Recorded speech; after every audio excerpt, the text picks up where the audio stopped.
So hello everyone and good morning सभी को। उम्मीद करता हूँ मेरी वॉइस प्रॉपर आ रही होगी सभी तक। एक बार कंफर्म करेंगे।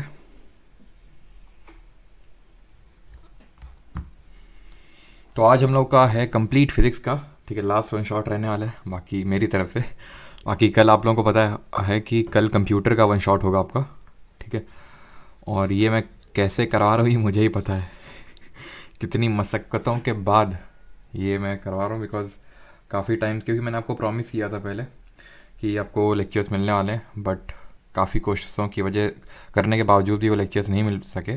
लेकिन फाइनल कोशिश मैंने फिर भी करी और आप लोगों के लिए कंप्लीट कंप्यूटर का वीडियो आने वाला है। कल 2 PM पे लाइव होगा और यकीन मानिए आप इसको करके ज़रूर जाइएगा। आपने जो भी कर रखा होगा, उम्मीद तो यही करता हूँ कि आप सभी ने कर रखा होगा, तो जो भी कर रखा होगा आपने उसको रिवाइज़ कर लीजिएगा। बाकी इसको बस मिस मत कीजिएगा जो कल ये 2 PM पे कंप्यूटर का लेक्चर होगा। बाकी आज 7:30 PM पे जो सफ़र करके जो हम लोग का एक इंटरेक्शन होने वाला है, एक नॉर्मल कोई स्टडी से रिलेटेड नहीं है, लेकिन जो मतलब वही है कि आपको स्टडीज़ में हेल्प करने के लिए ऐसा कुछ वहाँ पे हम लोग चीज़ें कुछ जी के इस तरह से कोई सब्जेक्ट नहीं पढ़ने वाले हैं। वहाँ पे subject life as a subject पढ़ने वाले हैं, ठीक है। तो वो ताकि आपको थोड़ा सा एंग्जाइटी रिलीफ में हेल्प मिले और आप अच्छा परफॉर्म करके आएँ जो भी आपका एग्ज़ाम है, खासकर CGL मेंस के एग्ज़ाम में आप अच्छा परफॉर्म करके आएँ। बस ये मेरा टारगेट है, उसी के लिए यहाँ पे सेशन रखा जाएगा, ठीक है।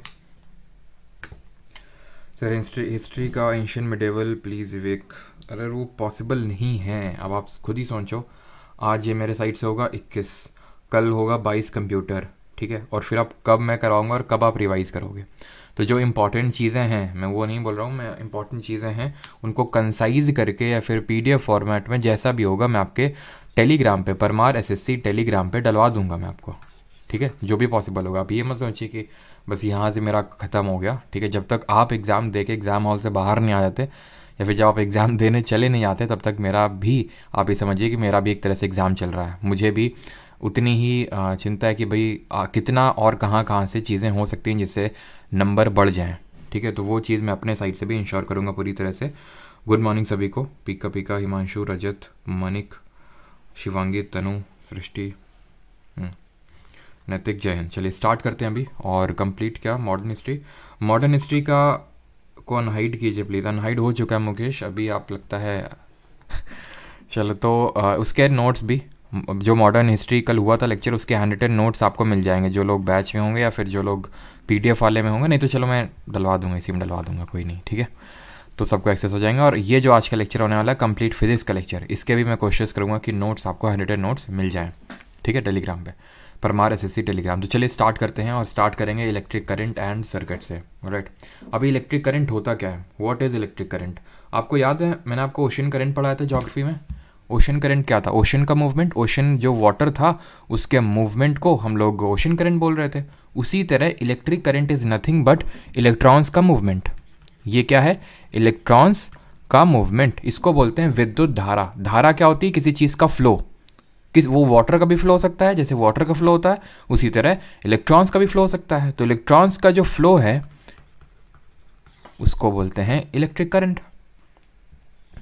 ये इलेक्ट्रॉन सर्टेन चार्ज कैरी करते हैं, वो चार्ज के फ्लो को भी हम बोल सकते हैं करंट, सिंपल, ठीक है। कितना चार्ज होता है इलेक्ट्रॉन का हम पढ़ चुके हैं, -1.6 × 10⁻⁹ कूलॉम होता है चार्ज। लेकिन इसको हम अलग तरह से फ्रेम कर सकते हैं। इसको हम ऐसे फ्रेम करेंगे कि चार्ज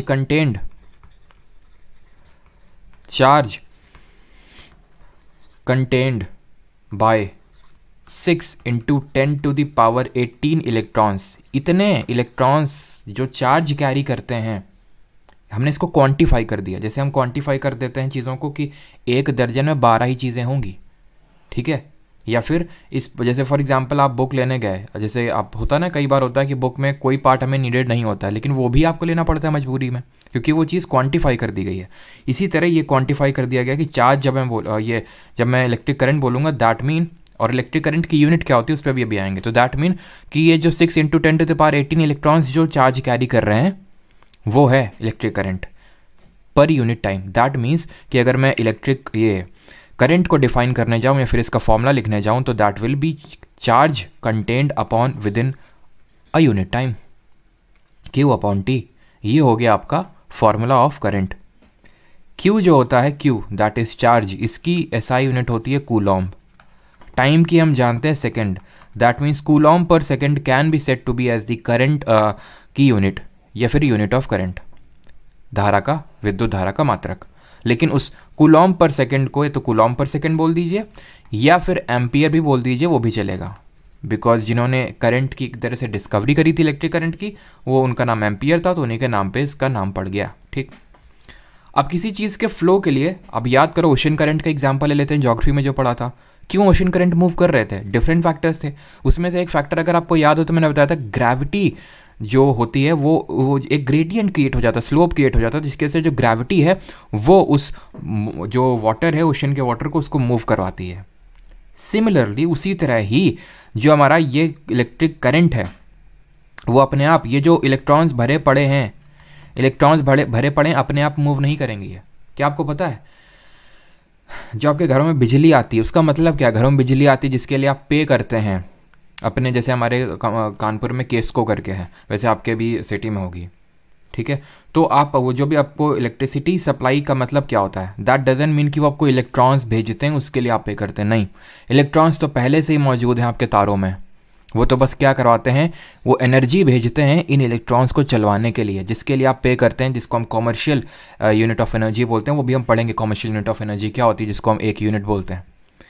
तो एक्चुअल में जैसे फॉर एग्जांपल ये एक मैंने रॉड ली, इसमें पानी भरा हुआ, एकदम स्ट्रेट है, एकदम स्ट्रेट है, कोई भी जरा सा भी ग्रेडियंट नहीं है, वाटर मूव करेगा? मूव करेगा नहीं। बट अगर इसको थोड़ा सा मैं इंक्लाइन कर दूं तो ग्रेविटी यहाँ इन्फ्लुएंस में आ जाएगी, वाटर ऐसे फ्लो करने लगेगा, ऐसे कर दूंगा तो वाटर ऐसे फ्लो करने लगेगा। ऐसे ही इलेक्ट्रॉन्स को अगर फ्लो करवाना है तो उसमें भी पोटेंशियल डिफरेंस चाहिए। जैसे यहाँ पे चाहिए किसका, हाइट का डिफरेंस हमने बोल दिया, या फिर ग्रेडियंट डिफरेंस हमें चाहिए, उसी तरह हमें यहाँ पे अगर इलेक्ट्रॉन्स को मूव करवाना है तो वी नीड पोटेंशियल डिफरेंस है, जिसको हम बोलते हैं हिंदी में विभवांतर। इसी को हम हिंदी में बोलते हैं विभवांतर, इसको रिप्रेजेंट करते हैं V से। That means this potential difference can be set to be as the work done to move a unit charge from point 1 to point 2 और from one point to another. That means work done to move a unit charge. Simple, ये फॉर्मूले आपके यहाँ से derive हो रहे हैं। अगर सिंपल सा बेसिक सा फॉर्मूला आ गया तो आपको ये फॉर्मूले पता होना चाहिए। Q is equals to IT होता है, और यहाँ पे V is equal to W/Q, जहाँ पे W वर्क डन है। क्लियर है? अब बात करते हैं कि क्या करंट और पोटेंशियल डिफरेंस जो अभी हमने पढ़ा, इसकी यूनिट क्या होती है, वोल्ट होती है। ठीक है, वोल्ट। और हाँ, करंट को मेजर कैसे करते हैं, मेजरिंग इंस्ट्रूमेंट का जरा नाम बताइए। इसको मेजर कैसे करते हैं, करंट को और पोटेंशियल डिफरेंस को किससे मेजर करते हैं? तो इसको मेजर करने के लिए हम यूज़ करते हैं एमीटर का। एमीटर का हम गैल्वेनोमीटर भी यूज़ कर लेते हैं। तो बात यह है कि दोनों में अंतर क्या है, डिफरेंस क्या है एमीटर गैल्वेनोमीटर में? डिफरेंस ये है कि जो एमीटर है ये सिर्फ मैग्नीट्यूड ऑफ करंट को मेजर करता है, और रिलेटिवली जो बड़े मैग्नीट्यूड ऑफ करंट होते हैं, galvanometer small magnitude of current को मेजर करता है, प्लस डायरेक्शन ऑफ करंट भी बताता है, यानी मैग्नीट्यूड के साथ साथ डायरेक्शन भी बताता है। अगर दोनों ही काम कर देते तो फिर हम मीटर का यूज़ क्यों करते हैं? इसलिए करते हैं बिकॉज ये बहुत ही रिलेटिवली छोटे जो मैग्नीट्यूड ऑफ करंट है उसी को मेजर कर पाता है गैल्वेनोमीटर। आपने अपनी फिजिक्स लैब में भी देखा होगा, हो सकता है यूज़ किया उसको। और एमीटर जो है आपके जो बड़े मैग्नीट्यूड ऑफ करंट होते हैं उनको मेजर करता है। पोटेंशियल डिफरेंस की यूनिट होती है वोल्ट, और इसको जो मेजर करते हैं वो करते हैं वोल्टामीटर से। ओम्स लॉ पे आते हैं। ओम्स, साइमन ओम्स करके हमारे एक फिजिसिस्ट थे, उन्होंने ईयर 1827 में एक रिलेशनशिप दिया करंट और पोटेंशियल डिफरेंस, जिसके बारे में अभी हमने पीछे पढ़ा। उन्होंने बोला कि जो करंट है या फिर जो पोटेंशियल डिफरेंस है दोनों एक दूसरे के डायरेक्टली प्रोपोर्शनल हैं। करंट बढ़ाएंगे या फिर पोटेंशियल डिफरेंस बढ़ाएंगे तो करंट बढ़ेगा। जैसे अभी इतना पोटेंशियल डिफरेंस, जैसे कि वही मैं बोल रहा हूँ, जैसे कि हमारा ऐसा ना मतलब हॉरिजॉन्टल ट्यूब थी जिसमें वाटर था, तो मूव नहीं किया, थोड़ा सा किया तो वाटर मूव किया, थोड़ा और ज़्यादा करेंगे स्लोप और मूव करेगा, और करेंगे तो और ज़्यादा मूव करेगा। तो वैसे ही आप समझ सकते हैं जितना ज़्यादा पोटेंशियल डिफरेंस उतना ही ज़्यादा करंट। इस प्रोपोर्शनैलिटी को हटा के प्रोपोर्शनैलिटी कांस्टेंट यहाँ पे लगाते हैं, V is equal to IR। मतलब ये R क्या है, यहाँ पे जो प्रोपोर्शनैलिटी कांस्टेंट आया, this is called as resistance. Resistance इसको बोलते हैं, प्रतिरोध बोलते हैं इसको। प्रतिरोध क्या प्रतिरोध है ये मूवमेंट ऑफ करंट या फिर मूवमेंट ऑफ इलेक्ट्रॉन्स या फ्लो ऑफ जो इलेक्ट्रॉन्स है उनके मूवमेंट या फिर उनके फ्लो को रेजिस्ट करता है कि मत साइड भाओ, जैसे कि इधर हो रहा है movement of electron, flow of electron, ये इधर को लगेगा, मतलब कि एक अपोजिंग फोर्स है, आप ऐसे समझ सकते हो कि उधर मत भाओ। जितना ज़्यादा रेजिस्टेंस होगा उतना ही कम कंडक्शन होगा, यानी कि मैं बोल सकता हूँ कि जो अच्छे कंडक्टर्स होते हैं, जैसे जो हमारे मेटल्स होते हैं, जो गुड कंडक्टर होते हैं, उनका रेजिस्टेंस लो होता है। जो आपके इंसुलेटर्स होते हैं वो उनका क्या होता है, हाई रेजिस्टेंस होता है, ज़्यादा विभवांतर होता है। Now coming on to the, और ये मैंने बता दिया ईयर कौन सा था। अभी ये रियोस्टेट क्या होता है, रियोस्टेट एक डिवाइस होती है, is a variable resistor that controls the flow of current by increasing और डिक्रीजिंग इट्स रेजिस्टेंस। यानी कि एक रियोस्टेट एक ऐसी डिवाइस हम लगा देते हैं जिसमें कि एक वेरिएबल रेजिस्टेंस लगा होता है, जिसको हम इंक्रीज या डिक्रीज कर सकते हैं अपने मुताबिक, कि अगर हमें करंट कम करना है तो हम रियोस्टेट रेजिस्टेंस बढ़ा देंगे तो अपने आप जो फ्लो ऑफ इलेक्ट्रॉन्स है वो कम हो जाएगा। अगर ज़्यादा करना है तो कम कर देंगे। तो रियोस्टेट एक ऐसी डिवाइस है। Factors on which resistance of a conductor depends, कौन कौन से फैक्टर्स जिस पर रेजिस्टेंस डिपेंड करता है। तो ये फैक्टर्स हैं आपके, एक तो लेंथ ऑफ दैट कंडक्टर, दूसरा है area of cross section of that conductor, area of cross section of that conductor, और तीसरा है nature of material, nature of material. कैसे डिपेंड करते हैं, रेजिस्टेंस जो होता है डायरेक्टली प्रोपोर्शनल होता है लेंथ के, इन्वर्सली प्रोपोर्शनल होता है एरिया के, और नेचर ऑफ मटेरियल पे भी आएंगे। तो इसको मैं क्या लिख सकता हूँ, इन दोनों को मिला के R is equals to rho L upon A। Rho क्या है, कांस्टेंट ऑफ प्रोपोर्शनैलिटी है यहाँ पे, L क्या है, लेंथ है, A क्या है, एरिया ऑफ क्रॉस सेक्शन है। नेचर ऑफ मटेरियल, जैसे कि अगर मैं चांदी का तार लूँ, ठीक है, सिल्वर वायर लूँ, सिल्वर हमें पता है हाईएस्ट कंडक्शन होता है इसका, सबसे ज़्यादा कंडक्शन अगर कोई गुड कंडक्टर है दैट इज सिल्वर, उसके बाद आता है कॉपर एंड सो ऑन। तो बात ये आती है कि फिर हम सिल्वर के तार क्यों यूज़ नहीं कर लेते हैं, कॉपर क्यों यूज़ करते हैं। तो आपको लगता है अगर सिल्वर के तार हम यूज़ कर लेंगे तो तार बचेंगे, हैं, तार बचेंगे? बिल्कुल नहीं। तो और सिल्वर हमारा इतना अबंडेंट भी नहीं है, तो इसीलिए हम यूज़ करते हैं कॉपर का, मतलब कॉपर का यूज़ करते हैं अगर हमें बेस्ट कंडक्शन चाहिए तो, राइट। तो उस केस में सिल्वर जिसका कि बढ़िया कंडक्शन, हाईएस्ट कंडक्शन है, उसकी रेजिस्टेंस सबसे लोवेस्ट होगी देन कॉपर की, और जिसका सबसे ज़्यादा जिसका रेजिस्टेंस या फिर जो उतना अच्छा कंडक्शन नहीं करता होगा उसका मतलब उसका रेजिस्टेंस बहुत ज़्यादा है। तो वो ये नेचर ऑफ मटेरियल है। नाउ अब इस क्वेश्चन को करिए, ये जो यहाँ पे मैंने आपको बताया है ना फैक्टर, ये जो फॉर्मूला दिया है ना, इसके बेसिस पे आप करिए। अभी ये आर रो है क्या, रो है आपका स्पेसिफिक रेजिस्टेंस, स्पेसिफिक रेजिस्टेंस, या फिर इसी को बोलते हैं रेजिस्टिविटी, इसी को बोलते हैं रेजिस्टिविटी।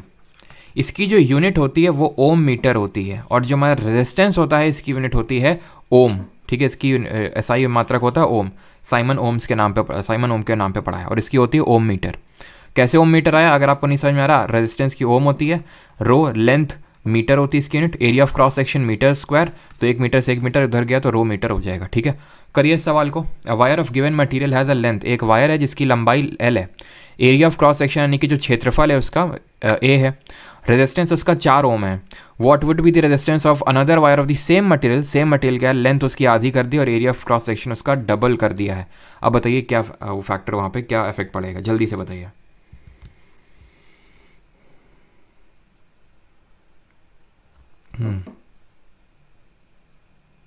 ब्लैक बैकग्राउंड सही था ना, अब लेकिन अभी यहाँ पे नहीं है ना, तो चलो क्वेश्चन करो इसी बात पे। फिर आपका क्लास लेना है न्यू इनटेक के लिए, कैसे लूँगा सर प्लीज़ बताइए। अंकित वो हम लास्ट में बताएंगे, क्लास के बीच में सारी चीज़ें नहीं बताते हैं। चलो तो यहाँ पे पहले हमें पता है R is equals to rho L upon A होता है, ठीक। अब R इज इक्वल्स टू मैंने लेंथ को आधा कर दिया, एरिया ऑफ क्रॉस सेक्शन को डबल कर दिया, ठीक। यही किया ना मैंने, लेंथ को अगर डबल किया, खुद ही सोचो, लेंथ को मैंने डबल किया तो रेजिस्टेंस भी डबल हो गया, रेजिस्टेंस डबल हो गया, क्योंकि सॉरी आधा किया तो रेजिस्टेंस भी आधा हो गया। इसको मैंने डबल कर दिया, रेजिस्टेंस और आधा हो जाएगा, नहीं 1/4 टाइम नहीं हो जाएगा। ये मैं करके इसलिए दिखा रहा हूँ ताकि आपको समझ में आए, नहीं तो तुरंत आपको ऑब्जर्व कर लेना है उस चीज़ को कि देखिए R ये मान लेते हैं R डैश है, नया रेजिस्टेंस है, ये रो L अपॉन A पुराना रेजिस्टेंस है कि नहीं। तो इसको मैं बोल सकता हूँ R dash is equals to R upon 4। R कितना था, 4 ओम था, R डैश कितना हो जाएगा, 4/4 दैट इज़ 1 ओम, 1 ओम हो जाएगा, सिंपल। ठीक, बेसिक से न्यूमेरिकल आते हैं, कोई बहुत ज़्यादा डीप में नहीं आते हैं आपके, ठीक है, न्यूमेरिकल्स जो होते हैं। Now resistance of a system of resistors, अगर हम रेजिस्टर्स को जैसे मान लो कि एक नहीं 2-3 रेजिस्टर्स को ऐसे कनेक्ट कर दें ऐसे करके, ठीक है, ऐसे करके कनेक्ट कर दें, तो मतलब इन इक्विवेलेंट रेजिस्टेंस क्या होगा अगर हम उनको एक बार श्रृंखला में लगा दिए सीरीज़ में और एक बार पैरेलल में समानांतर श्रेणी में लगा दिए तो क्या होगा। ध्यान रखना, जब भी रेजिस्टर्स सीरीज़ में कनेक्ट किए जाते हैं तो हर रेजिस्टर में जो करंट होता है वो सेम होता है, जो विभवांतर होता है वो सेम फ्लो करता है। जैसे कि होता है ना, कई बार आपने जब फिज़िक्स के न्यूमेरिकल लगाए होंगे अपने क्लास 9th 10th में, तो आपको बड़ा दिक्कत होती हुई कब पता चलेगा कि सीरीज़ है, कब पता चलेगा कि पैरेलल है। तो अगर हमें ये पता चल जाए कि अगर हाँ इसमें भी सेम करंट फ्लो हो रहा है, दैट मीन कि वो सीरीज़ में कनेक्टेड हैं, दैट मीन कि वो सीरीज़ में कनेक्टेड। जैसे फॉर एग्जांपल मान लेते हैं ये है, ठीक है, ये है, ठीक है, और ये है। तो जब हम यहाँ से मान लेते हैं ये करंट का सोर्स दे रहे हैं, ठीक है, तो यहाँ कुछ करंट गया होगा, कुछ करंट यहाँ चला गया होगा, कुछ करंट यहाँ पे, तो क्या इन दोनों में करंट सेम है? सेम नहीं है, तो इसलिए ये तीनों पैरेलल में हैं। लेकिन अगर यहाँ पे इस तरह से ये, ठीक है, ये इस तरह से है, फिर घुमा के इस तरह से है, ठीक है, तीनों सीरीज़ में, इसमें भी सेम जा रहा होगा, इसमें भी सेम जा रहा होगा, इसमें भी सेम जा रहा होगा करंट, अभी करंट डाइवर्सिफाई नहीं हुआ है। तो अगर जब करंट सेम होता है तो सीरीज़ में है, इसका मतलब है। और इस केस में जो इफेक्टिव रेजिस्टेंस होता है, ये पूरा फॉर्मूला डेरिवेशन करके यहाँ पे नहीं दिखा रहा हूँ मैं, नीडेड नहीं है, R=R1+R2+R3, यानी सबको बस जोड़ दीजिए आप, सिंपल इफेक्टिव रेजिस्टेंस या फिर इक्विवेलेंट रेजिस्टेंस निकल के चला आएगा।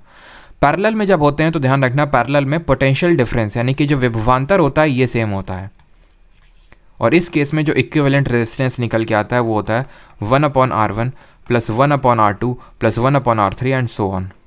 ठीक है, न्यूमेरिकल है क्या यहाँ पे? न्यूमेरिकल नहीं है, बट आई होप आप कर लेंगे।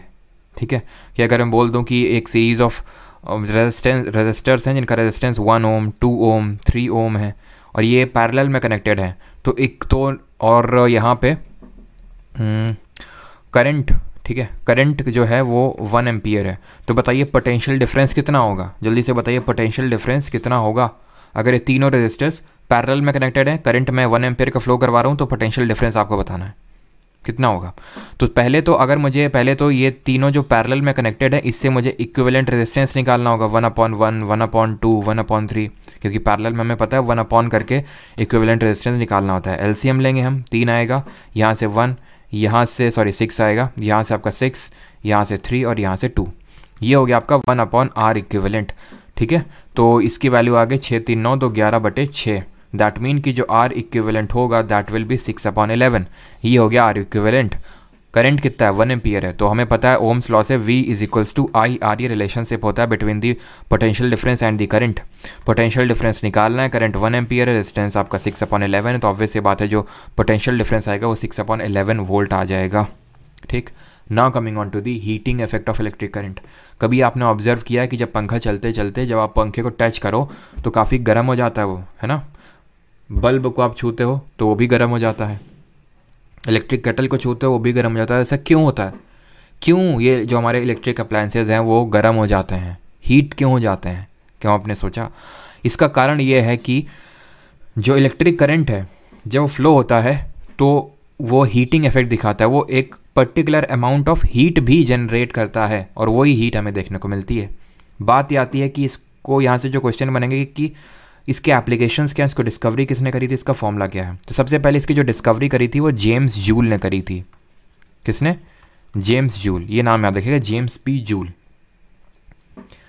अब ये जो अमाउंट ऑफ हीट प्रोड्यूस्ड होती है इसका फॉर्मूला होता है अमाउंट ऑफ हीट प्रोड्यूस जो होती है इसका फॉर्मूला होता है, इसको हम H से अगर रिप्रेजेंट कर सकते हैं। ठीक है, इसको एक सेकेंड, इसको मैं H से रिप्रेजेंट कर देता हूँ यहाँ पे। ठीक है, तो इसका जो फॉर्मूला होगा that will B VIT। V है पोटेंशियल डिफरेंस, I है करंट और T है टाइम, कितने टाइम तक वो फ्लो हो रहा है। इसके एप्लीकेशन बहुत देखने को मिलते हैं। कहाँ कहाँ पे एप्लीकेशन देखने को मिलते हैं? इसके एप्लीकेशन ये है कि भाई हमने दिमाग लगाया कि अगर इतना हीट करता है तो क्यों ना इसको यूज़ में ले लिया जाए। तो आप गीज़र वगैरह भी इस्तेमाल इलेक्ट्रिक जैसे रॉड इस्तेमाल करोगे अभी आप। ठीक है, सर्दी आएंगी तो नहीं रॉड डालते हो पानी में गर्म करने के लिए, वो इसी एप्लीकेशन पे, इसी heating effect of electric current पे ही बेस्ड है। क्योंकि उससे क्या करते हैं हम, इलेक्ट्रिसिटी पास करवाते हैं रॉड से, वो हीट डिसिपेट करती है जिससे हमारा पानी गर्म हो जाता है। इसी तरह हमारी केटल भी, इलेक्ट्रिक केटल काम करती है, इसी पे हमारी जो आयरन है वो काम करती है, इसी कॉन्सेप्ट पे, ठीक है। इसी कॉन्सेप्ट पे ही हमारे बल्ब काम करते हैं। बल्ब कैसे काम करते हैं सर? बल्ब में कौन सा हमें गर्मी चाहिए होती है बल्ब से? हमें तो गर्मी नहीं, हमें तो लाइट चाहिए होती, बिल्कुल। तो जब हम, ये एक इफेक्ट है, ये इफेक्ट ये है कि जब हम इलेक्ट्रिक करंट पास करवाते हैं तो जो हीट जनरेट होती है उसकी वजह से जो फिलामेंट ऑफ द बल्ब है वो जलता है। इसीलिए जो बल्ब का जो फिलामेंट है वो बनता है टंजस्टन से। टंजस्टन से जरा सिंबल बताइए टंजस्टन का क्या होता है? तो इसी वजह से जो फिलामेंट, और क्योंकि हीट जनरेट होती है इस वजह से जो फिलामेंट ऑफ द बल्ब हो उसका हाई मेल्टिंग पॉइंट होना चाहिए। कैसा गलनांक होना चाहिए? हाई होना चाहिए, नहीं तो तुरंत मेल्ट हो जाएगा फिलामेंट, फिर हमें रोज़ रोज़ दुकान पे खड़े रहना पड़ेगा फिलामेंट ऑफ द बल्ब के लिए। अभी तो खैर लेडी वगैरह आने लगे, लेकिन पहले आप वो देखते होंगे नहीं, जो पीले पीले कलर की रोशनी देते थे, नया 10 रुपये का आता था सूर्य का बल्ब तो उसमें जो है फिलामेंट इस तरह से लगा रहता था, ठीक है। हाई मेल्टिंग पॉइंट होता है इसमें, टंजस्टन का सिंबल होता है W। इसी कॉन्सेप्ट पे हमारा फ्यूज़ भी काम करता है। फ्यूज़ ये एक इलेक्ट्रिकल डिवाइस होता है जो हमारे इलेक्ट्रिकल अप्लायंसेस को फ्यूज़ को बचा लेता है शॉर्ट सर्किट के टाइम पे। अब शॉर्ट सर्किट के टाइम पे होता क्या है? शॉर्ट सर्किट के टाइम पे ये होता है कि एक्सेसिव करंट का फ्लो हो जाता है। एक्सेसिव करंट फ्लो, बहुत ज़्यादा करंट एकदम से विदिन अ शॉर्ट स्पैन आ जाता है, that is called as short circuit. अब अगर एकदम से बहुत सारा करंट आ गया और हमारा मान लेते हैं कि टीवी है, फ्रिज है, एकदम से आ गया तो ख़राब हो जाएगा वो, अगर बहुत ज़्यादा एकदम से आ गया। तो इसके लिए हम क्या करते हैं, जैसे मान लेते हैं हमारा इलेक्ट्रिकल अप्लायंस है, फ्रिज रखा हुआ, ठीक है। तो ये जो आ रहा है यहाँ पे हम एक फ्यूज़ लगा देते हैं। ये एक फ्यूज़ होता है, इसके अंदर होता है फ्यूज़, ये जो पूरा मतलब आपने देखा होगा अगर फ्यूज़ की, ये एक मतलब कार्ट्रिज टाइप होती है, कार्ट्रिज टाइप, उसके अंदर होता है फ्यूज़। और ये जो कार्ट्रिज होती है ये पोर्सिलेन की बनी होती है, पोर्सिलेन की, ठीक। अब जब इससे बहुत ज़्यादा करंट आएगा तो वो करंट क्या होगा ना, क्योंकि हीटिंग इफेक्ट ऑफ करंट होता है, वो हीटिंग इफेक्ट भी कुछ करेगा। और जैसे ही वो हीटिंग इफेक्ट दिखाएगा, जैसे थोड़ी सी ही हीट आएगी ये फ्यूज़ तुरंत मेल्ट हो जाएगा। तो इसी वजह से फ्यूज़ को हम ऐसे पर्टिकुलर चीज़ का बनाते हैं जिसका मेल्टिंग पॉइंट बहुत लो हो। देख सकते हैं filament of the bulb high melting point, और यहाँ लो मेल्टिंग पॉइंट और हाई रेजिस्टेंस होना चाहिए, ताकि वो करंट के एक्सेसिव फ्लो को रोक ले। इसलिए हाई रेजिस्टेंस चाहिए और लो मेल्टिंग पॉइंट किस लिए चाहिए वो समझ गए, तो वो हमारे बचा लेते हैं। तो सारे कॉन्सेप्ट हमारे heating effect of electric current पे बेस्ड हैं। Now coming on to the electric power. तो इलेक्ट्रिक पावर के लिए फॉर्मूला एक ध्यान रखिएगा आप कि इलेक्ट्रिक पावर का जो फॉर्मूला होता है that is potential difference into current, P = V × I। अब हमें पता है कि by Ohm's law V = IR, substitute कर दीजिए यहाँ पे V = IR को, तो ये I² R बन जाएगा। सिमिलरली इसको मैं I = V/R लिख सकता हूँ, तो फिर सिमिलरली I की जगह सब्स्टिट्यूट कर दीजिए V/R, तो ये बन जाएगा P = V²/R। फॉर्मूले हमारे डिराइव हो गए इलेक्ट्रिक पावर के, ठीक। यहाँ पे चलो एनर्जी अगर आपसे पूछ ले कि व्हाट इज़ इलेक्ट्रिकल एनर्जी, तो एनर्जी होती कितना पावर जनरेट किया कितने टाइम तक, that is called as electrical energy. और इसी तरह हम कॉमर्शियल यूनिट ऑफ एनर्जी यहाँ से मैं डिराइव कर देता हूँ। अगर आपसे क्वेश्चन, वैसे तो हम आगे भी देखेंगे इस चीज़ को, बट आपको मैं यहीं पे समझाता हूँ। Commercial unit of energy, commercial unit of energy होती है kWh। मतलब कि कितना, देखो पावर की यूनिट होती है वॉट, पावर की यूनिट होती है वॉट, लेकिन जो हमारे घरों में एनर्जी आती है वो मतलब ऐसा बहुत छोटी अमाउंट ऑफ एनर्जी नहीं होती। वॉट क्या होता है, बहुत छोटी अमाउंट ऑफ एनर्जी होती है। इट इज़ जब हम लोग अभी आगे भी हमारा वर्क का कॉन्सेप्ट पढ़ेंगे, वहाँ पावर का कॉन्सेप्ट पढ़ेंगे, तो वहाँ पे भी आप देखेंगे कि जो वॉट होती है बहुत छोटी इकाई होती है। तो इसके लिए जितने हम किलोवाट का यूज़ कर लेते हैं, 1 किलोवाट में होते हैं 1000 वाट, 1 किलोवाट में 1000 वाट होते हैं, ठीक है। और आवर ये क्या है, टाइम की यूनिट का यूज़ करते हैं। तो जब हम बोलते हैं कि 1 यूनिट बिजली, 2 यूनिट बिजली, तो 1 यूनिट का मतलब होता है 1 kWh। समझिए अभी आप कि जब आप यूनिट बोलते हैं कि हमारी 40 यूनिट लगी इस बार, तो दैट मीन कि 40 kWh आपने एनर्जी का यूज़ किया है, तो उस एनर्जी के लिए आपको पे करना पड़ेगा, ठीक है। तो वॉट आवर, ठीक है। तो पहले आपको करना क्या है, बस पावर रखना है, पावर को किलोवाट में रखना है और टाइम को घंटे में रखना है, और आपका आंसर आ जाएगा। करिए जरा इस क्वेश्चन को। एक इलेक्ट्रिक बल्ब है जो एक 220 वोल्ट के जनरेटर, जो हमारे घरों में जो ये होता है, ये रफली 220 वोल्ट का ही होता है, ठीक है।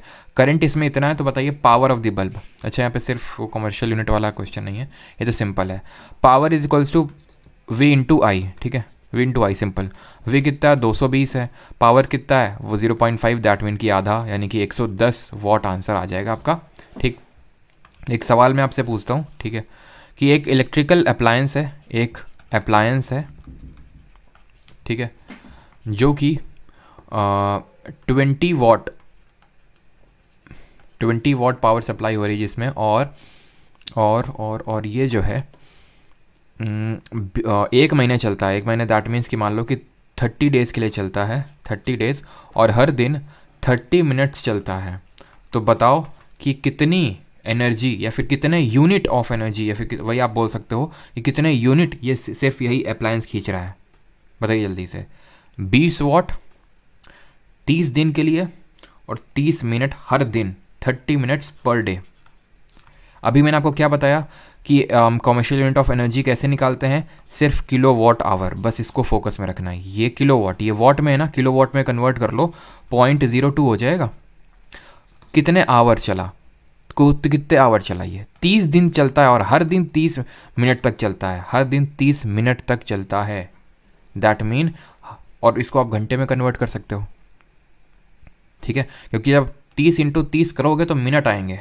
30 मिनट हर दिन चलता है कि नहीं, तो यानी 900 मिनट चला है पूरे 300 दिन में, है ना। अगर आपको इसको वो करना है घंटे में, तो आपको 60 से भाग करना होगा, क्योंकि यहाँ पे आवर में ही रखना है हमें। ये 2 बार कट जाएगा, ये 15 आ जाएगा, ये 30 आ जाएगा, दैट मीन कि 0.3 यूनिट ये कंज्यूम कर रहा है 1 महीने में, ठीक। अब आते हैं मैग्नेटिक इफेक्ट। पहले ये बताइए, यहाँ तक तो किसी को कोई डाउट नहीं है? किसी को कोई डाउट, कोई क्वेरी हो तो बता दीजिएगा, फिर हम लोग आगे बढ़ते हैं और यहाँ पे देखते हैं magnetic effect of electric current. Heating effect of 300 नहीं आएगा, जिन लोगों ने 300 आंसर दिया गलत है, ठीक है, बिकॉज यहाँ पे 30 मिनट्स पर डे था, ठीक है।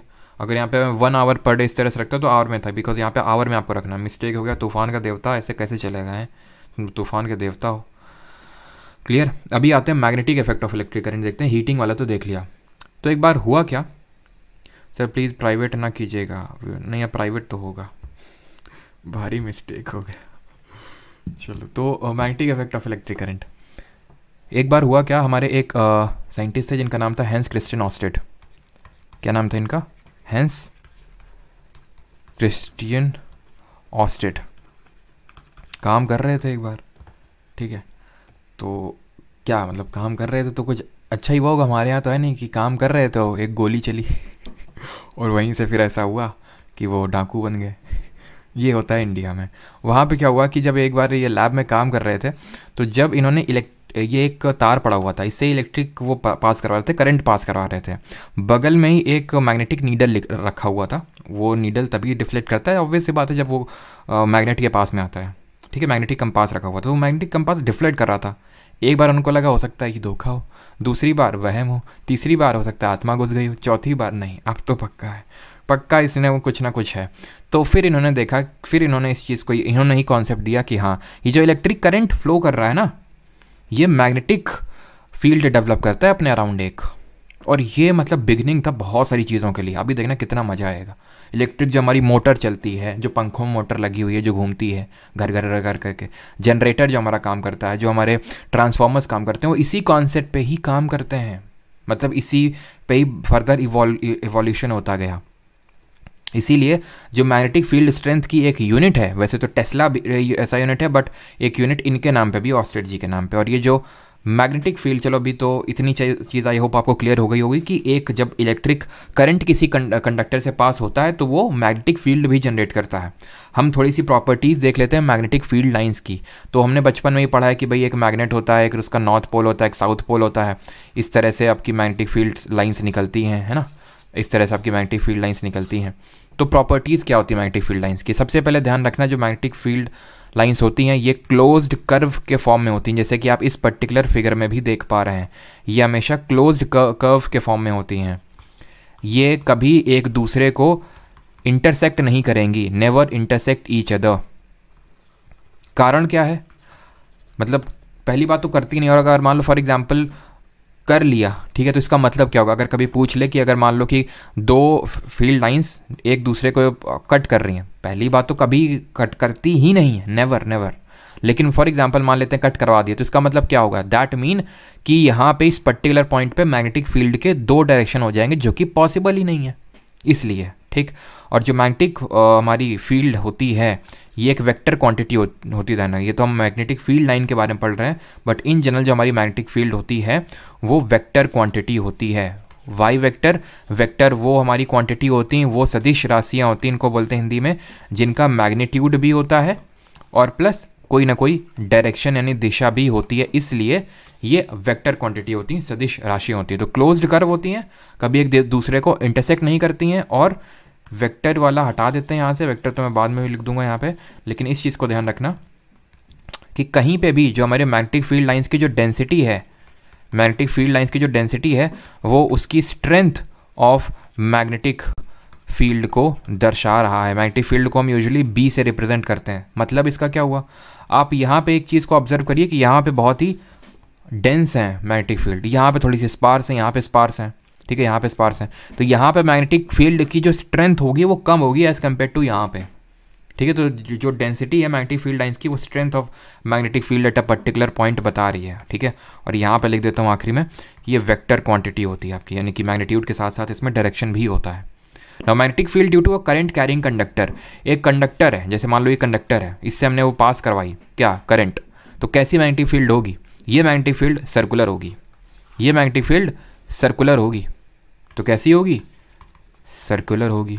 और क्या पूछेगा इसमें, पूछेगा अगर डिस्टेंस, मान लो एक कंडक्टर के पास बैठे, एक पॉइंट ये और एक पॉइंट ये, कहाँ पे मैग्नेटिक फील्ड ज़्यादा होगी, बताइए आप कहाँ पे ज़्यादा होगी।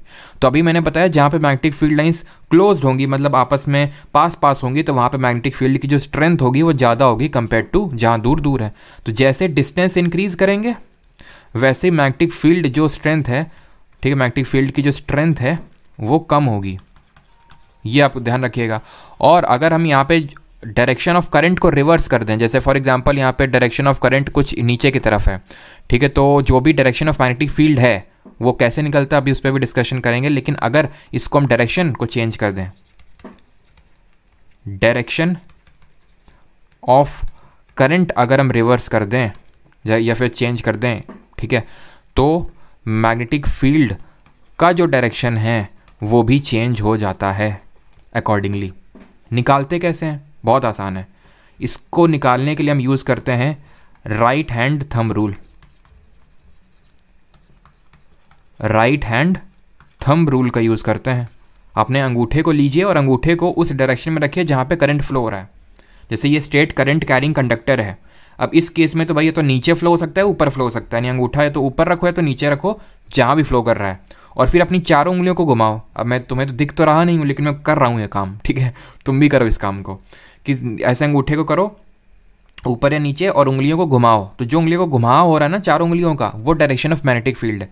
तो तुमसे अगर कभी पूछ ले, क्योंकि अभी हम पढ़ेंगे फ्लेमिंग का लेफ्ट हैंड रूल, फ्लेमिंग का राइट हैंड रूल, ठीक है, तो कंफ्यूज कैसे नहीं होना है। तो राइट हैंड थंब रूल हमें देता है डायरेक्शन मैग्नेटिक फील्ड का in a current carrying conductor, straight current carrying conductor में देता है, जहाँ पे सर्कुलर होती है मैग्नेटिक फील्ड। वो मैंने आपको सारी चीज़ें बता दी। अब फ्लेमिंग का लेफ्ट और राइट कहाँ होता है वो हम देखेंगे। इसमें इसके अलावा कुछ भी नहीं पूछेगा आपसे। सर्कुलर होती हैं, डिस्टेंस पे कैसे डिपेंड करती हैं, इन्वर्सली प्रोपोर्शनल होती हैं, वो देख लिया। और डायरेक्शन ऑफ करंट को अगर आप रिवर्स करेंगे तो मैग्नेटिक फील्ड का डायरेक्शन करंट वो रिवर्स हो जाएगा। और अगर करंट का मैग्नीट्यूड बढ़ा देंगे तो मैग्नेटिक फील्ड का भी डायरेक्शन और जो मैग्नेटिक फील्ड की जो स्ट्रेंथ है वो भी बढ़ जाएगी। यानी करंट इज डायरेक्टली, या फिर magnitude of current is directly proportional to the magnitude of magnetic field strength. Clear है ये चीज़? आगे बढ़ते हैं, एक सर्कुलर लूप ले लेते हैं। अभी तो एक स्ट्रेट करंट कैरिंग कंडक्टर लिए हुए थे, अब सर्कुलर लूप ले लेते हैं। अब कैसा होगी मैग्नेटिक फील्ड स्ट्रेंथ? ये पॉइंट एक सेगमेंट को ले लो, सर्कुलर है, सर्कुलर है, सर्कुलर है, सर्कुलर है, सर्कुलर, और बड़ा सर्कल बनेगा और कंसेंट्रिक सर्कल बनते जाएंगे, मतलब with the common centre concentric circle, ठीक है। ये और बड़ा सर्कल बनेगा, ये और बड़ा ऐसे बनेगा, और ऐसे ऐसे होते हो धीरे धीरे धीरे सेंटर में एकदम स्ट्रेट हो जाएंगी नहीं है, ठीक है, सेंटर में स्ट्रेट हो जाएंगी। तो मैं बोल सकता हूँ कि सर्कुलर लूप में भी सर्कुलर होती हैं, और बट जो सर्कुलर लूप है उसके अंदर, लूप के सेंटर में अंदर स्ट्रेट होती हैं, लूप के अंदर स्ट्रेट होती हैं। और वही सेम चीज़ है कि लूप के अंदर सेंटर होती है और लूप के अंदर ये आपकी मैग्नेटिक फील्ड की स्ट्रेंथ ज़्यादा होगी, बिकॉज ये पास पास में है सेंटर, अगर इसके अंदर हम बात करें तो सिंपल। इसके अलावा और कुछ भी इसमें याद करने की ज़रूरत नहीं है। बस इसमें यह ध्यान रखना वही सेम है कि अगर करंट का मैग्नीट्यूड बढ़ा देंगे तो जो मैग्नेटिक फील्ड की जो स्ट्रेंथ है या फिर मैग्नेटिक फील्ड का जो मैग्नीट्यूड है वो भी इंक्रीज होगा। और अगर नंबर ऑफ टर्न्स को इंक्रीज कर देंगे तो भी मैग्नेटिक फील्ड स्ट्रेंथ वैसे ही डायरेक्टली प्रोपोर्शनल होती है। जैसे फॉर एग्जांपल 1 टर्न से जो मैग्नेटिक फील्ड मिल रही है 2 टर्न से दुगना मिलेगी, 3 टर्न से तिगना मिलेगी, ऐसे करके। Now magnetic field due to a current carrying solenoid. Solenoid का मतलब हिंदी में होता है परिनालिका। ये परिनालिका या फिर सोलेनॉइड होता क्या चीज़ है? तो अभी तो 1 टर्न लिया था, 2 टर्न ले लेते हैं, 3 टर्न, ऐसे करके, ठीक है। हमने बहुत सारे टर्न ले लिए। एक कॉपर वायर लिया और उसके n नंबर ऑफ टर्न्स ऐसे ऐसे ऐसे करके उसको सिलेंड्रिकल फॉर्म में अरेंज कर लिया। यही है सोलेनॉइड, बस और कुछ नहीं है। सोलेनॉइड यही है जहाँ पे आपने एक कॉयल को बहुत सर्कुलर टाइम टर्न्स करवाए, और किससे? कॉपर वायर के। यूजुअली कॉपर वायर लेते हैं, कॉपर वायर को रैप कर देते हैं, थोड़ा सा बेटर सोलेनॉइड मिलता है। किस शेप में? सिलेंडर शेप में। फिर जब आपने इसे करंट पास करवाया तो जो मैग्नेटिक फील्ड अब जनरेट हुई that is called as solenoid, परिनालिका। अब यहाँ पे कुछ इंपॉर्टेंट हमें कंफ्यूजन देखने को मिलेगा क्योंकि इसमें भी सर्कुलर है, ठीक है। सर्कुलर ऐसे करके बड़े बड़े बड़े सर्कल मिलेंगे, ये बड़ा सर्कल, और ये अंदर स्ट्रेट हो जाएंगी। आई होप सभी को समझ में आ रहा होगा कि अंदर स्ट्रेट कैसे हो गए। जैसे ये सर्कल बना, ये सर्कल बना, फिर ऐसे सर्कल बना, फिर ऐसे सर्कल, फिर ये स्ट्रेट हो जाएंगे यहाँ आते आते तक। तो ध्यान रखना कि इनसाइड अ सोलेनॉइड जो मैग्नेटिक फील्ड होगी, मैग्नेटिक फील्ड लाइन्स होंगी, वो स्ट्रेट होंगी, वो यूनिफॉर्म होंगी। यूनिफॉर्म का मतलब क्या है? यूनिफॉर्म का मतलब है कांस्टेंट है, स्ट्रेट है और कांस्टेंट है। और इनसाइड द सोलेनॉइड मैक्सिमम हमें मैक्सिमम फील्ड स्ट्रेंथ देखने को मिलेगी। और यूनिफॉर्म का मतलब है चाहे तुम यहाँ खड़े हो जाओ, चाहे यहाँ खड़े हो जाओ, चाहे यहाँ खड़े हो जाओ, चाहे यहाँ खड़े हो जाओ, चाहे यहाँ खड़े हो जाओ, तुम्हें सेम मैग्नेटिक फील्ड ऑब्जर्व होगी। हो सकता है स्लाइट डिफरेंसेस हो, लेकिन वो बहुत ही माइन्यूट डिफरेंसेस होंगे, तो ऑलमोस्ट सिमिलर है। कितनी अच्छी बात है।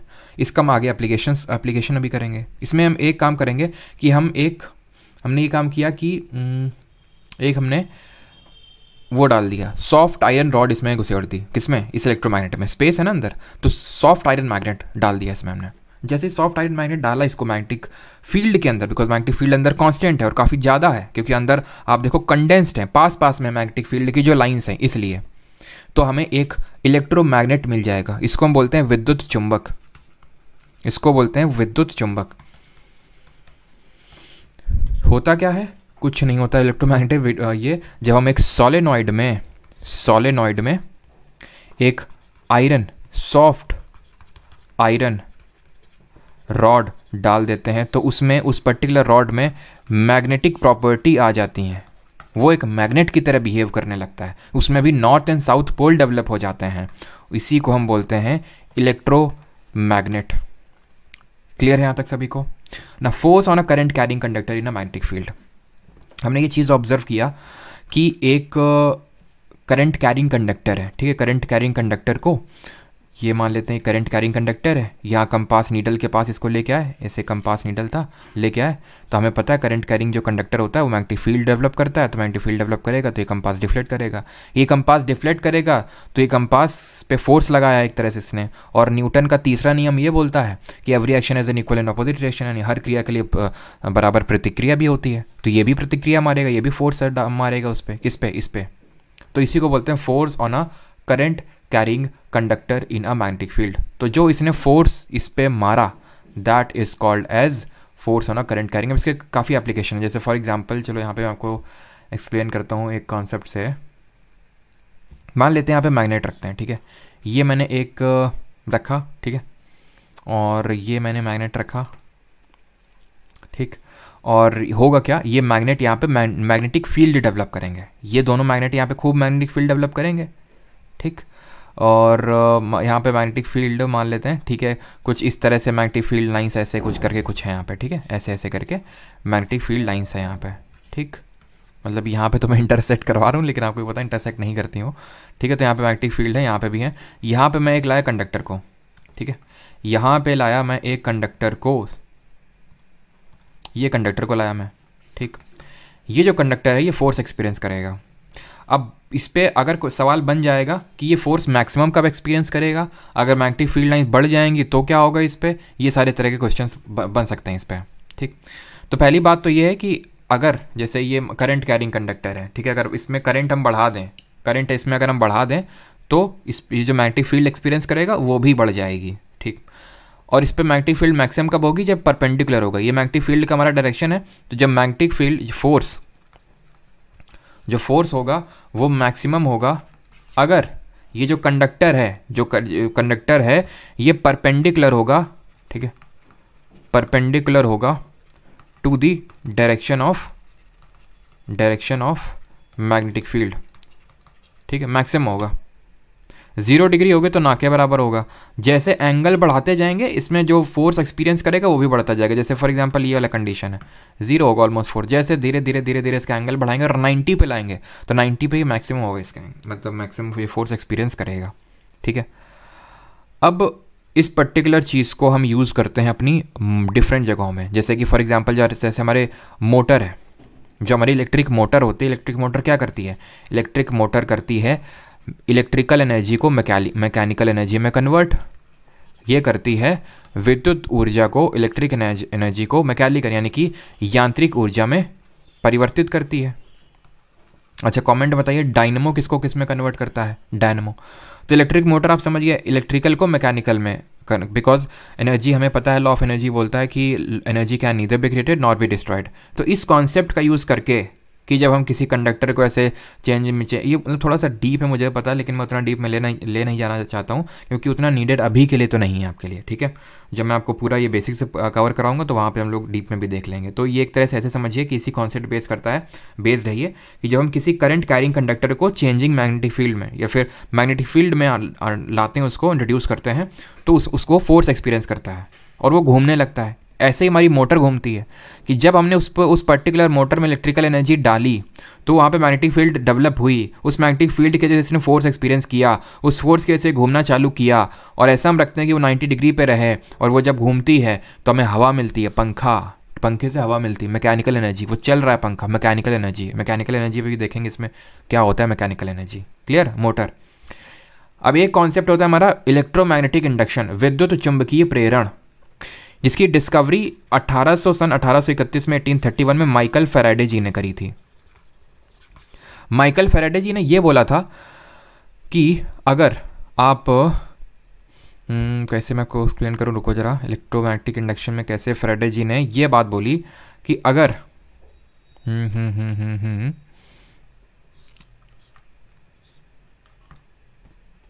ये मान लेते हैं हमारे कुछ मैग्नेटिक फील्ड के सोर्सेज हैं, ठीक।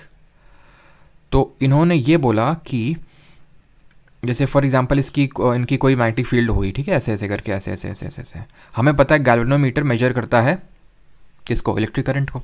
तो हमने ये एक्सपीरियंस किया कि जैसे जब हम गैल्वेनोमीटर को, जैसे यहाँ पे मान लो गैल्वेनोमीटर है, यहाँ पे रख दिया, ठीक है, जब यहाँ पे लाए तो गैल्वेनोमीटर में डिफ्लेक्शन हुआ, और जहाँ रख दिया तो शांत हो गया गैल्वेनोमीटर, फिर आगे बढ़ाया फिर मूवमेंट हुआ, फिर शांत बैठ गया, फिर आगे बढ़ाया फिर मूवमेंट हुआ, फिर शांत बैठ गया। तो ये माइकल फैराडे जी ने ऑब्जर्व किया कि जब हम मैग्नेटिक फील्ड को चेंज कर रहे हैं तो एक करंट इंड्यूस हो रहा है, एक कंडक्टर को जब हम चेंजिंग मैग्नेटिक फील्ड में लेके आते हैं तो उसमें करंट इंड्यूस हो जाता है, करंट आ जाता है। इसी कॉन्सेप्ट का फिर यूज करवा के हमने जनरेटर बनाया। इलेक्ट्रिक जनरेटर में पता है क्या होता है, उल्टा होता है, इसमें मैकेनिकल एनर्जी कन्वर्ट होती है इलेक्ट्रिकल एनर्जी में। क्या होता है, मैकेनिकल एनर्जी यानी कि यांत्रिक ऊर्जा विद्युत ऊर्जा में बदलती है, इलेक्ट्रिकल एनर्जी में कन्वर्ट होती है। इसी कॉन्सेप्ट को बोलते हैं इलेक्ट्रोमैग्नेटिक इंडक्शन, ठीक। अब आते हैं फ्लेमिंग के लेफ्ट और फ्लेमिंग के राइट हैंड रूल पे। देखिए राइट हैंड थंब रूल, उसका फ्लेमिंग से कोई लेना देना नहीं है, उसका किससे लेने देना है, स्ट्रेट करंट कैरिंग कंडक्टर में डायरेक्शन क्या होगा मैग्नेटिक फील्ड का, अंगूठे को रख दीजिए करंट के डायरेक्शन में और उंगलियों को घुमाइए, वही मिलेगी आपको मैग्नेटिक फील्ड की डायरेक्शन, ठीक है। अब इस पे आते हैं लेफ्ट और राइट हैंड रूल। तो सबसे पहले मैंने तुम्हें क्या बताया, फोर्स, ये बताया ना, force on a current carrying conductor. तो बस ऐसे ध्यान रखना, फ्लेमिंग जी को लेफ्ट हैंड था, वो फोर्स बहुत लगाता था, बल बहुत लगाता था, तो ये force on a current carrying conductor निकालता। बस फोर्स भी याद रखोगे ना, कुछ भी तुम्हें याद नहीं रहेगा तो भी क्वेश्चन कर लोगे, फोर्स बस याद रखना। राइट हैंड जो रूल था फ्लेमिंग का, राइट हैंड रूल, ये इंड्यूस्ड करंट को निकालने के लिए काम में लाया जाता है। इंड्यूस्ड करंट, कौन सा इंड्यूस करंट, अभी जो हम इंड्यूस करंट पढ़े कि जब हम चेंजिंग मैग्नेटिक फील्ड में किसी कंडक्टर को इंट्रोड्यूस करेंगे तो उसमें एक इलेक्ट्रिक करंट डेवलप होगा और उसको इंड्यूस करंट इंड्यूस होगा। उस इंड्यूस्ड करंट को निकालने के लिए फ्लेमिंग का राइट हैंड का रूल यूज़ करते हैं हम लोग, जहाँ पे ये डायरेक्शन, ये हमें मैग्नेटिक फील्ड का जो 4 फिंगर है, ये मैग्नेटिक फील्ड को दिखाती है, 4 फिंगर की बात करें मैग्नेटिक फील्ड को, और जो आपका थंब है वो direction of magnetic, direction of force को दर्शाएगा, ठीक है, डायरेक्शन ऑफ फोर्स को, जो थंब है। और जो मिडिल फिंगर है, मिडिल फिंगर यहाँ पे ये डायरेक्शन ऑफ करंट को दिखाएगी लेफ्ट वाले में। राइट वाले में क्या होगा, middle finger direction of induced current. Induced current अभी आप समझिए क्या है, जो करंट डेवलप हुआ चेंजिंग मैग्नेटिक फील्ड की वजह से। यहाँ पे भी आपका जो मिडिल फिंगर है वो डायरेक्शन ऑफ फील्ड ही दिखा रही है, ठीक है। और यहाँ पे भी आपका जो थंब है that is the direction of force. Clear, बस ये ध्यान रखना, अगर ये लेफ्ट और 4 और मिडिल अगर सब याद नहीं हो रहा है कोई दिक्कत नहीं है, कोई प्रॉब्लम नहीं है, बस इतना याद रखना कि लेफ्ट हैंड रूल फोर्स और right hand rule induce current. ये फ्लेमिंग वाली बात हो रही है। राइट हैंड जो थंब रूल है वो direction of magnetic field in a straight current carrying conductor निकालता है। यहाँ से हमारा इलेक्ट्रिसिटी वाला जो कंपोनेंट है वो ख़त्म होता है। किसी को कोई डाउट होगा पूछेगा। सारे कंपोनेंट मैंने काफ़ी ब्रीफ में और जो इंपॉर्टेंट थी सारी चीज़ें सारी मैंने को बता दी हैं, और आई होप किसी को कोई डाउट भी नहीं होगा।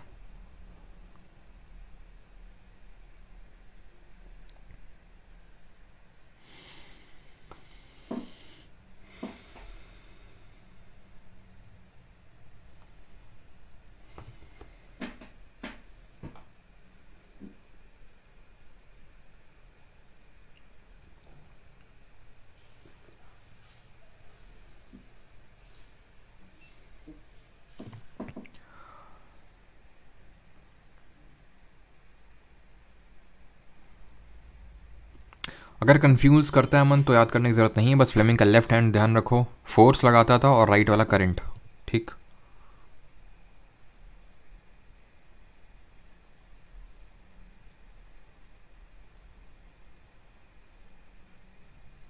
मैग्नेटिक फ्लक्स यूनिट वेबर होती है, मैग्नेटिक फ्लक्स की यूनिट, ठीक है। Weber is the unit of magnetic flux.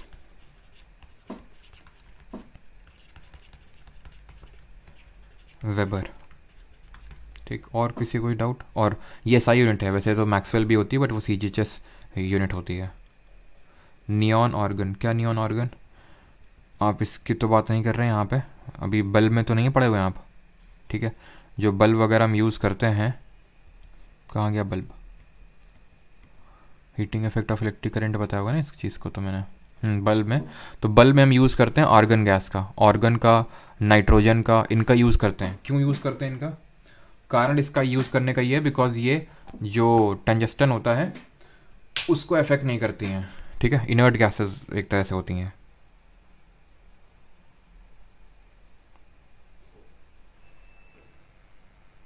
चलिए अब आगे बढ़ते हैं और लाइट यानी जो हमारा ऑप्टिक्स वाला कंपोनेंट है उसको स्टार्ट करते हैं, ठीक है। ऑप्टिक्स वाला कंपोनेंट, तो लाइट, रिफ्लेक्शन और रिफ्रैक्शन, दो चीज़ें पढ़ने वाले हैं। सबसे पहले रिफ्लेक्शन यानी प्रकाश का परावर्तन। रिफ्लेक्शन क्या होता है? रिफ्लेक्शन होता क्या, पहले वो समझ लेते हैं। कोई भी हम ऑब्जेक्ट देख पा रहे हैं, आप अपनी स्क्रीन को देख पा रहे हैं, आप अपनी अराउंड जो चीज़ों को देख पा रहे हैं ना, वो इसीलिए रिफ्लेक्शन की वजह से देख पा रहे हैं। कैसे? वो आप ऐसे देख पा रहे हैं, सर लाइफ इंक्रीज डिफरेंस रहता है पर, चलो, तो ये होता है कि जैसे कि वो लाइट हमारे आसपास जो मौजूद है वो उस ऑब्जेक्ट में स्ट्राइक करती है और रिफ्लेक्ट होती है, जिसकी वजह से वो ऑब्जेक्ट हमें दिख पाता है। ये होता है रिफ्लेक्शन, यानी कि जब लाइट किसी एक पर्टिकुलर ऑब्जेक्ट से टकरा के वापस आ जाती है, दैट इज रिफ्लेक्शन, परावर्तन। लॉज ऑफ रिफ्लेक्शन होते हैं दो, angle of incidence is equal to angle of reflection. Incident ray, reflected ray and the normal to the surface all lie in the same plane. ये क्या होता है? Angle of incidence. Incidence का मतलब होता है जो रे ऑफ लाइट, पहले जो इसको हिंदी में क्या बोलेंगे एक बार कमेंट कर दो अगर कोई हो जिसको पता हो यहाँ पे। तो ये यहाँ पे स्ट्राइक करेगी, इंसिडेंट लाइट इसको बोलते हैं। ये जिस एंगल से रिफ्लेक्ट करेगी, जिस एंगल से परावर्तित होगी, और ये जो हम इस सरफेस, जिस सरफेस में रिफ्लेक्ट हुई है ना, उसके अराउंड एक हम नॉर्मल ड्रॉ कर देंगे 90 डिग्री पे, तब हमें एंगल मिल जाएंगे। ये एंगल ऑफ इंसिडेंस कहलाएगा, जिसको मैं आई से रिप्रेजेंट कर सकता हूँ, ये एंगल ऑफ रिफ्लेक्शन में रिप्रेजेंट कर सकता हूँ आर से। तो जो एंगल ऑफ इंसिडेंस है वो एंगल ऑफ रिफ्लेक्शन के बराबर होगा। और दूसरा लॉ क्या कह रहा है, ये जो इंसिडेंट रे है, ये जो रिफ्लेक्टेड रे है और ये जो नॉर्मल है, ये तीनों सेम प्लेन पे लाई कर रहे हैं, एक ही प्लेन में है बस। ठीक, आते हैं reflection of light in a plane mirror पढ़ते हैं। एक जो समतल दर्पण होता है, ये किस तरह से लाइट को रिफ्लेक्ट करता है, इसको हम पढ़ेंगे। ठीक है, तो यहाँ पे हम एक समतल दर्पण को ले लेते हैं, प्लेन मिरर को। सबसे पहली बात तो जो प्लेन मिरर का जो फोकल लेंथ होता है, इसका फोकल लेंथ वो इन्फिनिटी होता है। फोकल लेंथ इसका इन्फिनिटी होता है, ध्यान रखना, फोकल दूरी। इसका इमेज फॉर्मेशन पढ़ने वाले हम लोग यहाँ पे। तो मान लेते हैं कोई ऑब्जेक्ट है या फिर आप हैं यहाँ पे, ठीक है, आपके एक ही पैर है, ठीक है, तो या फिर दो पैर रख लो यहाँ पे, ठीक, ऐसे करके, ठीक। तो ये आप हैं, जो आपकी इमेज बनती है प्लेन मिरर में वो एग्जैक्टली उतनी ही दूर बनती है जितना कि आप दूर हैं किससे, उस पर्टिकुलर प्लेन मिरर से। ठीक है, तो यहाँ पे ले लेते हैं इस तरह से, ठीक है।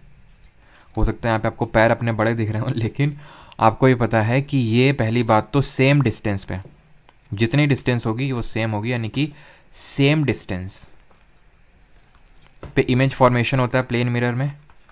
बिहाइंड द मिरर होता है, आप जैसे देख पा रहे होंगे मिरर के आपके पीछे बन रही है, बिहाइंड द मिरर यानी दर्पण के पीछे बनती है। और क्योंकि दर्पण के पीछे बनती है, बिहाइंड द मिरर बनती है, तो ये इमेज आपकी हुई वर्चुअल। वर्चुअल का मतलब हिंदी में होता है आभासी।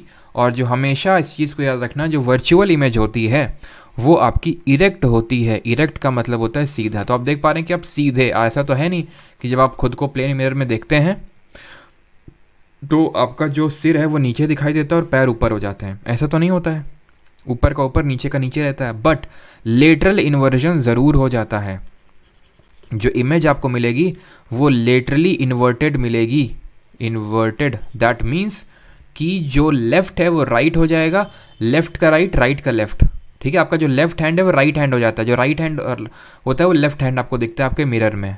तो इसका मतलब होता है लेटरल इन्वर्जन। वो वर्चुअल होती, इरेक्ट होती, same distance behind the mirror बनती, इसका फोकल लेंथ इन्फिनिटी होता है, बात खत्म। यानी पावर जीरो होगा, क्योंकि अभी हम देखेंगे आगे चलेंगे कि पावर होता है 1/, फोकल लेंथ, और 1/, आपने मैथ से पढ़ा होगा, इज जीरो, है ना।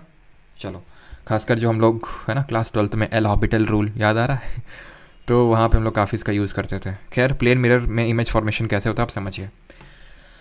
Now coming on to this spherical mirrors.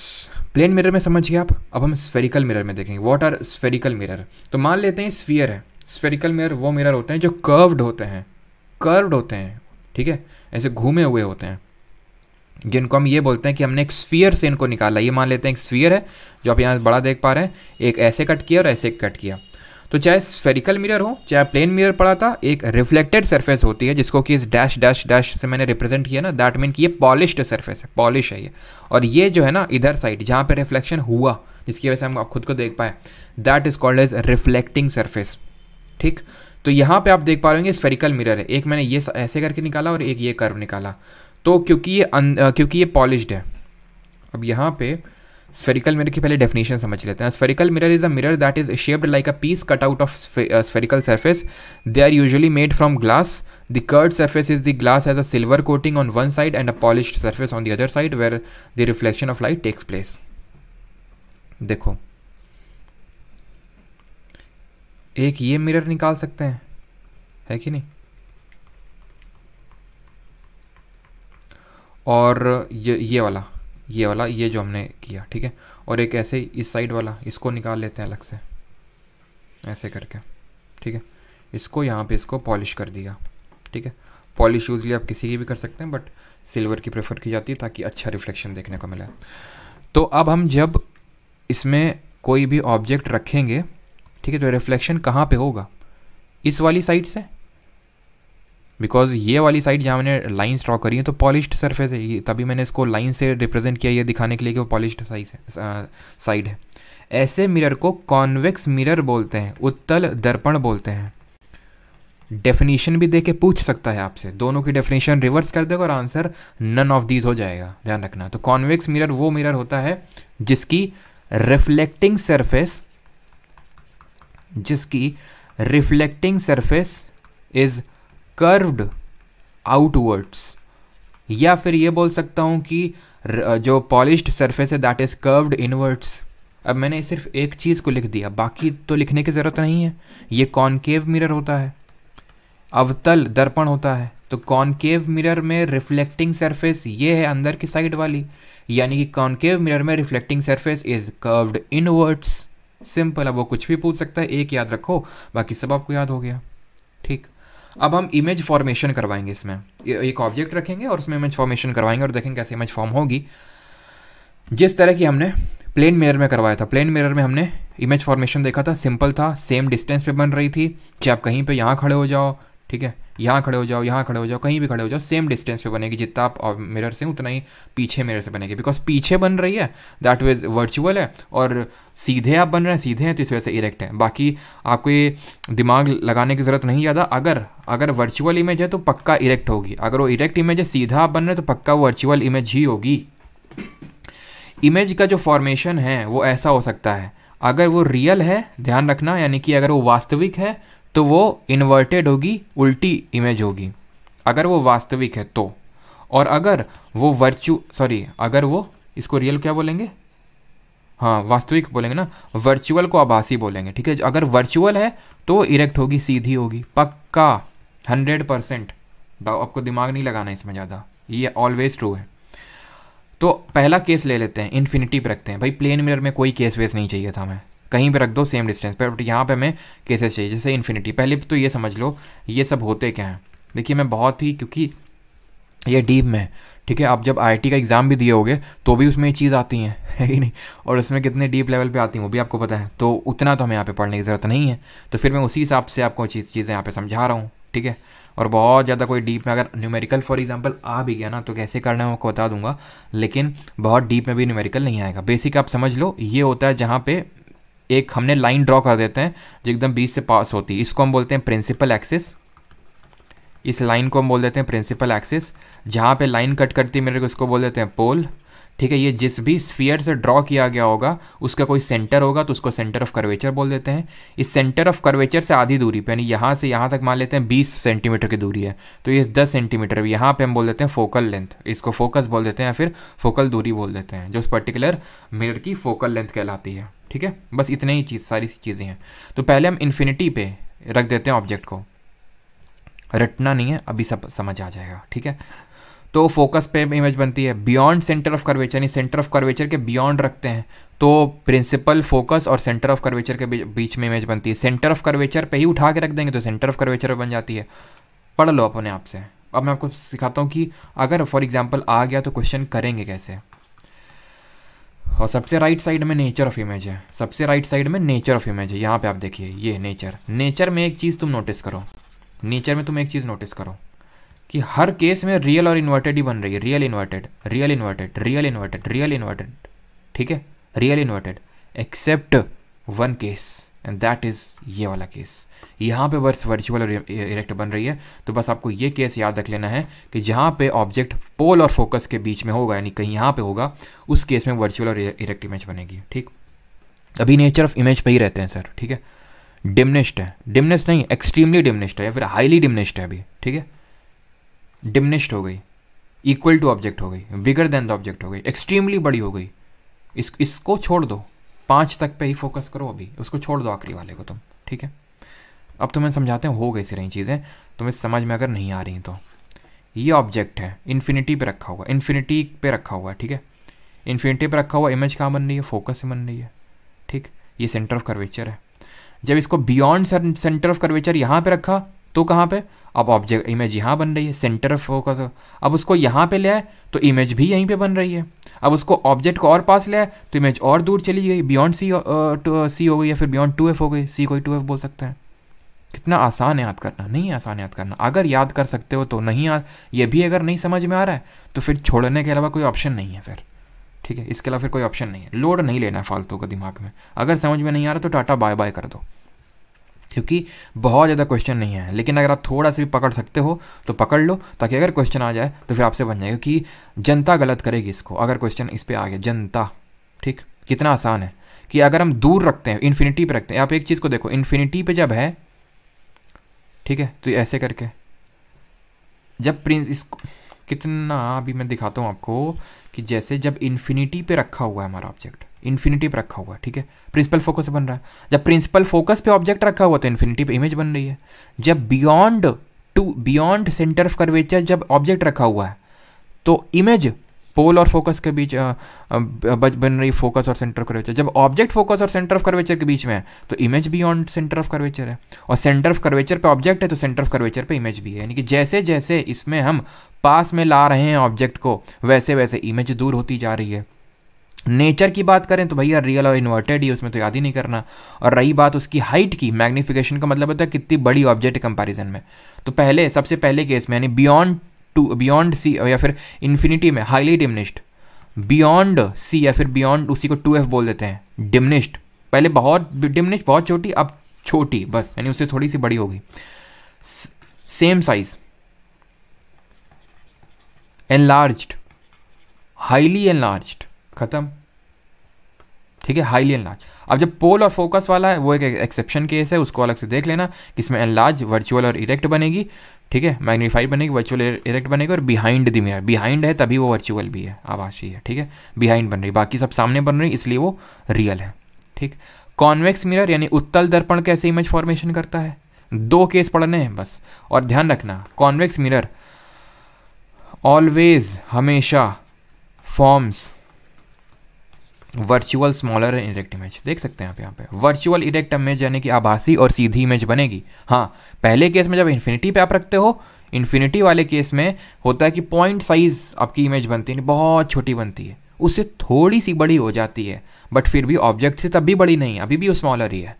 तो अगर आपसे कोई क्वेश्चन पूछ ले कि एक मिरर है जो कि रियल इमेज बना रहा है, तो बताओ ये कॉन्वेक्स होगा कॉनकेव होगा, इस तरह से ऑप्शन आ जाए, तो भाई कॉन्वेक्स मिरर तो कभी रियल इमेज बना ही नहीं सकता है, और कॉनकेव मिरर कभी वर्चुअल इमेज नहीं बना सकता एक्सेप्ट 1 केस, जहाँ पे ऑब्जेक्ट पोल और फोकस के बीच में हो।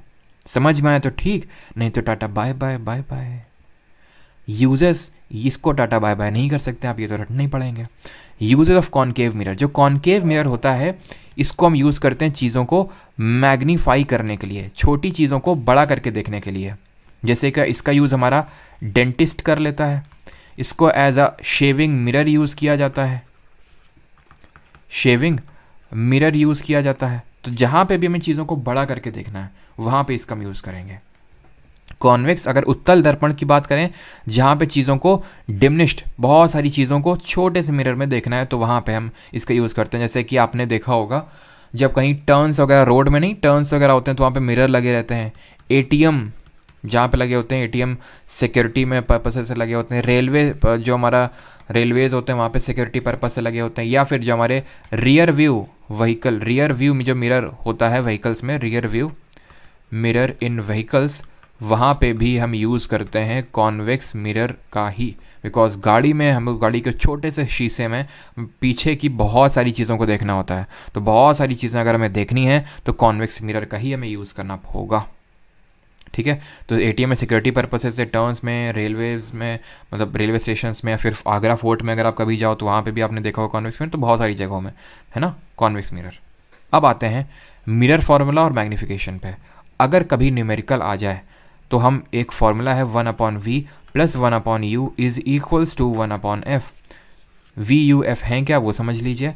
u है ऑब्जेक्ट की पोल से दूरी, ऑब्जेक्ट की दूरी, ठीक है, ऑब्जेक्ट की डिस्टेंस। v है इमेज की डिस्टेंस, इमेज की डिस्टेंस। और f है फोकल लेंथ, फोकल लेंथ।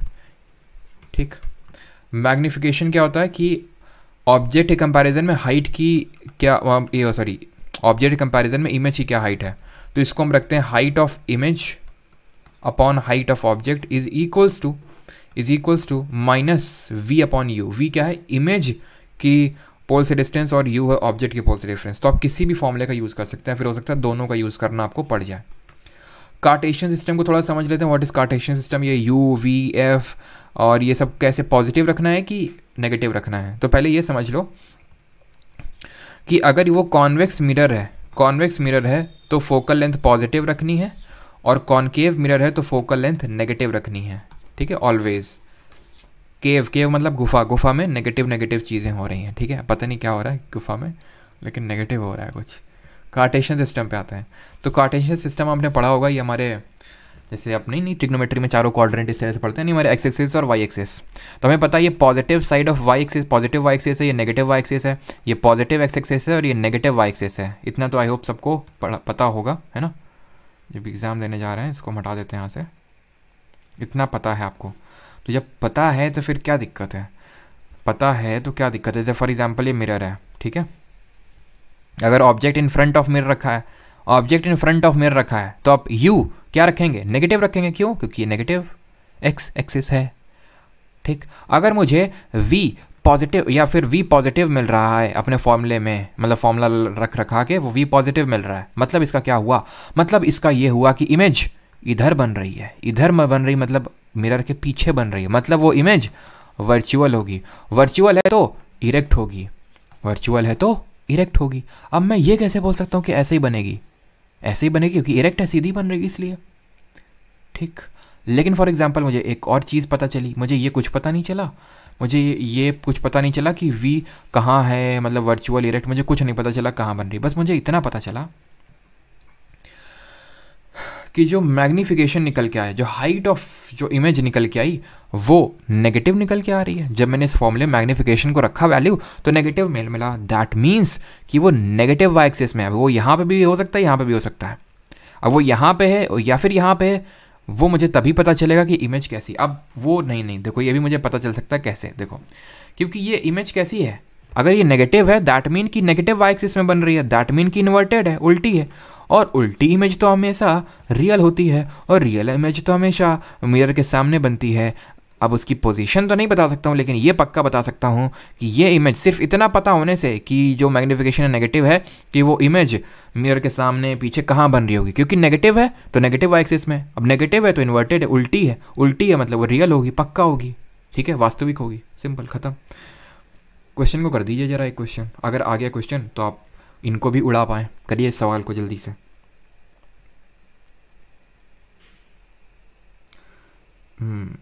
क्या भाई थैंक्स हो रहा है, जल्दी से करिए। और एक कॉन्वेक्स मिरर है, use for rear view in automobile, has a radius of curvature R, उसकी वैल्यू है 3 metre. If a bus is located at 5 metre from the mirror, तो यू नेगेटिव, अगर आपको चलो समझ नहीं आ रहा, आप मेरी मानो, हमेशा यू नेगेटिव रख के आना आप। ठीक है, तो यू नेगेटिव ले लिया। आर रेडियस ऑफ कर्वेचर है, रेडियस ऑफ कर्वेचर हमेशा याद रखना इज इक्वल्स टू 2f। मैंने आपको ये चीज़ बताई थी कि ये सेंटर ऑफ कर्वेचर होता है, या फिर इसको रेडियस ऑफ कर्वेचर भी बोलते हैं। ये डबल होता है फोकस का। ठीक है, तो इज इक्वल टू 2f। तो यहाँ से फोकल लेंथ में क्या निकाल लूँगा? 1.5। ये 1.5 पॉजिटिव में रखूँगा फॉर्मूले में, फिर नेगेटिव में, पॉजिटिव में। क्यों? कॉन्वेक्स की बात हो रही है। खत्म। मिरर फॉर्मूला क्या बोलता है? 1/v plus 1/u is equals to 1/f। निकालना है position, nature and size of image, तो यानी इमेज यानी 1/v प्लस 1/u। u कितना है? माइनस का 5 रख दिया यहाँ पे, इज इक्वल्स टू 1/f 1.5। 1.5 का मतलब 3/2 होता है ना, तो ऐसा करके लिख लिया तो 2 ऊपर चला जाएगा। अब यहाँ पे आइए, 1/v minus 1/5 is equals to 2/3। 1/v is equals to 2/3 plus 1/5। Simple, यहाँ पे 15 आ जाएगा एलसीएम 10, और यहाँ से आ जाएगा 3, यानी v की वैल्यू आ जाएगी 15/13। किसमें? मीटर्स में। ये है क्या? Position of image. नेचर क्या है? पॉजिटिव है ना सर, पॉजिटिव है, इसका मतलब है पॉजिटिव एक्स एक्सिस में, मतलब है कि ये आपकी कैसी होगी? वर्चुअल होगी। वर्चुअल है तो इरेक्ट होगी। इसको निकालने के लिए मुझे इतना सब भी करने की ज़रूरत नहीं थी, नेचर और नेचर बताने के लिए। क्यों? क्योंकि मुझे पता है कॉन्वेक्स मिरर ऑलवेज, हमेशा forms virtual and erect image. वो तो पोजीशन निकालने के लिए मुझे इतना सब फॉर्मूले का यूज़ करना पड़ा। अगर मुझे सिर्फ नेचर पूछ देता ना तो मैं फॉर्मूले का भी यूज़ ना करता, लेकिन नॉर्मल लोग फॉर्मूला लगाते ही लगाते हैं। क्या हमें पता है convex mirror always forms virtual and erect image. ख़त्म बात। ठीक है, माइनस में कैसे आपका आंसर आ रहा है? कार्टेशियन सिस्टम बाउंस कर गया श्रुति जी, बाउंस कर गया मतलब मैथ आपकी बहुत है कमज़ोर है, और पता नहीं फिर आप मेंस की प्रिपरेशन नहीं कर रहे होंगे फिर। क्यों? क्योंकि ये चीज़ तो आपको पता होनी चाहिए कि हमारे ये एक्स एक्सिस होता है, ये वाई एक्सिस होता है, ये पॉजिटिव एक्स एक्सिस होता है और ये नेगेटिव एक्स एक्सिस होता है, ये पॉजिटिव वाई एक्सिस होता है, ये नेगेटिव वाई एक्सिस होता है। ठीक, तो आपको ये इमेजिन करना है ऐसे करके कि ये रखा हुआ है आपका मिरर, ये रखा हुआ मिरर। ठीक है, तो अगर आपकी इमेज नेगेटिव मिल रही है, जो भी चीज़ मिरर के सामने होगी, ऑब्जेक्ट अगर सामने है तो नेगेटिव ऑब्जेक्ट का इमेज नेगेटिव रखोगे।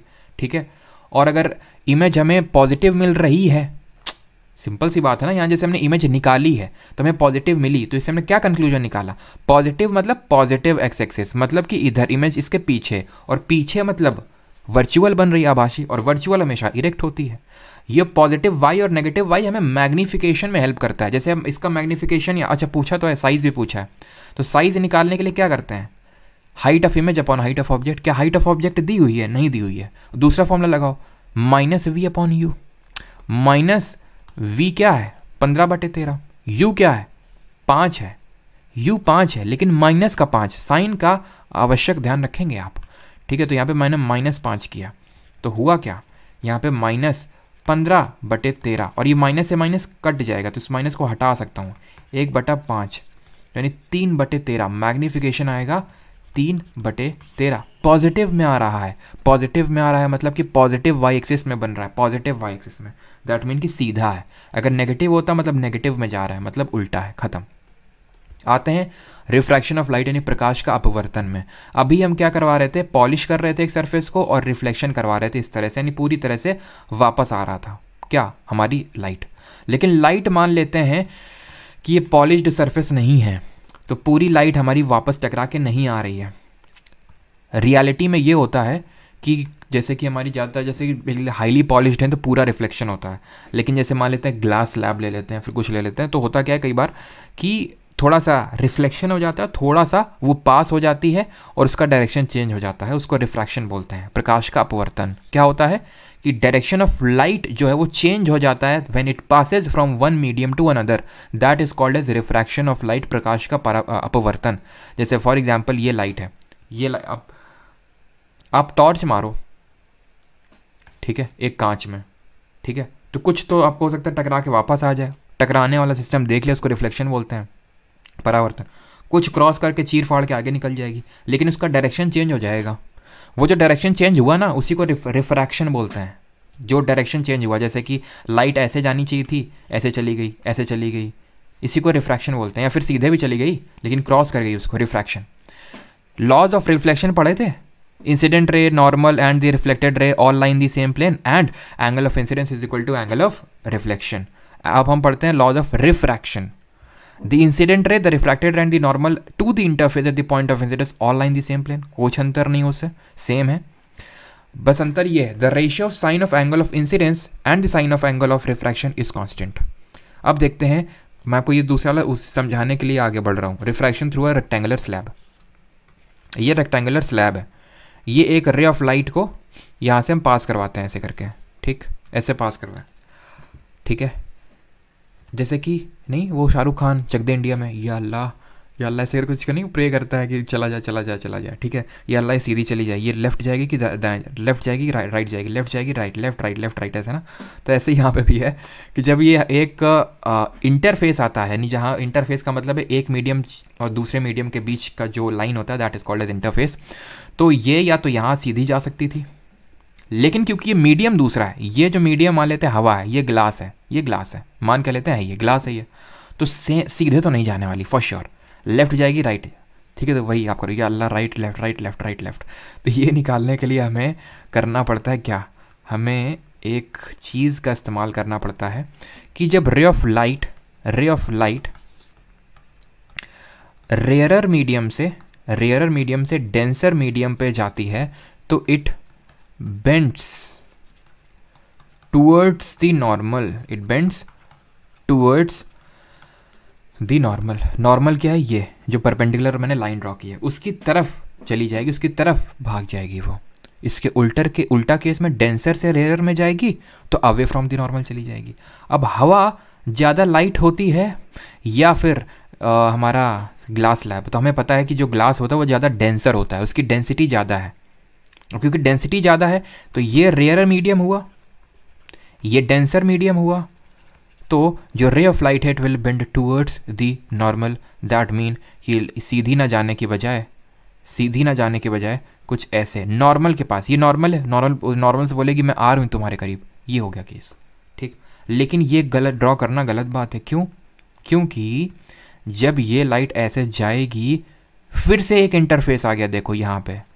अब ये कौन सा है? ये डेंसर है। अब जहाँ पे निकल रही है ये वाला सिस्टम, ये रेयर है। तो अब यहाँ पे तुम नॉर्मल ड्रॉ कर लो ये देखने के लिए कि भाई कहाँ पे जाएगी, इसका डायरेक्शन क्या होगा। तो इस इंटरफेस में ये नॉर्मल होगी। अब ये कहाँ पे बेंड हो जाएगी? ये बेंड हो जाएगी अवे फ्रॉम द नॉर्मल। जाना ऐसे चाहिए था, टूवर्ड्स द नॉर्मल जाती और चिपक के जाती, लेकिन ये नॉर्मल से और दूर भाग जाएगी, नॉर्मल से और दूर भाग जाएगी।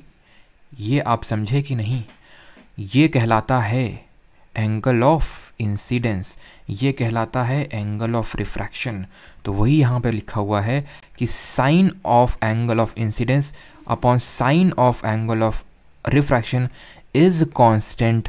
इसी को हम बोलते हैं रिफ्रैक्टिव इंडेक्स, ठीक है, सॉरी, मतलब इस पर्टिकुलर लॉ को बोलते हैं स्नेल्स लॉ, ठीक है, स्नेल्स लॉ। और ये जो sine of angle of incidence है upon sine of angle of refraction है, इसको बोलते हैं, जो कांस्टेंट है ये है आपका रिफ्रैक्टिव इंडेक्स, अपवर्तनांक, इसको बोलते हैं स्नेल्स लॉ। समझ में आई आपको चीज़ें?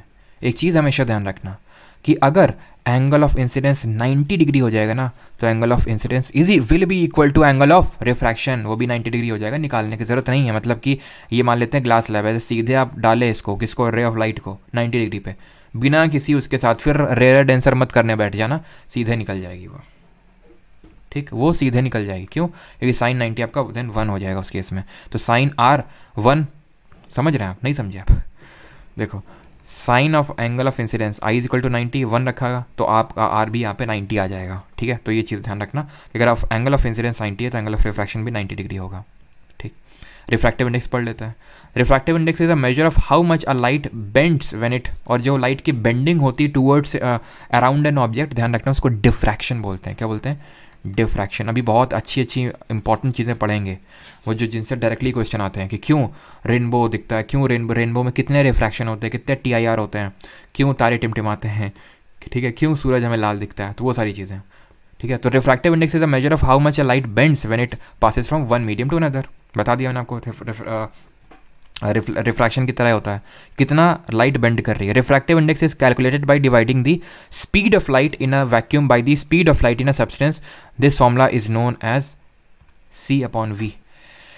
C यहाँ पे क्या है? Speed of light in vacuum. V क्या है? Speed of light in that particular substance. और ये क्या है? N। इसको म्यू से भी रिप्रेजेंट करते हैं, इसको बोलते हैं रिफ्रैक्टिव इंडेक्स या फिर अपवर्तनांक। बहुत आसान है।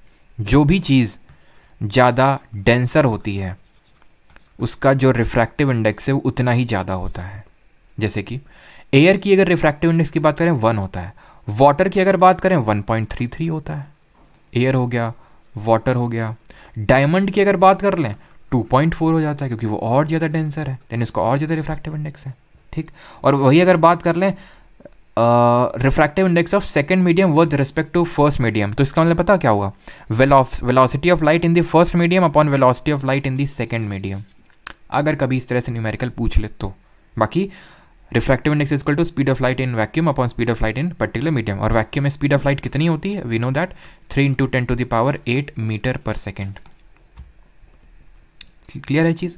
अब देखते हैं रिफ्रैक्शन बाई स्फेरिकल लेंसेज। यहाँ से और कुछ तो नहीं चीज़ें आपको जानने की ज़रूरत है, नहीं। अपवर्तनांक हो गया, रिफ्रैक्टिव इंडेक्स, ठीक है।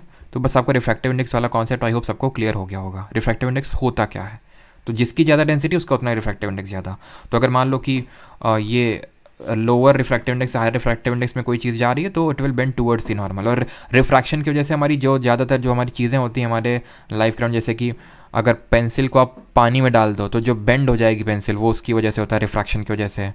या फिर अगर हम बात कर लें जैसे कि पेपर रखा हुआ है, पेपर के ऊपर ग्लास स्लैब रख दो, आपने कभी देखा भी होगा, तो वो जो वर्ड्स होते हैं, वर्ड्स जैसे कि मान लो ये पेपर रखा हुआ न्यूज़पेपर है, उसके ऊपर आप ग्लास स्लैब रख दो तो उठे हुए अपीयर होते हैं, वो उठे हुए रिफ्रैक्शन की वजह से ये होते हैं।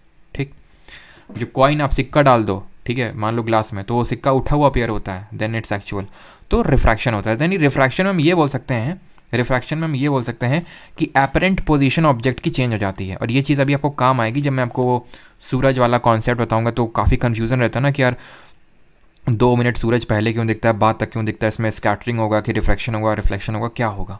तो बस इतना ध्यान रखो कि रिफ्रैक्शन एपरेंट जो पोजीशन होता है ऑब्जेक्ट का उसको चेंज कर देता है। ये चीज़ आपको बहुत हेल्प करेगी ये जानने में कि ये सारी चीज़ें जो आगे फिनोमिना हम देखेंगे हमारे जो नेचर में होते हैं वो क्यों होते हैं। Refraction by spherical lenses, lens क्या होता है, तो हमने एक स्फेरिकल सरफेस लिया और उसको ऐसे करके ज्वाइन कर दिया, एक स्फेरिकल सरफेस लिया, दोनों को ऐसे दोनों एक दूसरे से रूठा दिया, यानी कि रुला दिया दोनों को, तो ऐसे दोनों एक दूसरे को पीठ दिखाने लगेंगे। ठीक है, तो अलग अलग तरह के लेंस बन जाएंगे। इसको बोल देते हैं कॉन्वेक्स लेंस, उत्तल लेंस, और इसको बोल देते हैं अवतल लेंस। ठीक है, कॉनकेव लेंस। ये जो उत्तल लेंस आप देख पा रहे होंगे ये बीच में मोटा होता है, ठीक है, और जो अवतल लेंस होता है ये बीच में पतला होता है और साइड में मोटा होता है। इमेज का फॉर्मेशन है, इमेज का फॉर्मेशन बिल्कुल देखने की ज़रूरत नहीं है, क्यों, क्योंकि सेम है। इमेज फॉर्मेशन ऑफ, ध्यान ये चीज़ हमेशा ध्यान रखना, मैं तुम्हें बताता हूँ कि convex lens is equal to concave mirror और concave lens is equal to convex mirror. कैसे, हम कॉनकेव मिरर में जो भी इमेज का फॉर्मेशन देखे थे वो कॉन्वेक्स लेंस में सिमिलर है। जब ऑब्जेक्ट को बियॉन्ड 2f रख रहे थे तो कहाँ बन रही थी इमेज, फोकस से बन रही थी, सॉरी जब इन्फिनिटी पे रख रहे थे, जब बियॉन्ड 2f रख रहे थे, यानी 2f का मतलब I again repeat centre of curvature. ठीक, बियॉन्ड 2f रख रखे तो कहाँ हो रही थी इमेज, इमेज थोड़ी और दूर जा रही थी, किससे, उस केस में मिरर से, इस केस में लेंस से, तो अब f और 2f के बीच में बनेगी। ठीक है, और पास लाए उसको 2f पे यानी सेंटर ऑफ कर्वेचर पे ला के ही खड़ा कर दिया तो इमेज भी सेंटर ऑफ कर्वेचर पे ही बनेगी। और पास लाए ऑब्जेक्ट को f और 2f के बीच में रखा, और दूर निकल गया ऑब्जेक्ट, बियॉन्ड 2f निकल गया, इमेज को, ऑब्जेक्ट को f पे रख दिया, इमेज इन्फिनिटी बनेगी। जैसे कि जब ऑब्जेक्ट इन्फिनिटी पे था इमेज f पे बन रही थी, अब ऑब्जेक्ट f पे है तो इमेज इन्फिनिटी पे बन रही है। और ये आखिरी केस याद करो कॉनकेव वाले में, एक्सेप्शन केस था, एक्सेप्शन वाला केस ये वाला केस, ये जहाँ पे पोल और प्रिंसिपल फोकस के बीच में रख रहे थे, तो हर केस में तुमको क्या हो रहा था, सेम होगा यहाँ पे, सेम अभी आगे देखेंगे। वह यहाँ पे भी आपका एक्सट्रीमली डिमिनिश्ड, इक्वल, बिगर, एक्सट्रीमली बिगर, इस तरह से बनेगी, और लास्ट वाले केस में बिगर वाला बन जाएगा और यहाँ पे थोड़ा सा एक्सेप्शन वाला केस आ जाता है। ठीक है, तो यहाँ पे आप देख पा रहे हैं थोड़ा सा एक्सेप्शन वाला केस है जब f और यहाँ पे ये पोल की जगह हम सेंटर ऑफ ओरिजिन बोल देते हैं। अब मुझे पता है सर ये यहाँ पे भी 2f है, यहाँ पे भी 2 है, यहाँ f है, यहाँ f है, यहाँ 2f है, यहाँ 2f है, क्यों, क्योंकि वहाँ पे सर एक पॉलिश्ड सरफेस थी, एक ही तो रिफ्लेक्टिंग सरफेस थी, यहाँ पे तो दो कर्व्ड सरफेस हैं, दो स्फेरिकल सरफेस हैं, तो इसका इधर साइड होगा f2f, इसका इधर साइड होगा f2f, अगर नहीं समझ पा रहे हो। बाकी तो जुगाड़ लगाने का नीड है अभी यहाँ पे, और जुगाड़ मैंने आपको बता दिया है कि कॉनकेव मिरर का तुम्हें याद हो गया है तो वो बराबर है कॉन्वेक्स लेंस के। और जैसे कॉन्वेक्स मिरर में देखे थे कि सिर्फ दो ही हमारे बनते हैं, दो ही रे डायग्राम बनते हैं कि एक इन्फिनिटी पे रखा है, ठीक है, इन्फिनिटी पे रखा है तो इस तरह से आपका बनेगा, और जब इन्फिनिटी और ऑप्टिकल सेंटर के बीच में रखा है तो इस ऐसे बनेगा। दोनों केस में ही इसमें क्या है, पॉइंट साइज इमेज बनेगी, यहाँ पे क्या है, डिमिनिश्ड बनेगा, बन दोनों में छोटा रहा है, इसमें बहुत छोटा है, इसमें थोड़ा सा छोटा है। क्लियर है इतनी चीज़, बस ये तुम कॉन्सेप्ट अपना इस पे ना लगा देना कि कॉन्वेक्स लेंस का कॉनकेव मिरर का फोकल लेंथ नेगेटिव होता है तो कॉन्वेक्स लेंस का भी नेगेटिव होगा। ध्यान ये हमेशा याद रखना, चाहे कॉन्वेक्स मिरर हो चाहे लेंस हो, फोकल लेंथ पॉजिटिव ही रहेगी, चाहे कॉनकेव लेंस हो चाहे कॉनकेव मिरर हो, फोकल लेंथ नेगेटिव ही रहेगी। तो अगर फॉर्मूला आ जाए तो उसमें आपको हेल्प मिलेगी। जैसे कि वहाँ पे हमने देखा था मिरर फार्मूला, यहाँ पे होता है लेंस फार्मूला, यहाँ पे लिखे दे रहा हूँ लेंस फार्मूला। लेंस फार्मूला होता है 1/v minus 1/u is equal to 1/f। वहाँ क्या था, प्लस था ना, माइनस कर दिया।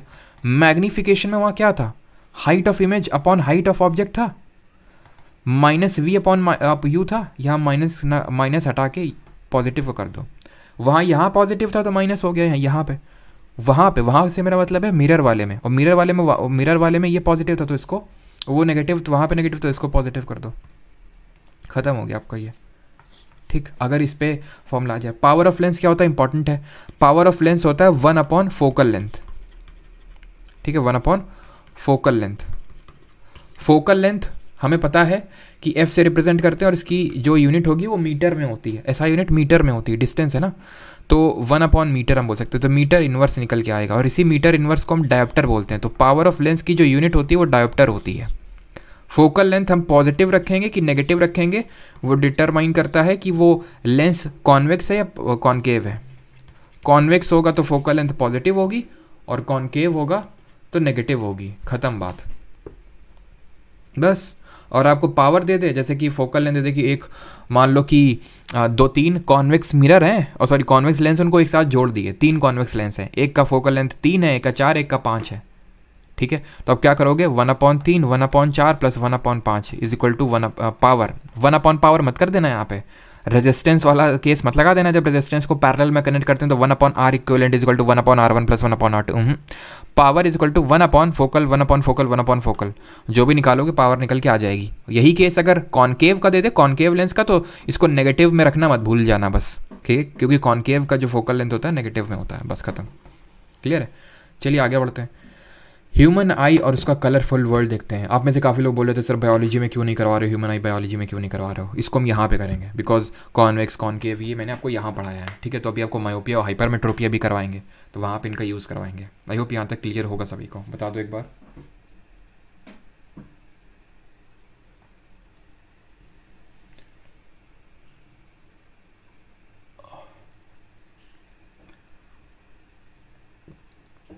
ये तो थोड़ा सा हाँ ये देखना बिल्कुल।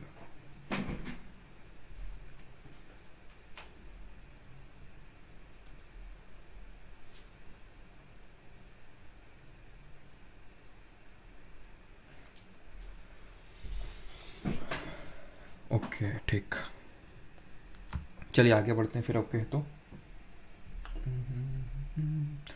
और भैया 7:30 बजे सभी लोग आ जाएंगे, है ना जिन लोगों ने सफ़र वाले में एनरोल किया है। काफ़ी लोग बोले थे सर दिखा नहीं रहा उसमें, तो अभी क्लास हुई नहीं है, मैं शेड्यूल कर दूंगा, है ना। चलो, तो human I and the colourful world. हाँ, तो ये है हमारी ह्यूमन आई। सबसे पहले तो आज तुम ये सुनो कि आपकी आँख नहीं देखती है, आपकी जो आई होती है वो नहीं देखने का काम करती है, वो सिर्फ उसमें जो लेंस लगा है या फिर वो इमेज कैप्चर करने का काम करती है। ये जो आप ये देख पा रहे हैं सेल्स, जिनको हम रेटिनल ब्लड वेसल्स या फिर ये जो ऑप्टिक नर्व्स होती हैं, ये ऑप्टिक नर्व्स क्या करती हैं, इस पिक्चर को पहुंचाती हैं कहाँ पे, इस पिक्चर को पहुंचाती हैं जो इस रेटिना में बन रही है को ब्रेन तक। ब्रेन देखने का काम करता है। इसीलिए ये बोला जाता है कि अगर आपकी ऑप्टिक नर्व्स ख़राब हो गई तो आपकी आंखों की रोशनी कभी नहीं आ सकती। अभी तक तो नहीं आ सकती है, आगे कोई इन्वेंशन हो जाए तो पता नहीं है, ठीक है। जैसे मोतियाबिंद हो जाता है, तो मोतियाबिंद में क्या है, लेंस के सामने वो परत जम गई, उसको हटा देंगे। आपको दूर का नहीं दिखता, पास का नहीं दिखता, मतलब लेंस आपका थोड़ा सा उसका फोकल लेंथ बिगड़ गया है, तो हो सकता है इमेज पहले ही बना देता हो, इमेज दूर में बनाता हो, रेटिना में बना ही नहीं रहा, तो उसको एडजस्ट कर देंगे तुम्हारे। ये तो ग्लासेस लगा लो या फिर लेंस आते हैं वो लगा लो वो। लेकिन अगर आपके ऑप्टिक नर्व्स डैमेज हो गई ना, तो आपकी इमेज कभी वो आपकी विजन कभी आ ही नहीं सकता है। कारण ये है कि हम ऑप्टिक नर्व्स को फिर से रिचार्ज नहीं कर सकते हैं, फिर से उनको रिप्लेनिश नहीं करने का भी कोई ऐसा इन्वेंशन नहीं है। तभी जो ग्लोकोमा और ट्रैकोमा करके जो डिजीज़ेस होती हैं, इनका कोई, अगर ग्लोकोमा तो खैर हेरिडिटरी होती है ना, अगर ग्लोकोमा है तो मतलब आपकी फैमिली कोई हिस्ट्री होगी। एक्चुअली मेरे को भी एक बार ये अटैक पड़ा था, ठीक है, तो मुझे इसके बारे में काफ़ी अच्छे से पता है कि तकरीबन कुछ टाइम पहले की बात है, मतलब काफ़ी ज़्यादा स्ट्रेस मैंने ले लिया था।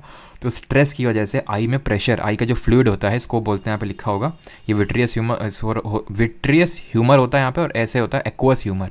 तो जो फ्लूइड भरा होता है उसमें प्रेशर बहुत इंक्रीज़ हो जाता है, और प्रेशर जब इंक्रीज़ हो जाता है, यही ग्लोकोमा ट्रैकोमा में भी होता है, तो इसमें बहुत ज़्यादा प्रेशर बढ़ता है।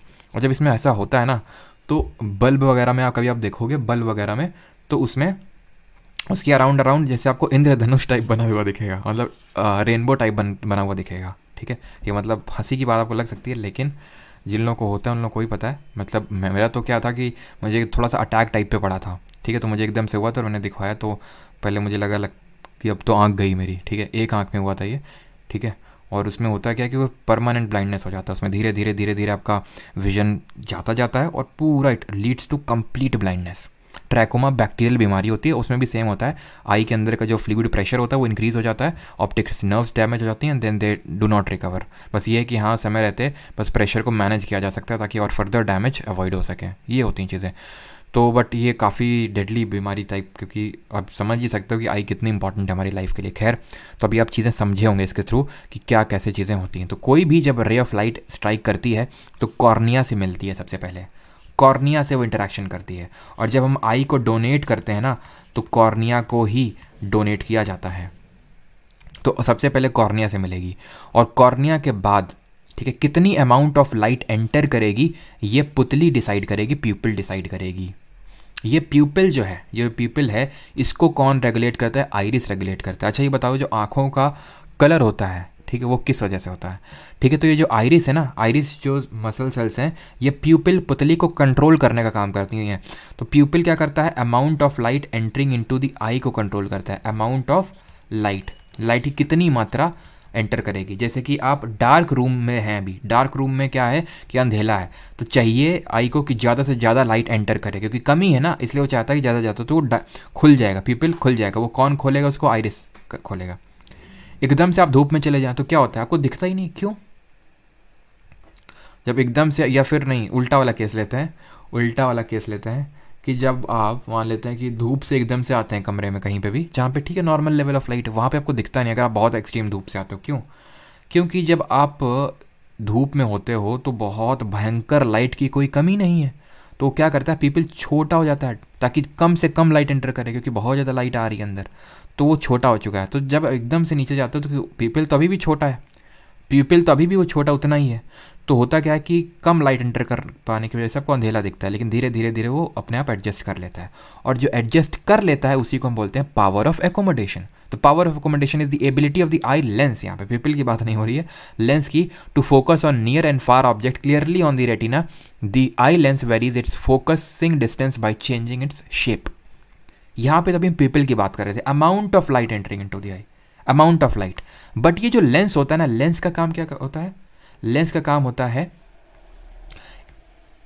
जो रे ऑफ लाइट है उसको फोकस करने का काम, रे को फोकस करने का काम। जैसे रे ऑफ लाइट आ रही है, इसको फोकस करके रेटिना पे ले जाना, रेटिना पे इमेज बनवाना, ये काम होता है लेंस का। और लेंस जैसे कि जब हम कोई चीज़ को पास में रखते हैं, कोई बहुत दूर में चीज़ देखते हैं, तो हमारा लेंस अपने हिसाब से एडजस्ट करता रहता है अपनी फ्लेक्सिबिलिटी को, ठीक है। उसको बोलते हैं पावर ऑफ एकोमोडेशन।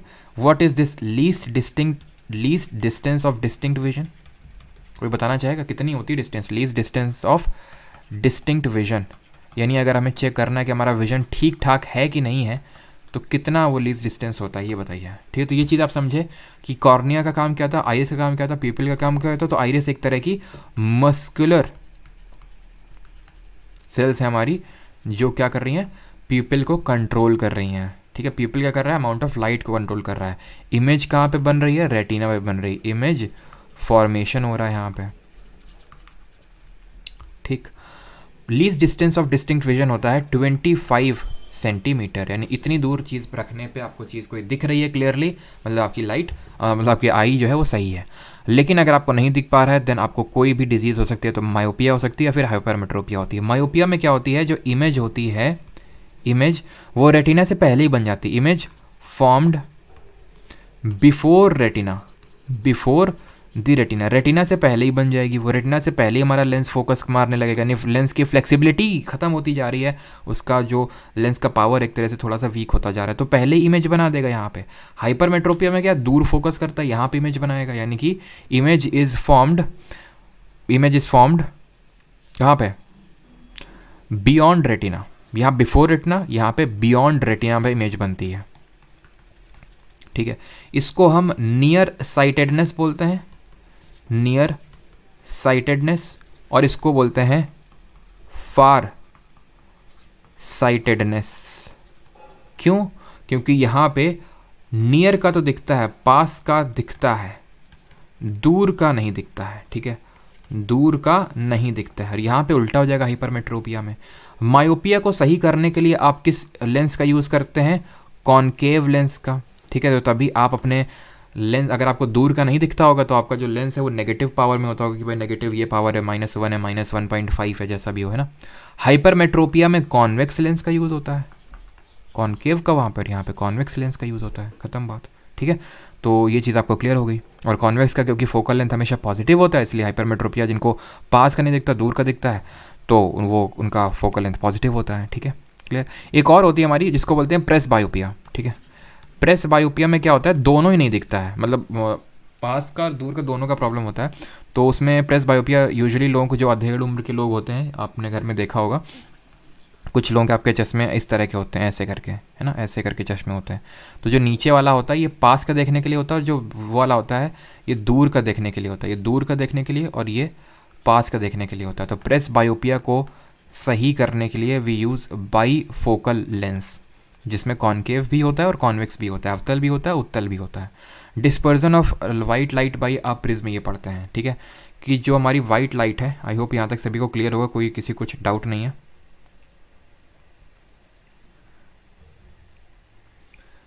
किसी कोई डाउट तो नहीं यहाँ तक?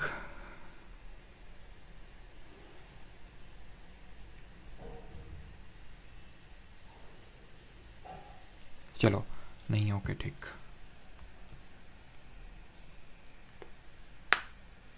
चलो, तो डिस्पर्जन ऑफ वाइट लाइट अभी पढ़ते हैं, डिस्पर्जन ऑफ वाइट लाइट। तो ये एक न्यूटन जी थे हमारे, इनका नाम तो सुना ही होगा आपने। तो न्यूटन जी ने क्या किया, एक प्रिज्म लिया और उससे सनलाइट को पास करवाया, सनलाइट मतलब वाइट लाइट को। तो उन्होंने इस चीज़ को ऑब्जर्व किया कि उस वाइट लाइट 7 डिफरेंट कलर्स में निकल रही है प्रिज्म के उस तरफ।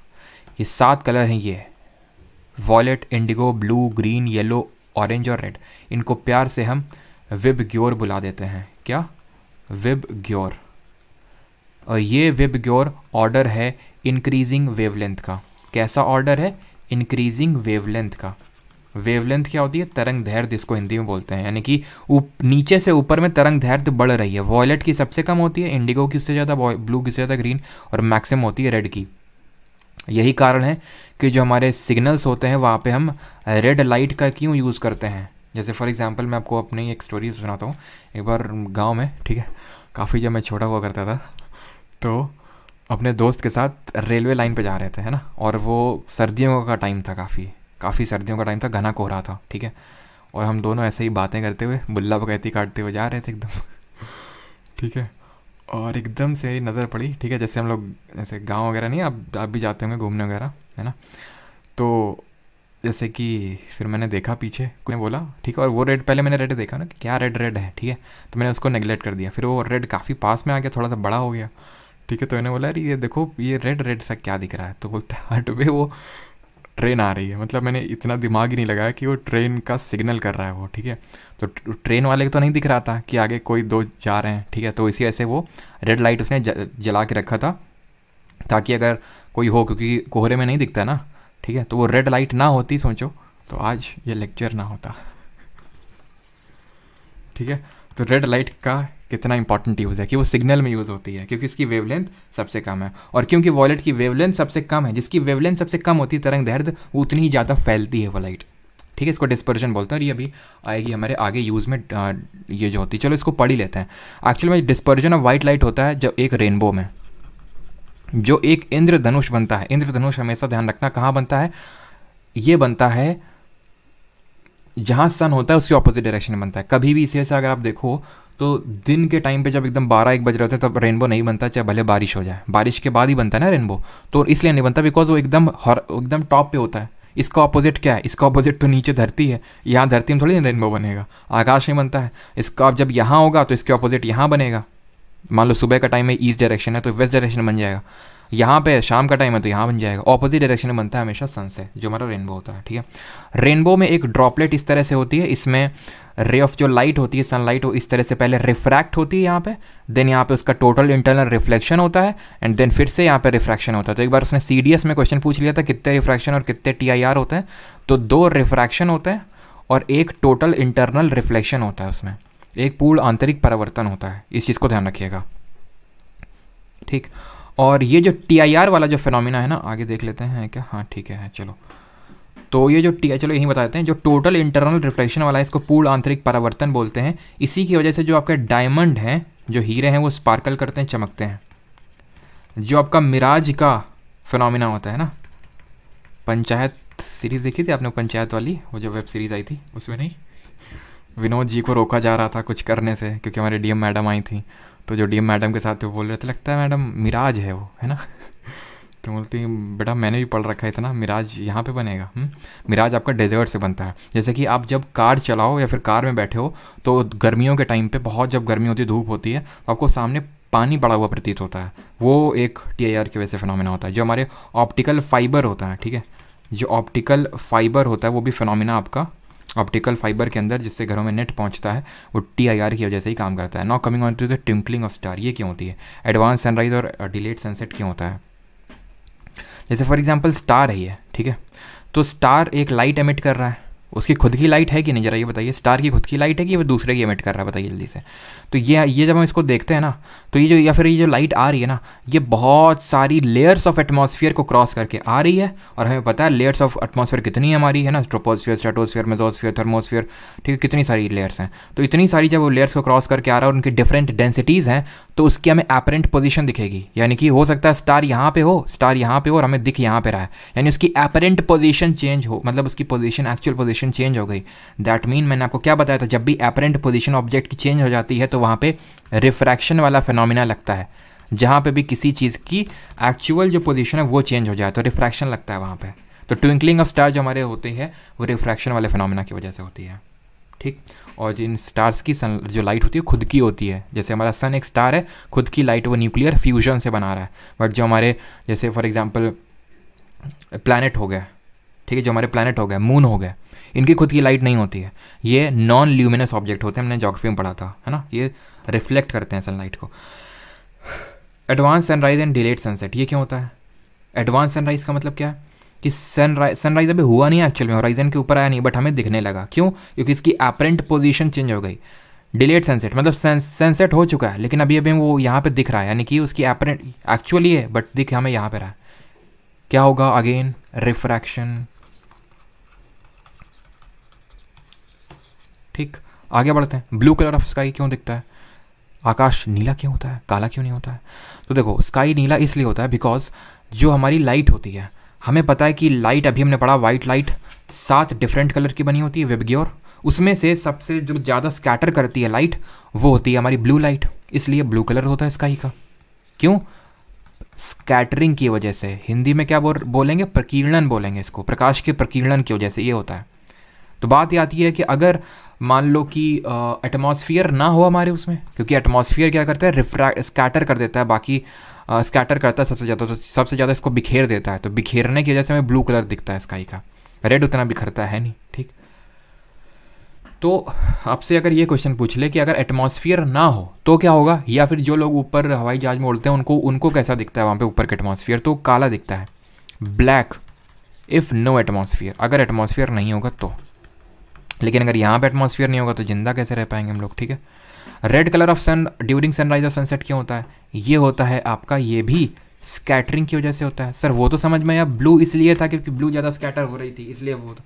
यहाँ पे भी रेड में भी क्यों है? बिकॉज रेड की तो वेवलेंथ सबसे ज़्यादा होती है, ये तो बिल्कुल स्कैटर नहीं करता। तभी तो जैसे होता क्या है, ये मान लेते हैं ये अर्थ है हमारी, यहाँ पे अर्थ में हम लोग खड़े हुए हैं, ये सनराइज़ का टाइम है, ठीक है, सनराइज़ का टाइम ले लेते हैं, सूर्य उदय हो रहा है, ठीक है, सूर्य उदय हो रहा है आपका, ठीक है। सूर्य काफ़ी दूर है हमसे, एक तो केस है दोपहर का टाइम है, दोपहर का टाइम है, सूर्य कितना पास में है, देखो कितना पास में, अभी देखो कितना दूर है, कितना दूर है कि नहीं। तो जब रे ऑफ लाइट, ये वाइट लाइट निकलेगी यहाँ से, तो जितनी भी हैं ब्लू, जिनकी सबसे वेवलेंथ कम है, सब स्कैटर हो जाएंगे, सब फैल जाएंगी, बचेगा कौन आते आते तक हमारी आंखों में? रेड। सेम यहाँ पे भी होगा, कितनी डिस्टेंस दूर है। लेकिन इसी वजह से जब सन ऊपर होता है दोपहर के, अभी कितना बज रहा होगा, अभी बज रहा है 11:30 का टाइम पे, ठीक है, 12 बजे ऐसे के टाइम पे देखो तो लाल थोड़ी नहीं दिखाई पड़ता है, वाइट दिखाई पड़ता है, सफ़ेद टाइप। क्यों? क्योंकि डिस्टेंस कम है, डिस्टेंस कम है तो जो बाकी लाइट्स है ना वो भी स्कैटर हुई नहीं है ढंग से, दैट इज़ वाई, ठीक। तो स्कैटरिंग वाला फिनोमेना यहाँ पे भी काम करता है। रेनबो मैंने आपको बता दिया है, इलेक्ट्रोमैग्नेटिक स्पेक्ट्रम देख लेते हैं और उसके बाद साउंड देखेंगे और इसके बाद यहाँ से हमारा अगला कंपोनेंट स्टार्ट होगा, साउंड होगा, और वो फिर जो हमारा ये लॉज ऑफ मोशन है ये सब चीज़ें पढ़ के ख़त्म करेंगे चीज़ों को, ठीक है। तो इसके बाद आपका थोड़ा सा ब्रेक हो जाएगा एंड देन हम लोग आगे चीज़ें देखेंगे। इलेक्ट्रोमैग्नेटिक स्पेक्ट्रम देख लेते हैं पहले।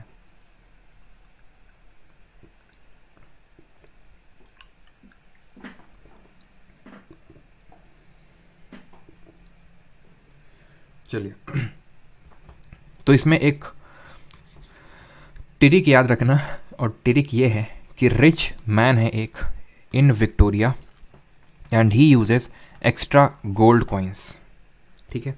यहाँ आर से है आपकी रेडियो वेव्स, एम से है माइक्रोवेव्स, आई से है इंफ्रारेड वेव्स, वी से है विजिबल लाइट या फिर विजिबल स्पेक्ट्रम, यू से है अल्ट्रावायलेट, ठीक है, अल्ट्रावायलेट रेज, एक्स से है एक्स रेज, और जी से है गामा रेज। ये लेफ्ट से राइट अगर हम बात करेंगे तो it is of order decreasing wavelength का ऑर्डर है, घटती हुई तरंग दैर्ध्य का ऑर्डर है ये, यानी कि रेडियो वेव्स की सबसे ज़्यादा वेवलेंथ होगी, गामा रेज की सबसे कम होगी, या फिर इसी को मैं बोल सकता हूँ increasing wavelength, sorry increasing frequency, increasing frequency, आवृत्ति जो है वो बढ़ रही है। अभी वेवलेंथ और फ्रीक्वेंसी दोनों डिस्कस करेंगे, जब ये साउंड पढ़ेंगे ना दोनों डिस्कस करेंगे। तो वेवलेंथ घट रही है, फ्रीक्वेंसी बढ़ रही है, और जो एनर्जी होती है ना, एनर्जी वो एच न्यू होती है, फ्रीक्वेंसी को न्यू से रिप्रेजेंट करते हैं, चलो एफ से ही रिप्रेजेंट कर देते हैं हम, एच एफ, ठीक है। तो मैं ये भी तो बोल सकता हूँ एनर्जी भी इंक्रीज हो रही होगी यहाँ पे, ठीक है, एनर्जी भी इंक्रीज कर रही होगी इस इलेक्ट्रोमैग्नेटिक स्पेक्ट्रम में। तो बस ये चीज़ आपको थोड़ा सा ध्यान रखना है अगर ऑर्डर में लगाने के लिए आ जाए तो, ठीक। अब आते हैं साउंड पे, चलो साउंड भी कर लेते हैं, छोटा सा है बस, ये 2-3 स्लाइड है, 4-5, उसके बाद force and laws of motion पढ़ेंगे, और ये समझ लीजिए कि अब इसके बाद आपका मुश्किल से आधे 1 घंटे का लेक्चर रहेगा बस, ठीक है। चलो, तो अब आते हैं साउंड पे। तो बताइए 3 क्वेश्चन के आंसर दीजिए। मैं आपसे पूछता हूँ कि साउंड प्रोड्यूस कैसे होता है, what kind of waves are they, कैसी होती हैं, लॉन्गिट्यूडनल होती हैं, ट्रांसवर्स होती हैं, कैसी होती हैं, और क्या जो साउंड वेव्स हैं क्या वो वैक्यूम में ट्रैवल हो सकती हैं।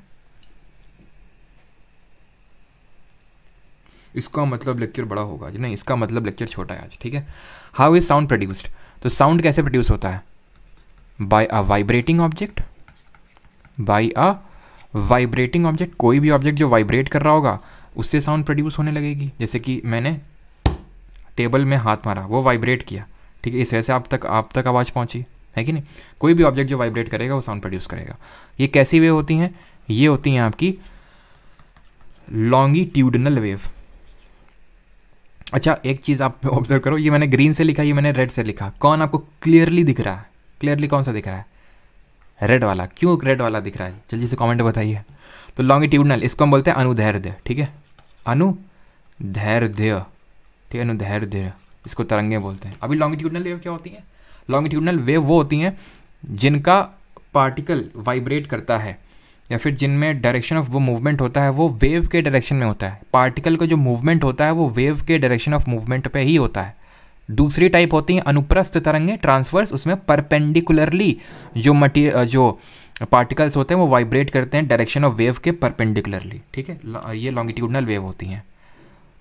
Can they travel in vacuum, no, ये निर्वात में नहीं ट्रैवल कर सकती। लाइट वेव कर सकती हैं बट साउंड वेव नहीं कर सकती हैं। और ध्यान रखना, sound waves can not be polarised, ध्यान रखना ये चीज़ भी, इनको पोलराइज नहीं किया जा सकता है, बट जो लाइट वेव होती हैं उनको किया जा सकता है। What is wavelength, what is frequency, wavelength और फ्रीक्वेंसी होती क्या है, देखो, जब लॉन्गिट्यूडनल वेव चलती है तो वो कंप्रेशन और रेयरफैक्शन क्रिएट करती है। इसको हम कुछ क्रेस्ट एंड ट्रफ से, चलो मैं दिखा देता हूँ इस तरह से, इससे मान लेते हैं साउंड प्रोड्यूस हुआ, ठीक है, इस तरह से, ठीक है, ये जो ऊपर गया इसको बोलते हैं crust, this is called as crust. ये जो नीचे गया इसको बोलते हैं ट्रफ, इसको बोलते हैं ट्रफ। वेवलेंथ होती है 2 सब्सीक्वेंट क्रस्ट या फिर ट्रफ के बीच में डिस्टेंस। जैसे कि इस क्रस्ट के बाद अगला क्रस्ट ये होगा, तो इन दोनों के बीच में जो डिस्टेंस होगी वो है वेवलेंथ या फिर तरंग दैर्ध्य। ये हमारी एक ट्रफ है, इसके बाद अगली तरफ ये है, तो इन दोनों के बीच में जो डिस्टेंस है इसको बोलेंगे वेवलेंथ। लैम्डा से इसको रिप्रेजेंट किया जाता है, यूनिट इसकी मीटर होती है। फ्रीक्वेंसी क्या है? फ्रीक्वेंसी है number of vibrations per second, number of vibration यानी कितनी बार वाइब्रेट किया पर एक सेकेंड में, number of vibrations per second is called as frequency. Unit इसकी होती है हर्ट्ज, इसको हम सेकेंड इनवर्स भी लिखते हैं, बिकॉज जैसे एम्पियर पढ़ी थी हम लोगों ने करंट की, है ना, तो क्यों? क्योंकि एम्पियर जी के नाम पे वो रखी गई है, ठीक है, जिन्होंने इसको डिस्कवरी करी थी। जैसे फ्रीक्वेंसी जो है हर्ट्ज जी के नाम पे रखी हुई, वैसे होती है सेकंड इनवर्स है। फ्रीक्वेंसी मतलब होता है 1 टाइम, तो टाइम की यूनिट होती है सेकंड, तो सेकंड इनवर्स या फिर हर्ट्ज फ्रीक्वेंसी, आवृत्ति हिंदी में बोलते हैं इसको। ऑडिबल फ्रीक्वेंसी रेंज कितनी होती है, यानी कि कितनी वो साउंड जिसकी फ्रीक्वेंसी कितनी होगी जिसको हम सुन सकते हैं, उसकी जो रेंज होनी चाहिए that should be between 20 hertz से लेके 20 किलो हर्ट्ज के बीच में हम सुन सकते हैं। 20 हर्ट्ज से नीचे कहलाएगी इंफ्रासोनिक वेव, इंफ्रासोनिक, और जो इससे ऊपर होगी that will be called as ultrasonic. अब ये जो मैंने कलर का यूज़ किया इससे आपको और कम दिख रहा होगा। इन तीनों कलर में रेड और ग्रीन और इसमें वॉलेट में सबसे कम कौन दिख रहा है? वॉलेट सबसे कम दिख रहा है। क्यों? क्योंकि विबग्योर कॉन्सेप्ट काम कर रहा है यहाँ पे। वॉलेट की वेवलेंथ सबसे कम होती है तो ज़्यादा स्कैटर करती है वो, रेड की सबसे कम स्कैटर करती है, इस वजह से सबसे अच्छा आपको दिखता है रेड में, ठीक है। अब आते हैं रिफ्लेक्शन ऑफ साउंड को क्या बोलते हैं? आंसर खुद से करिए सर। साउंड के रिफ्लेक्शन को क्या बोलते हैं? रिपीटेड रिफ्लेक्शन ऑफ साउंड को क्या बोलते हैं? Amount of sound energy passing each second को क्या बोलते हैं? तो रिफ्लेक्शन ऑफ साउंड को बोलते हैं इको या फिर एको, ठीक है, इको या फिर एको। क्वेश्चन यहाँ पे बनेगा कि एक क्लियर इको सुनने के लिए साउंड प्रोड्यूसर और साउंड रिफ्लेक्टर के बीच में डिस्टेंस कितनी होनी चाहिए? जैसे फॉर एग्जांपल ये मान लो एक वॉल है, एक क्लिफ है, मैं कहीं घूमने गया और एक क्लिफ है, मैंने खूब जोर से, जैसे तुम घूमने गए, मैं नहीं, तुम घूमने गए और तुमको किसी ने बताया था कि जोर से उसका वहाँ पे जाके नाम लो, तो वो जो है, ठीक, तो मतलब वो जो है, मतलब वो से मेरा मतलब है वो एग्ज़ाम आपका पास हो जाएगा अगर उसका आप नाम लोगे तो, है ना। तो जैसे आपने खूब जोर से बोला, जैसे CGL है ना, तो CGL जो है आपकी फिर से वो टकरा के गूंजेगी आवाज़। क्यों? बिकॉज साउंड का रिफ्लेक्शन हुआ। जैसे अभी लाइट का रिफ्लेक्शन पड़ा था, उसको इको बोलते हैं। तो कितना अगर डिस्टिंक्ट इको सुनना है, फॉर एग्जांपल इसके मैं पास में कभी होता है जैसे कि बहुत बंद कमरा है, मैंने बोला, ठीक है, तो पता चला लो 4-5 बार मुझे आवाज़ आ रही है, क्लियरली इको आ ही नहीं रहा है। तो क्लियर इको सुनने के लिए जो डिस्टेंस होना चाहिए वो 17 मीटर का होना चाहिए। 17 मीटर का डिस्टेंस होना चाहिए सोर्स और रिफ्लेक्टर के बीच में। इसका ये भी एक निकलता है, फॉर्मूले से निकलता है, जो यहाँ पे मैं करवा नहीं रहा हूँ, उसकी ज़रूरत नहीं है, बट आप ध्यान रखना speed is equal to distance upon time, वहाँ पे फॉर्मूला लगता है। डिस्टेंस आपके 2D रखते हैं, ठीक है, क्योंकि साउंड जा रहा है फिर वापस आ रहा है तो डबल डिस्टेंस कैरी कर रहा है, तो बस आप ये याद रखना 17 मीटर, ठीक है। रिपीटेड रिफ्लेक्शन ऑफ साउंड को बोलते हैं क्या? रिवर्बरेशन, ठीक है, इसको बोलते हैं रिवर्बरेशन। हाँ, जय श्री राम मेरा। अच्छा,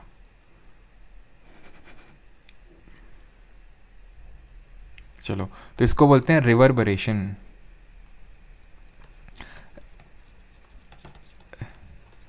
amount of sound energy passing each second is called as sound intensity, उसकी इंटेंसिटी कहलाती है वो, ठीक है। रिपीटेड रिफ्लेक्शन नहीं, जैसे बार बार, जैसे कहीं पे हम लोग आवाज़ नाम पुकारते हैं उसका, ठीक है, तो बार बार ऐसे ऐसे करके पुकारते, उसका मतलब अपने फ्रेंड का, तो वो बार बार रिफ्लेक्ट होकर हमारे उसमें आती है। क्यों? क्योंकि इसमें रिपीटेड रिफ्लेक्शन हो, जैसे यहाँ पे मैंने खूब कोई आवाज़ ऐसे ऐसे ऐसे करके बार बार रिफ्लेक्ट हो रहा हो, ठीक है।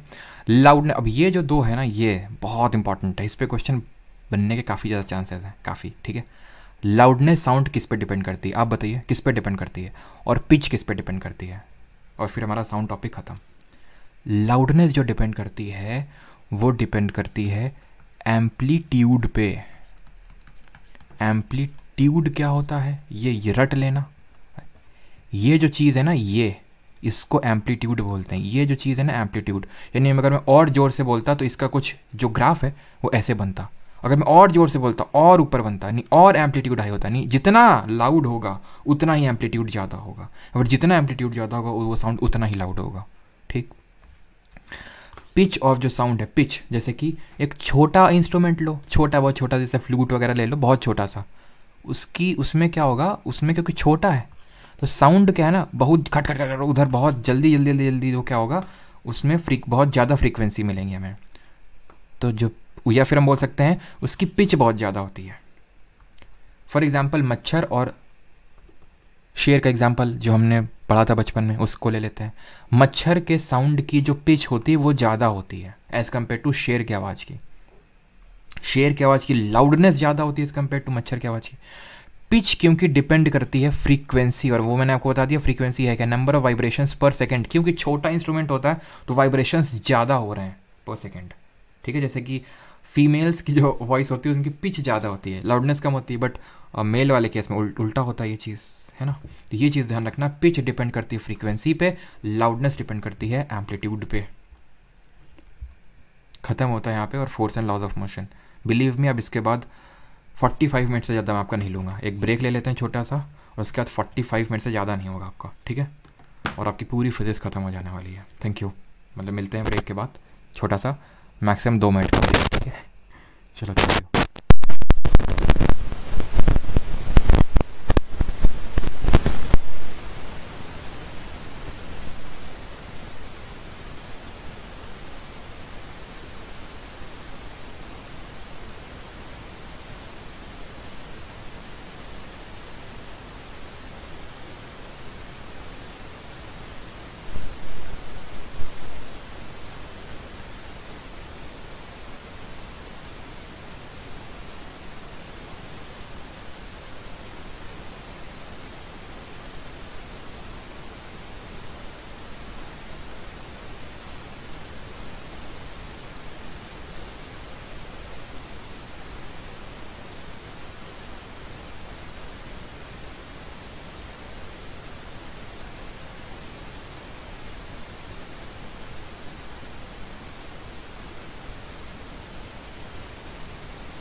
चलिए, तो उम्मीद करता हूँ मेरी वॉइस आ रही होगी। अभी एक बार कंफर्म करेंगे।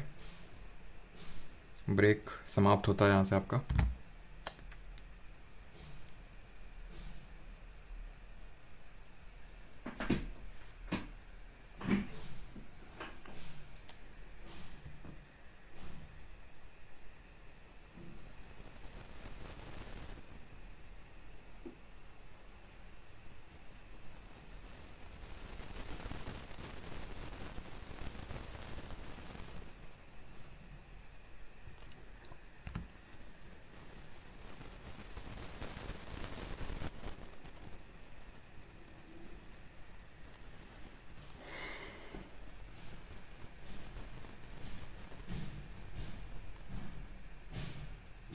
सर रेजोनेंस बता दीजिए, रेजोनेंस बता दें।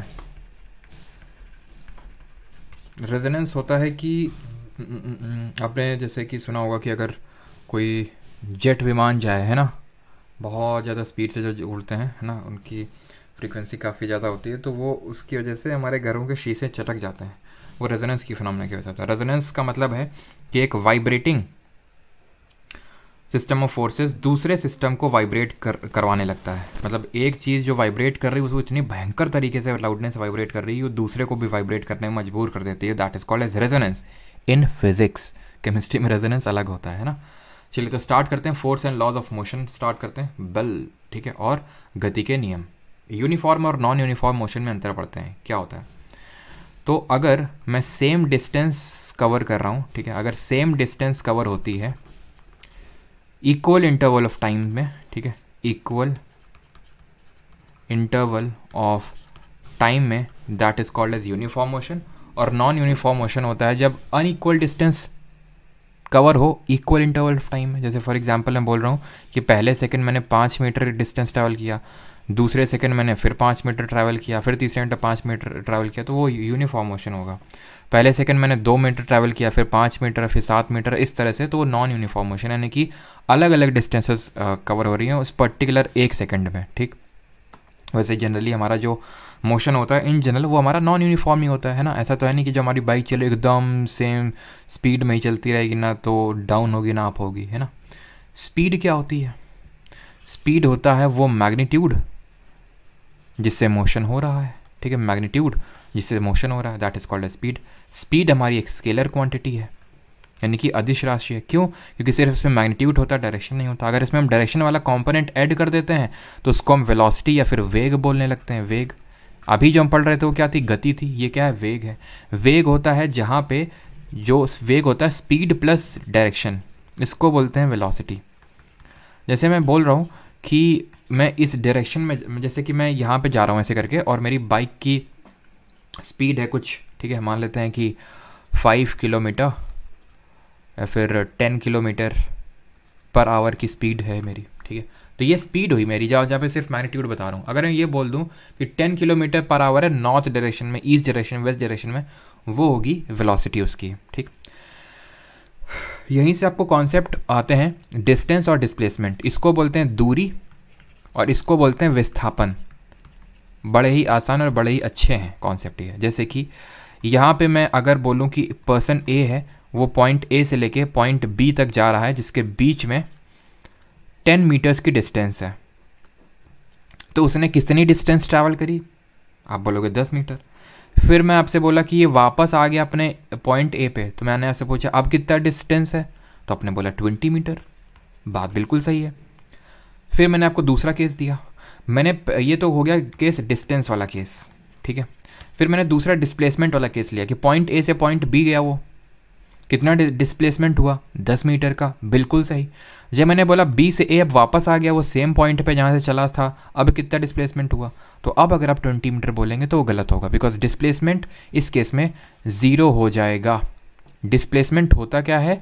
इनिशियल और फाइनल पॉइंट या फिर पोजीशन के बीच की शॉर्टेस्ट डिस्टेंस, जो न्यूनतम दूरी होती है, उसको डिस्प्लेसमेंट बोलते हैं।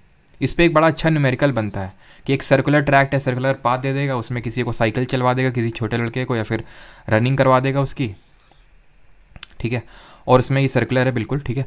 तो उसमें ये पूछेगा कि अगर ये एक टर्न 30 सेकेंड में कंप्लीट करता है, ठीक है, एक टर्न ये 30 सेकेंड में कंप्लीट कर लेता है इसके, तो बताओ कि ये जब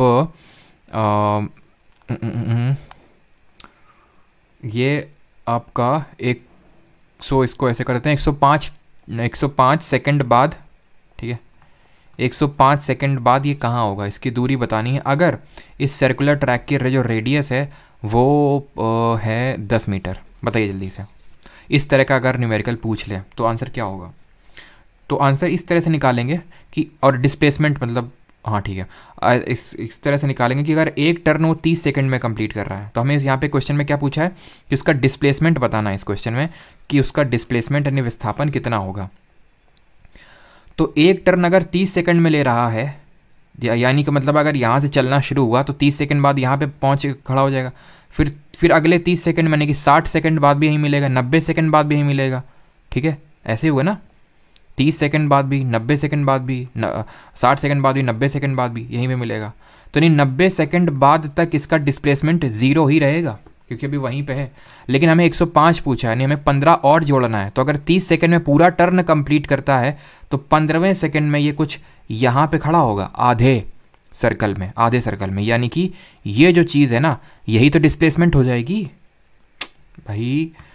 ये 2 पॉइंट हैं, इनके बीच की दूरी तो ये भी है, मैं ये बिल्कुल बोल रहा हूँ, लेकिन डिस्प्लेसमेंट क्या बताए थे, shortest distance between the initial and final position. तो ये दूरी यानी उस पूरे सर्कुलर ट्रैक का डायमीटर, रेडियस है 10 मीटर तो डायमीटर है 20 मीटर, यानी कि डिस्प्लेसमेंट हो जाएगा 20 मीटर। तो इस तरह से इस क्वेश्चन को करते हैं अगर क्वेश्चन बन जाए। और ये ध्यान रखना कि जो डिस्टेंस होती है वो आपकी अदिश राशि होती है, स्केलर होती है, और जो डिस्प्लेसमेंट होती है वो वेक्टर क्वांटिटी होती है, यानी कि सदिश राशि होती है। बिकॉज इसमें आपका डायरेक्शन भी इंपॉर्टेंट होता है, डायरेक्शन भी मायने में आ जाता है। अब आते हैं यूनिफॉर्म सर्कुलर मोशन में, एक समान वृत्तीय गति। इस सर्कुलर ट्रैक में अगर कोई मूवमेंट कर रहा है, बिल्कुल सर्कुलर ट्रैक है, उसमें अगर कोई एक मोशन कर रहा है तो उसको बोलते हैं यूनिफॉर्म सर्कुलर मोशन। इसमें हमें ये ध्यान रखना है कि इस यूनिफॉर्म सर्कुलर मोशन में जो स्पीड होती है वो कांस्टेंट रहती है, स्पीड कांस्टेंट होती है, यानी उसका जो मैग्नीट्यूड है वो कांस्टेंट है, स्पीड यूनिफॉर्म है। लेकिन क्योंकि डायरेक्शन हर पॉइंट पे चेंज हो रहा है, इस पॉइंट पे यहाँ पे डायरेक्शन है, यहाँ पे ऐसे करके यहाँ पे ऐसे, तो अगर हम देखें तो जो डायरेक्शन है इस पर्टिकुलर जो भी चीज़ सर्कुलर मोशन कर रही है वो हर पॉइंट पे डायरेक्शन क्योंकि अलग है, तो यहाँ पे एक क्योंकि वेलोसिटी आ जाएगी और चेंजिंग वेलोसिटी होगी, यहाँ पे चेंजिंग वेलोसिटी होगी। और हमें ये पता है कि क्योंकि अच्छा अभी नहीं पता है, अभी पता हो जाना चाहिए आपको कि जब वेलोसिटी चेंज होती है, जब चेंजिंग वेलोसिटी होती है तो उससे त्वरण यानी कि एक्सेलरेशन डेवलप होता है। क्या डेवलप होता है? एक्सेलरेशन, इसको बोलते हैं त्वरण। जैसे फॉर एग्जांपल अगर मैं किसी वेलोसिटी से जा रहा हूँ, ठीक है, बाइक मैं चला रहा हूँ और मैंने एकदम से एक्सेलेरेटर आपको घुमाया, ठीक है, तो स्पीड एकदम से इंक्रीज़ कर जाएगी। तो जो चेंज इन वेलोसिटी हुआ, अब वेलोसिटी में चेंज 2 कारणों की वजह से हो सकता है, या तो मैग्नीट्यूड में चेंज हो या डायरेक्शन में चेंज हो। इस वाले केस में मैग्नीट्यूड सेम है, स्पीड कांस्टेंट है, दैट मीन कि मैग्नीट्यूड कांस्टेंट है। चेंज वेलोसिटी क्यों आ रही है यहाँ पे रोल में? बिकॉज डायरेक्शन हर पॉइंट पे चेंज हो रहा है, दैट इज़ वाई। ठीक, तो अगर वेलोसिटी चेंज होगी तो उससे एक्सेलरेशन यानी कि त्वरण डेवलप होगा। चाहे स्पीड हो चाहे वेलोसिटी, दोनों की जो एसआई यूनिट होती है वो मीटर पर सेकंड होती है। वेलोसिटी और स्पीड में बस अंतर इतना कि वेलोसिटी में डायरेक्शन आ जाता है। एक्सेलरेशन होता है चेंज इन वेलोसिटी, कितने टाइम में चेंज। ये एक्सेलरेशन का मतलब क्या होता है? एक्सेलरेशन की अगर मैं बात करूं, change in velocity with in a time, particular time, कितने टाइम में वेलोसिटी चेंज आ रहा है। तो वेलोसिटी होती है मीटर पर सेकंड, ये इसकी भी टाइम की सेकंड होती है, तो ये मीटर पर सेकंड स्क्वायर हो जाएगी, है ना। अब यहाँ पे जो एक्सेलरेशन डेवलप होता है उसको हम बोलते हैं सेंट्रीपीटल एक्सेलरेशन। सेंट्रीपीटल एक्सेलरेशन या फिर अपकेंद्रीय त्वरण बोलते हैं, जिसकी वैल्यू v²/r होती है। और ये जो मैग्नीट्यूड होता है ये कांस्टेंट होता है। मैग्नीट्यूड कांस्टेंट होगा, डायरेक्शन कांस्टेंट नहीं होगा इसका। v²/r कांस्टेंट होगा। डायरेक्शन इसका कहाँ पे होगा? Towards the centre. डायरेक्शन इसका टूवर्ड्स द सेंटर की तरफ होगा। और इस एक्सेलरेशन की वजह से जो फोर्स डेवलप होगा उसको हम सेंट्रीपीटल फोर्स बोलेंगे, अपकेंद्रीय बल बोलेंगे, सेंट्रीपीटल फोर्स। अभी हम पढ़ेंगे फोर्स बराबर होता है मास इंटू एक्सेलरेशन, यानी कि द्रव्यमान गुणित त्वरण। तो m इंटू जब v²/r करेंगे तो ये आ जाएगा mv²/r। क्लियर है? खत्म। इंपॉर्टेंट है, ध्यान रखिएगा। क्वेश्चन इस पर आई थिंक पिछले सीजीएल मेंस में आया था। अब आते हैं फोर्सेस पे। फोर्स क्या होता है? बल क्या होता है? तो बल पहले तो हम पढ़ेंगे 2 टाइप के बल होते हैं, बैलेंस्ड और अनबैलेंस्ड फोर्स। ठीक है, अब यहाँ पे एकदम नहीं कि बल क्या होता है डेफिनेशन लिखो, वो सब पे क्वेश्चन बनते भी नहीं है। और हम उस पर्टिकुलर पॉइंट ऑफ टाइम में नहीं है जहाँ पे हम सब डेफिनेशन वगैरह करेंगे। जो इंपॉर्टेंट चीज़ें वो यहाँ पे बता रहा हूँ मैं आपको। Balanced forces are equal in magnitude but opposite in direction. They cancel each other but do not change the motion of an object.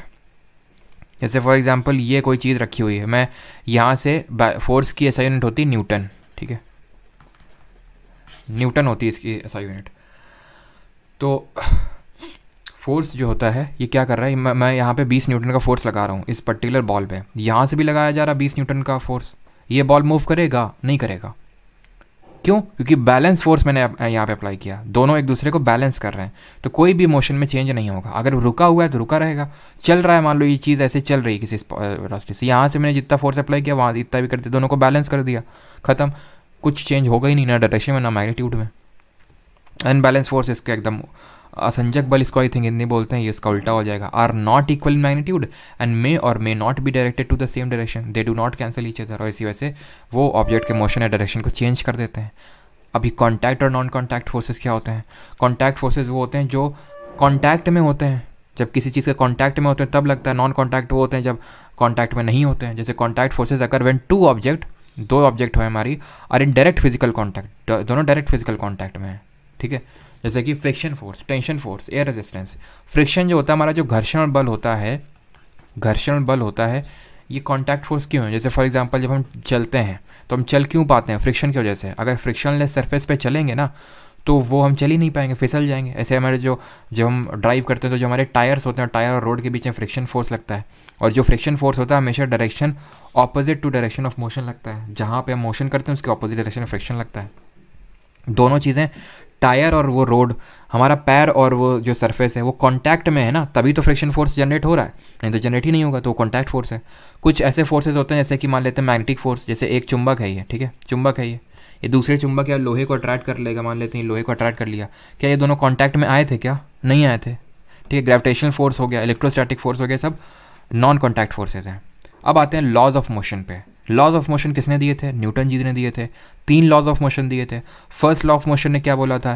First law of motion ने बोला था कि every object which is in a state of rest, या तो rest में हो सकता है, ये तो एकदम मोशन ही नहीं कर रहा है, बिल्कुल बैठा हुआ है, शांत बैठा हुआ है, कोई वेलोसिटी नहीं है उसकी, या फिर अगर वो मोशन में है तो वो अपने उसी स्टेट में रहेगा अगर उसमें कोई external force, if no external force is applied. जब तक किसी उसमें बाहरी बल नहीं लगेगा तो वो अपने जो अवस्था है उसको मेंटेन रखेगा। फर्स्ट लॉ ऑफ मोशन के हमारे एप्लीकेशंस देखने को मिलते हैं कहाँ पे? जैसे कि एप्लीकेशन, या फिर एग्जाम्पल हम बोल सकते हैं, एप्लीकेशन तो नहीं, एग्जाम्पल। जैसे कि जब बस रुकी हुई हो और एकदम से चलती है तो हम पीछे की तरफ लीन हो जाते हैं, क्यों? क्योंकि जो हमारे इमेजिन करिए जो हमारे पैर होते हैं वो अभी स्टेट ऑफ किस में है, मतलब जो हमारे पूरी बॉडी अभी स्टेट ऑफ रेस्ट में थी जब वो बस रुकी हुई थी, लेकिन जब वो बस चली तो हमारे पैर तो आगे चले गए लेकिन ऊपर का बॉडी जो था वो रेस्ट में अभी भी था, तो पीछे लीन हो गया। उल्टा इसका इमेजिन करिए, जब एकदम से बस में ब्रेक या फिर गाड़ी में ब्रेक लगता है तो हम आगे की तरफ लीन हो जाते हैं, क्यों? पूरा बॉडी चल रहा था, जब ब्रेक एकदम से लगा तो पैर तो रुक गए लेकिन आगे का बॉडी अभी भी मोशन में था, तो हम आगे चले जाते हैं। या फिर जो मैट होती है ना, जैसे मैट होती है उसमें अगर हम डंडे मारते हैं तो उससे धूल झड़ जाती है, क्यों? क्योंकि जब हमने उस पर मारा एकदम से, ठीक है, धूल तो वहीं की वहीं रही। मैट में तो मोशन हुआ, मैट में मोशन हुआ तो मैट पीछे चली गई, धूल के पार्टिकल बेचारे वहीं वहीं गिर जाते हैं बेचारे, ठीक है, ग्रेविटी की वजह से। तो ये हमारे एग्जाम्पल्स हैं फर्स्ट लॉ ऑफ मोशन के। सेकेंड लॉ ऑफ मोशन हमारा एक फॉर्मूला देता है, फॉर्मूला इज, या फिर ये बोलता है कि किसी भी बॉडी में फोर्स अप्लाई करने की वजह से जो एक्सेलरेशन होगा वो डायरेक्टली प्रोपोर्शनल होगा उस फोर्स के मैग्नीट्यूड से। यानी कि यहाँ पे f is equal to mass into acceleration का फॉर्मूला आता है, जहाँ पे मास क्या है? द्रव्यमान, जिसका यूनिट कितना है? केजी है, और एक्सेलरेशन का होता है मीटर पर सेकंड स्क्वायर, अभी पढ़ा, केजी मीटर पर सेकंड स्क्वायर ही हम फोर्स का यूनिट बोलते हैं, और इसी को ही हम न्यूटन भी बुला देते हैं क्योंकि न्यूटन जी ने इसकी डिस्कवरी करी थी। अच्छा, डायमेंशन फार्मूला यहाँ पे नहीं बता रहा हूँ बिकॉज डायमेंशन फार्मूला पे बहुत ही रेयरली क्वेश्चन ऐसा नहीं आया नहीं है, क्योंकि अभी मैं एक पेपर देख रहा था CHSL वगैरह का, ठीक है, हाँ CHSL में ही, तो 1-2 शिफ्ट में उसने डायमेंशन पूछ लिए थे। अब डायमेंशन में पता है क्लास 11th में हम लोग पढ़ते हैं, दैट डजंट मीन कि हम क्लास 11th यहाँ फिजिक्स पढ़ने लगेंगे, बिल्कुल नहीं, ठीक है। एक क्वेश्चन के लिए आप पूरी 11th की फिजिक्स नहीं पढ़ोगे, ठीक है, परफेक्शनिस्ट नहीं बनना है। बाकी अगर आप जानना चाहते हैं तो ये केजी के लिए हम m रिप्रेजेंट करते हैं मास के लिए, इसके लिए हम l का यूज़ करते हैं, और क्योंकि ये इसके टाइम के लिए t का यूज़ करते हैं, ठीक है, और क्योंकि ये पर सेकंड में तो यानी ऊपर आएगा तो ये mlt-2 क्या हो जाएगा? ये फोर्स का डायमेंशनल फार्मूला हो जाएगा। खैर आगे बढ़ते हैं, थर्ड लॉ ऑफ मोशन देखते हैं। ये थर्ड लॉ ऑफ मोशन सबको पता है ना, कर भला तो हो भला, यानी every action has equal and opposite reaction, has equal and opposite reaction, ये बोलता है हमारा थर्ड लॉ ऑफ मोशन। इस कॉन्सेप्ट पे बेस्ड पे ही हम रोइंग कर पाते हैं, ठीक है, नौका चला पाते हैं, स्विमिंग कर पाते हैं, ठीक है, या फिर हम चल भी पाते हैं, क्यों? क्योंकि जब हम चलते हैं तो पीछे की तरफ फोर्स अप्लाई करते हैं और वो फोर्स हमें आगे की तरफ ढकेलता है, ठीक है। यही जब हम मैग्नेटिक इफेक्ट देख रहे थे ना, force on a current carrying conductor, तो हमने देखा था कि किस तरह से उसमें कंपास नीडल में फोर्स लगाया था और उस कंपास ने उस पर फोर्स लगाया था, ठीक है, कंडक्टर पे। तो थर्ड लॉ ऑफ मोशन का मतलब है कि जितना फोर्स आपका लगाया जाएगा किसी ऑब्जेक्ट में, वो उतना ही फोर्स उस पर्टिकुलर दूसरे ऑब्जेक्ट में लगाएंगे। तो रोइंग हो गया, स्विमिंग हो गया, या फिर जैसे आपने देखा होगा कुछ वीडियोज़ कि कोई जब बुलेट फायर कर रहा होता है, जब सीखता है तो उसको पता नहीं होता है, तो जब वो बुलेट फायर करता है तो एकदम से पीछे की तरफ उसकी बुलेट आ जाती है, वो खुद ही पीछे की तरफ एकदम गिर जाता है, इतना भयंकर। क्यों? क्योंकि जब बुलेट निकली जिस फोर्स से आगे, उतना ही फोर्स उसने पीछे की तरफ भी लगाया, ठीक है। जब हमारा रॉकेट है, ठीक है, रॉकेट भी जो आगे की तरफ जाता है तो उसमें जो गैसेज होती हैं हमारी, वो पीछे की तरफ निकली, फोर्स लगा, तो वो इक्वल अमाउंट का जो फोर्स है वो आगे की तरफ लगा, जिसकी वजह से वो ऊपर गया। जो हमारा रॉकेट है ये कंजर्वेशन ऑफ मोमेंटम के कॉन्सेप्ट पे भी काम करता है। कंजर्वेशन ऑफ मोमेंटम का मतलब क्या है कि रेखीय संवेग का संरक्षण। मोमेंटम क्या होता है? मोमेंटम होता है जिसको हम पी से रिप्रेजेंट करते हैं, मास इनटू वेलोसिटी होता है, द्रव्यमान गुणित वेग। तो ये बताइए, ये आपकी स्केलर क्वांटिटी होगी या फिर वेक्टर क्वांटिटी होगी? फोर्स किस तरह की क्वांटिटी होगी, स्केलर होगी या फिर वेक्टर होगी? तो मास होता है केजी और वेलोसिटी होता है मीटर पर सेकंड। तो केजी मीटर पर सेकंड इसकी यूनिट हो जाएगी मोमेंटम की।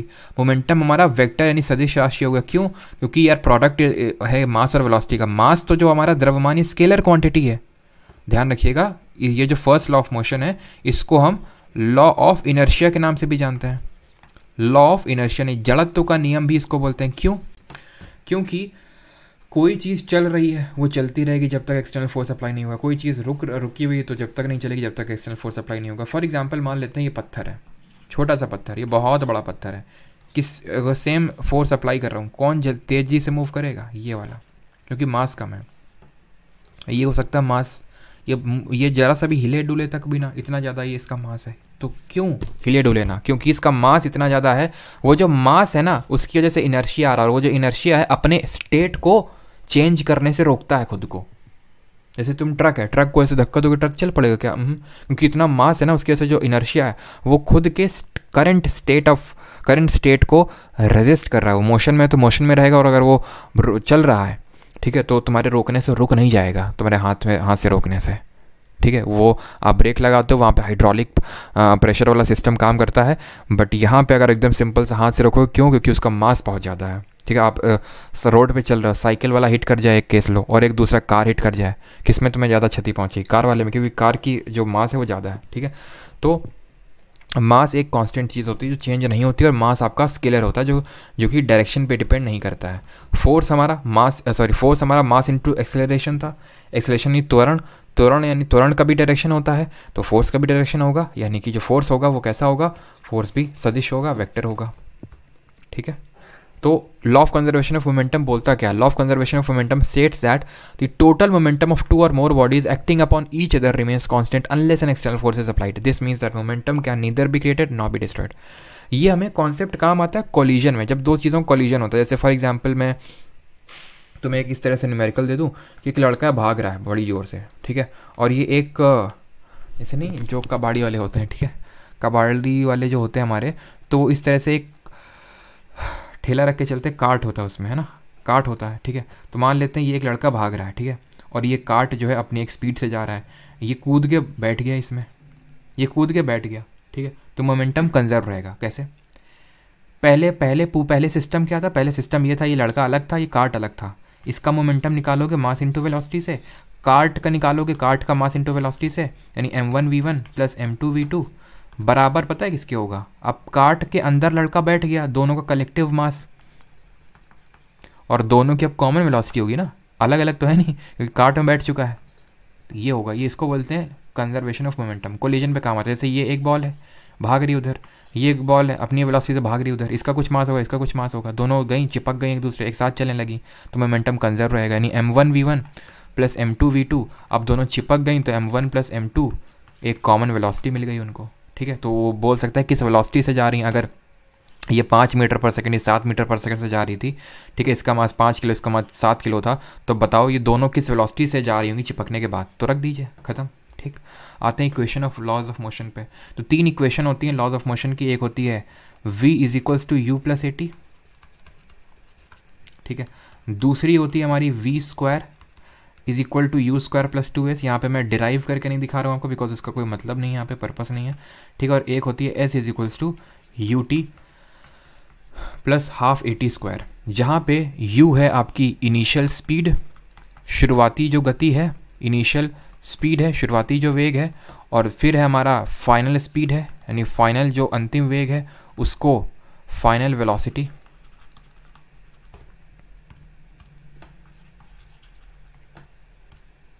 u दिखा रहा है इनिशियल वेलोसिटी को और v दिखा रहा है फाइनल वेलोसिटी को। s यहाँ पे दिखा रहा है डिस्टेंस ट्रैवल्ड को, डिस्टेंस कितना ट्रैवल किया गया, ठीक है, और कुछ तो नहीं है। t टाइम को दिखा रहा है, t टाइम को दिखा रहा है, ठीक है। तो ये हमारी equation of laws of motion है, जो अगर कुछ बेसिक सा न्यूमेरिकल बन जाएगा तो वहाँ पे काम आ सकता है, ठीक है। अब अगर ये जो मोशन हो रहा है ये किसी एक्सेलरेशन की वजह से हो रहा होगा, त्वरण की वजह से, जो यहाँ जहाँ पे जिसको a से रिप्रेजेंट किया जा रहा है, लेकिन मान लेते हैं कि जो एक्सेलरेशन है ये एक्सेलरेशन ड्यू टू ग्रेविटी की वजह से हो रहा है। जैसे मान लेते हैं कोई चीज़ हमने फेंकी तो ये क्यों एक्सेलरेट कर रही है, इसमें एक्सेलरेशन डेवलप होगा, त्वरण, क्योंकि ग्रेविटी नीचे इसको ऊपर से बुला रही है, नीचे से बुला रही है, आओ मेरे पास आओ।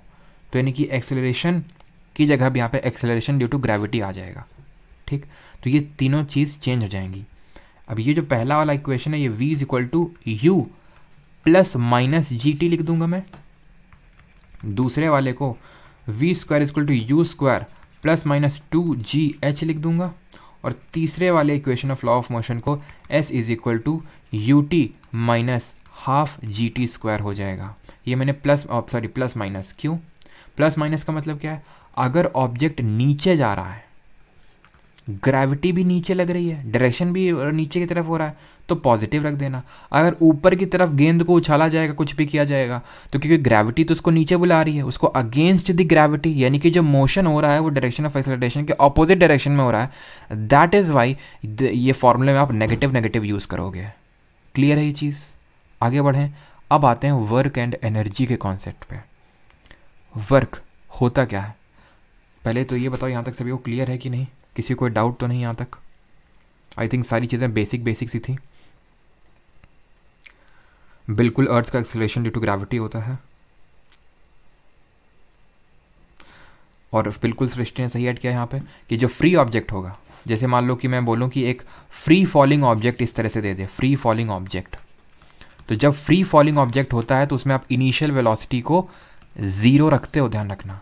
फ्री फॉल अगर हो रहा है ऑब्जेक्ट का, जैसे कि बॉल लिया, बॉल को पकड़ा है मैंने, एकदम से ड्रॉप कर दिया, बस अपनी उंगलियों को हटा लिया, उसको मैंने धक्का नहीं दिया, हटा लिया, फ्री फॉल। जैसे कि हमारा मान लो कि पेड़ में सेब लगा है, तो जो गिरा ना वो फ्री फॉल हुआ उसका, तो उस केस में इनिशियल वेलोसिटी 0 होती है, ठीक है। और अगर दो ऑब्जेक्ट को डिफरेंट मास के सेम हाइट से अगर हम छोड़ते हैं तो वो साइमल्टेनियसली रीच करते हैं, अगर दोनों डिफरेंट मास के हैं तो, ठीक। अभी आते हैं वर्क एंड एनर्जी के कॉन्सेप्ट पे। वर्क क्या होता है? वर्क होता है जब कोई फोर्स डिस्प्लेसमेंट करता है किसी चीज़ का, तो उसको डिस्प्लेसमेंट करता है तो उसको हम वर्क बोलते हैं, कार्य बोलते हैं। मैं फिर से रिपीट करता हूँ, जब कोई बल विस्थापन करता है उसको कार्य बोलते हैं। जैसे कि मैंने ये मेरी टेबल, इसको अगर मैं फोर्स लगा के डिस्प्लेस कर पाऊंगा, ऑब्वियस ही बात है, तो मैंने फोर्स लगाया और इसको डिस्प्लेस किया, तो जितना भी वो डिस्प्लेस हुआ उसके हिसाब से यहाँ पे वर्क डन निकाला आएगा। वर्क डन होता है फोर्स इनटू डिस्प्लेसमेंट, ये होता है वर्क डन का फॉर्मूला। वैसे तो स्केलर प्रोडक्ट होता है इसका, W is equal to f dot s. अगर जिन लोगों को स्केलर वेक्टर प्रोडक्ट पता होगा तो W is equal to f s cos theta निकल के आ जाएगा यहाँ से, है ना। और फिर कॉस थीटा पे भी कैसे थीटा डिपेंड करेगा वो देखते हैं। देखो जो वर्क है ना, वर्क कैन इधर भी पॉजिटिव, नेगेटिव और 0। वर्क कैन इधर भी या तो पॉजिटिव या तो नेगेटिव या तो 0। अब 0 कब होगा? 0 तब होगा जब फोर्स 0 होगा, मैं कुछ बैठा हुआ हूँ, मैं कुछ कर ही नहीं रहा हूँ। जैसे कि अगर आप उतनी देर से बैठ के लेक्चर ले रहे हैं, फिजिक्स के लैंग्वेज में आपने अभी एक भी काम नहीं किया, 0 वर्क डन है आपका। क्या कहना चाहेंगे इस पर? आप उतनी देर से सेम पोजीशन में बैठे हुए हैं, आप जरा सा भी वो नहीं अपनी, मतलब वहीं पे आप अभी, जैसे हम लोग गए भी थे उठ के, जैसे आप लोग भी हो सकता है उठ के अभी गए लोग, बट फिर से मैं उठ के वहीं पे बैठ गया, उतनी देर से मैं पढ़ा रहा हूँ आपको, 0 वर्क डन है, बिकॉज जहाँ पे था मैं वहीं पे हूँ अभी मैं। क्यों? क्योंकि मेरा डिस्प्लेसमेंट 0 है। डिस्प्लेसमेंट 0 है, इस वजह से वर्क डन 0 हो जाएगा मेरा, ठीक। ये तो ये हो गया कि when there is no displacement. अगर डिस्प्लेसमेंट ना हो रहा हो, क्योंकि पहला तो कि फोर्स ही अप्लाई नहीं हो रहा है, बट फोर्स तो यूजुअली आमतौर पे लगता ही है, ठीक है। तो डिस्प्लेसमेंट अगर नहीं हो रहा है, जैसे मैं बैठा हुआ है, मैं कोर्स फोर्स अप्लाई नहीं कर रहा हूँ इस अलमीरा पे और मैं बोल रहा हूँ कि वर्क डन बताओ कल मैंने कितना किया कि नहीं किया, तो ये तो पगलापन वाली बात हो गई। जब फोर्स अप्लाई नहीं करोगे तो फिर कहाँ से। लेकिन डिस्प्लेसमेंट थोड़ा सा ट्रिकी हो जाता है। मैंने अलमीरा को घूमा फिरा के हर जगह लेके आया और यहीं पर रख दिया अलमीरा को या फिर टेबल को, तो वो क्या है, इसका मतलब ये है कि अलमीरा मेरे पास रखी हुई है, पहली बात तो। और दूसरी बात ये है कि उसमें डिस्प्लेसमेंट ज़ीरो है, ठीक। और यहाँ पे वर्क डन ज़ीरो तब भी हो सकता है जब फोर्स और डिस्प्लेसमेंट परपेंडिकुलर है। फोर्स या फिर जो डिस्प्लेसमेंट है वो फोर्स के परपेंडिकुलर हुआ। Force and displacement are perpendicular, एक दूसरे के 90 डिग्री। अब देखो थीटा की जगह अगर तुम 90 रखो तो कॉस 90 की वैल्यू ज़ीरो होती, वर्क डन ज़ीरो हो जाएगा। नेगेटिव वर्क डन कब होगा, जब फोर्स और डिस्प्लेसमेंट, फोर्स एंड डिस्प्लेसमेंट यानी बल और विस्थापन एंटी पैरेलल हैं, एक दूसरे के कैसे हैं, एंटी पैरेलल हैं। फोर्स यहाँ पे अप्लाई हो रहा है, डिस्प्लेसमेंट भी यहीं पे हो रहा है, इसको बोलते हैं force and displacement are parallel, work done positive. यहां पे क्या है, फोर्स यहां पे लग रहा है, डिस्प्लेसमेंट यहां पे हो रहा है, यानी कि दोनों एंटी पैरेलल हैं, वर्क डन नेगेटिव होगा, खत्म। डिफरेंट फॉर्म्स ऑफ एनर्जी पढ़ लेते हैं यहाँ पे। एनर्जी हमें ये पता है, can neither be created not be destroyed, it can only be transferred from one medium to another. तो हम पढ़ते भी रहते हैं, जैसे अभी हम लोगों ने पढ़ा था या फिर हम लोगों ने बायोलॉजी में पढ़ा था। ज़रा बताइए, फोटोसिंथेसिस जब होता है हमारा, तो फोटोसिंथेसिस जब होता है तो अच्छा, ये मैंने आपको चीज़ बताई थी कि नहीं, ये बताई तो होगी कि जो जनरेटर है वो आपको इलेक्ट्रोमैग्नेटिक इंडक्शन कॉन्सेप्ट पे काम करता है। हाँ, ये तो बताया था ना, ठीक है। अच्छा, ये बताओ कि जो डायनमो है, सॉरी हाँ डायनमो की, चलो बताइए दो, जब मुंह से निकल गया है, तो डायनमो कौन सी फॉर्म ऑफ एनर्जी को किस में कन्वर्ट करता है और फोटोसिंथेसिस में कैसा एनर्जी का कन्वर्जन होता है। तो फोटोसिंथेसिस पढ़ा था हम लोगों ने कि लाइट एनर्जी केमिकल एनर्जी में कन्वर्ट होती है। इसी तरह डायनमो में क्या होता है, डायनमो में मैकेनिकल कन्वर्ट होती है इलेक्ट्रिकल में, इलेक्ट्रिकल में कन्वर्ट होती है, मैकेनिकल इलेक्ट्रिकल में कन्वर्ट होती है। यही काम मोटर में भी हो रहा था, जनरेटर में उल्टा होता है, ठीक है। ये किस में होता है, जनरेटर में होता है। तो डिफरेंट फॉर्म्स ऑफ एनर्जी पढ़ते हैं। सबसे पहले फॉर्म ऑफ एनर्जी हम पढ़ेंगे काइनेटिक एनर्जी, गतिज ऊर्जा। ये फॉर्म ऑफ एनर्जी, ये ऊर्जा का जो फॉर्म है, ये तब मिलता है जब किसी बॉडी में मूवमेंट हो रहा है, उसमें वेलोसिटी है तभी। अगर कोई चीज़ रुकी है उसमें ज़ीरो काइनेटिक एनर्जी होगी। काइनेटिक एनर्जी का जो फॉर्मूला होता है वो होता है half mv², half mass into velocity का स्क्वायर, द्रव्यमान गुणते वेग का स्क्वायर, ये होता है काइनेटिक एनर्जी। अब एक क्वेश्चन यहाँ पे तुमसे पूछ लेता है कि बताओ अगर हम वेलोसिटी को डबल करें तो काइनेटिक एनर्जी पे क्या होगा, बताओ अगर हम मोमेंटम को डबल करें तो काइनेटिक एनर्जी में क्या इफेक्ट होगा। तो मोमेंटम और काइनेटिक एनर्जी में रिलेशनशिप जरा सेटअप कर लेते हैं, डिराइव करके मैं दिखा देता हूँ, बिकॉज बड़ा शॉर्ट सा है, वो समझ में भी आना चाहिए। mv² है यहाँ पे, mv², ऊपर नीचे m का मल्टीप्लाई करवा देता हूँ मैं, ऊपर जैसे मैं एक तरह से मैंने बोल दिया, एक मल्टीप्लाई और डिवाइड करवा दिया, m ऊपर नीचे, ठीक। तो ये जो ऊपर है इसको मैं m² v² लिख सकता हूँ और नीचे 2m आ जाएगा। इसी m² v² को mv का होल स्क्वायर लिखा जाता है अपॉन 2m। mv है क्या, अभी हम पीछे पढ़ के आए थे, मोमेंटम होता है हमारा mv, दैट मीन्स कि इसको मैं लिख सकता हूँ p² अपॉन 2m, किसको, काइनेटिक एनर्जी को, गतिज ऊर्जा को। तो अगर मैं चाहे वेलोसिटी को डबल कर लूँ चाहे मोमेंटम को डबल करूँ, काइनेटिक एनर्जी 4 टाइम्स हो जाएगी, 4 गुना हो जाएगी अगर मैं मोमेंटम को डबल करूँगा तो। रेट ऑफ डूइंग वर्क, और एक सेकंड भी, दूसरा फॉर्म ऑफ एनर्जी तो किया ही नहीं है, उसको बोलते हैं पोटेंशियल एनर्जी, स्थितिज ऊर्जा बोलते हैं। ये जो फॉर्म ऑफ एनर्जी किसी चीज़ की स्थिति की वजह से आती है, पोटेंशियल एनर्जी। जैसे कि मैंने तीर कमान खींचा तो मैंने उस पर कुछ काम किया है, वो काम जो है एज एनर्जी के फॉर्म में उस एरो में स्टोर हो गया, जो मैंने काम किया वो एनर्जी के फॉर्म में स्टोर हो गया, ठीक है। और जैसे ही अब मैं उसको एरो को रिलीज़ करूँगा वो भागेगा तुरंत, और वो जो पोटेंशियल एनर्जी जो स्टोर हुई, मैंने वर्क किया, उसको खींचा रखा, वो वर्क पोटेंशियल एनर्जी में कन्वर्ट हो गई, जैसे उसको छोड़ा वेलोसिटी आ गई, वो काइनेटिक एनर्जी में कन्वर्ट हो गई। क्लियर है। और ज़रा ये बताइए वर्क की यूनिट क्या होती है, वर्क और एनर्जी की सेम यूनिट होती है, और कितनी होती है ऐसा यूनिट की अगर हम बात करें, जूल। वर्क होता क्या है, वर्क होता है force into displacement, newton metre बोल सकते हैं इसको, या फिर इसी को हम बोल सकते हैं न्यूटन है क्या, न्यूटन फोर्स क्या, मास इनटू एक्सेलरेशन, मास क्या केजी, एक्सेलरेशन क्या मीटर पर सेकंड स्क्वायर, ये क्या मीटर, तो यानी केजी मीटर स्क्वायर पर सेकंड स्क्वायर, यही होता है जूल। ठीक, जरा ये बताइए एक जूल में कितने अर्ग होते हैं, कितने अर्ग होते हैं ये बताना आपको। अब आते हैं रेट ऑफ डूइंग वर्क पे। और हाँ, मैकेनिकल एनर्जी क्या होती है, मैकेनिकल एनर्जी होती है काइनेटिक एनर्जी। ठीक है, मैकेनिकल एनर्जी होती है kinetic energy plus potential energy, गतिज प्लस स्थितिज दोनों को जोड़ दो मैकेनिकल आ जाएगी। अगर किसी चीज़ को हम हाइट में स्टोर करके रखें, जैसे कि डैम में हाइट में पानी को स्टोर करके रखते हैं, उसमें भी पोटेंशियल एनर्जी होती है, उसको कैलकुलेट करने का फॉर्मूला होता है mgh। फॉर्मूला याद रखिएगा, mass into gravity into height. किसी चीज़ को हाइट में अगर हम ले जाके वहाँ पे रखते हैं, स्टेबल रखते हैं, मूवमेंट अगर होगा तो भाई काइनेटिक होगी, तो उसको हम बोलेंगे और हाइट में अगर कोई चीज़ मूवमेंट कर रही तो दोनों होगी फिर। ठीक है, mgh, ये फॉर्मूला आपको याद रखना है। ठीक, आते हैं रेट ऑफ डूइंग वर्क, किस गति से किस रेट से काम किया जा रहा है, इसको बोलते हैं शक्ति या फिर पावर बोलते हैं। पावर की यूनिट क्या होती है, वॉट होती है। इसकी एक यूनिट होती है हॉर्स पावर। एक हॉर्स पावर में कितने वॉट होते हैं, 746 वॉट होते हैं, या फिर हम बोल सकते हैं 0.746 किलो वॉट होते हैं। ये चीज़ आपको ध्यान रखनी है।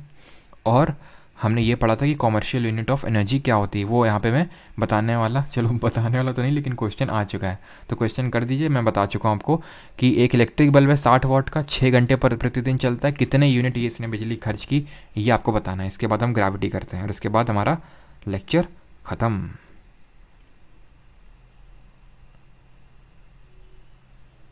बिल्कुल, प्रोजेक्टाइल जो मोशन होता है उसमें दोनों होती है, बिकॉज उसमें हाइट से हम फेंकते हैं। जरा ये बताओ कि अगर प्रोजेक्टाइल मोशन में अगर हमें रेंज सबसे ज़्यादा रखनी, मैक्सिमम रखनी, यानी किसी चीज़ को अगर जैसे नीरज चोपड़ा जी हमारे भाला फेंकते हैं, जैवलिन थ्रो करते हैं, तो कितने एंगल्स उनको फेंकना चाहिए कि वो मैक्सिमम डिस्टेंस पे जाके गिरे, बताइए। पढ़ेंगे अंकिता जी, सरफेस टेंशन भी पढ़ेंगे, अभी रुकिए। 0.36, ओके, 45 डिग्री बिल्कुल सही है। तो देखो यहाँ पे हम लोगों ने क्या पढ़ा था कि एक यूनिट का मतलब होता है किलो वॉट आवर। ठीक, वॉट 60 वॉट है, किलो वॉट में कन्वर्ट करेंगे, 1000 से भाग कर देंगे 0.06 आवर। 6 घंटे चलता है प्रतिदिन। और हमें क्या बताना है, calculate the unit of energy consumed 1 day by the. अच्छा, एक ही दिन पूछा है, एक महीना पूछता तो थोड़ा सा अच्छा होता। ठीक है, तो यहाँ पे 6 घंटे, तो यानी कि 0.36 यूनिट। ठीक है, चलिए अब आते हैं ग्रेविटेशनल फोर्स पे। ये ग्रेविटेशनल फोर्स क्या होता है, तो ये वो फोर्स होता है जो दो बॉडीज़ के बीच में लगता है। जैसे कि मैं बैठा हुआ हूँ, ठीक है, मेरा लैपटॉप है, मेरा पेन टैब है, ठीक है, अलमीरा है, तो ये हम दोनों सब एक दूसरे को अट्रैक्ट कर रहे हैं, तुम लोगों को पता नहीं चल रहा है। ऐसे तुम जहाँ बैठे होगे ऑब्जेक्ट्स तुम्हें एक दूसरे को अट्रैक्ट कर रहे होगे। कैसे, जैसे हमें ये तो पता चलता है कि जैसे कि सेब नीचे क्यों गिरा है ना, न्यूटन जी बैठे हुए थे क्योंकि सेब ने अर्थ ने ग्रेविटेशनल फोर्स लगाया और सेब को अट्रैक्ट कर लिया अपने पास, हमें समझ में आता है। ठीक है, या फिर हम ऊपर से नीचे गिर जाते हैं या फिर गिर गए, क्यों, क्योंकि ग्रेविटी ने हमें अपनी तरफ बुला लिया। तो अभी अगर मैंने बोला कि जो हमारी ग्रेविटेशनल फोर्स हर चीज़ के बीच में लग रही है, मेरे और लैपटॉप के बीच में, तो मैं लैपटॉप एकदम मेरे अट्रैक्ट करके मेरे एकदम पास क्यों नहीं आ जाता, या फिर मैं क्यों उसकी तरफ नहीं चला जाता, या फिर हम दोनों इतना हमें अट्रैक्शन क्यों नहीं दिखता कि सारे ऑब्जेक्ट जो हमारे पास रखे हों मैग्नेट की तरह आके हमारे पास चिपक जाएँ आके। क्योंकि ये जो फोर्स होता है वो काफ़ी माइन्यूट होता है। अर्थ क्योंकि बहुत बड़ा है ऑब्जेक्ट हमारा, तो ये बहुत ज़्यादा फोर्स लगाता है, इतना फोर्स लगाता है कि वो एकदम ना के बराबर होता है। क्योंकि अगर वो सेब नीचे गिरा है, ठीक है, सेब नीचे गिरा है, तो अर्थ ने अट्रैक्ट किया होगा उसको, अर्थ ने इसको अट्रैक्ट किया होगा और सेब ने भी अर्थ को अपनी तरफ अट्रैक्ट किया होगा। लेकिन सेब का जो वो फोर्स है वो काफ़ी कम है। एक सेकंड रुकिएगा ज़रा बस।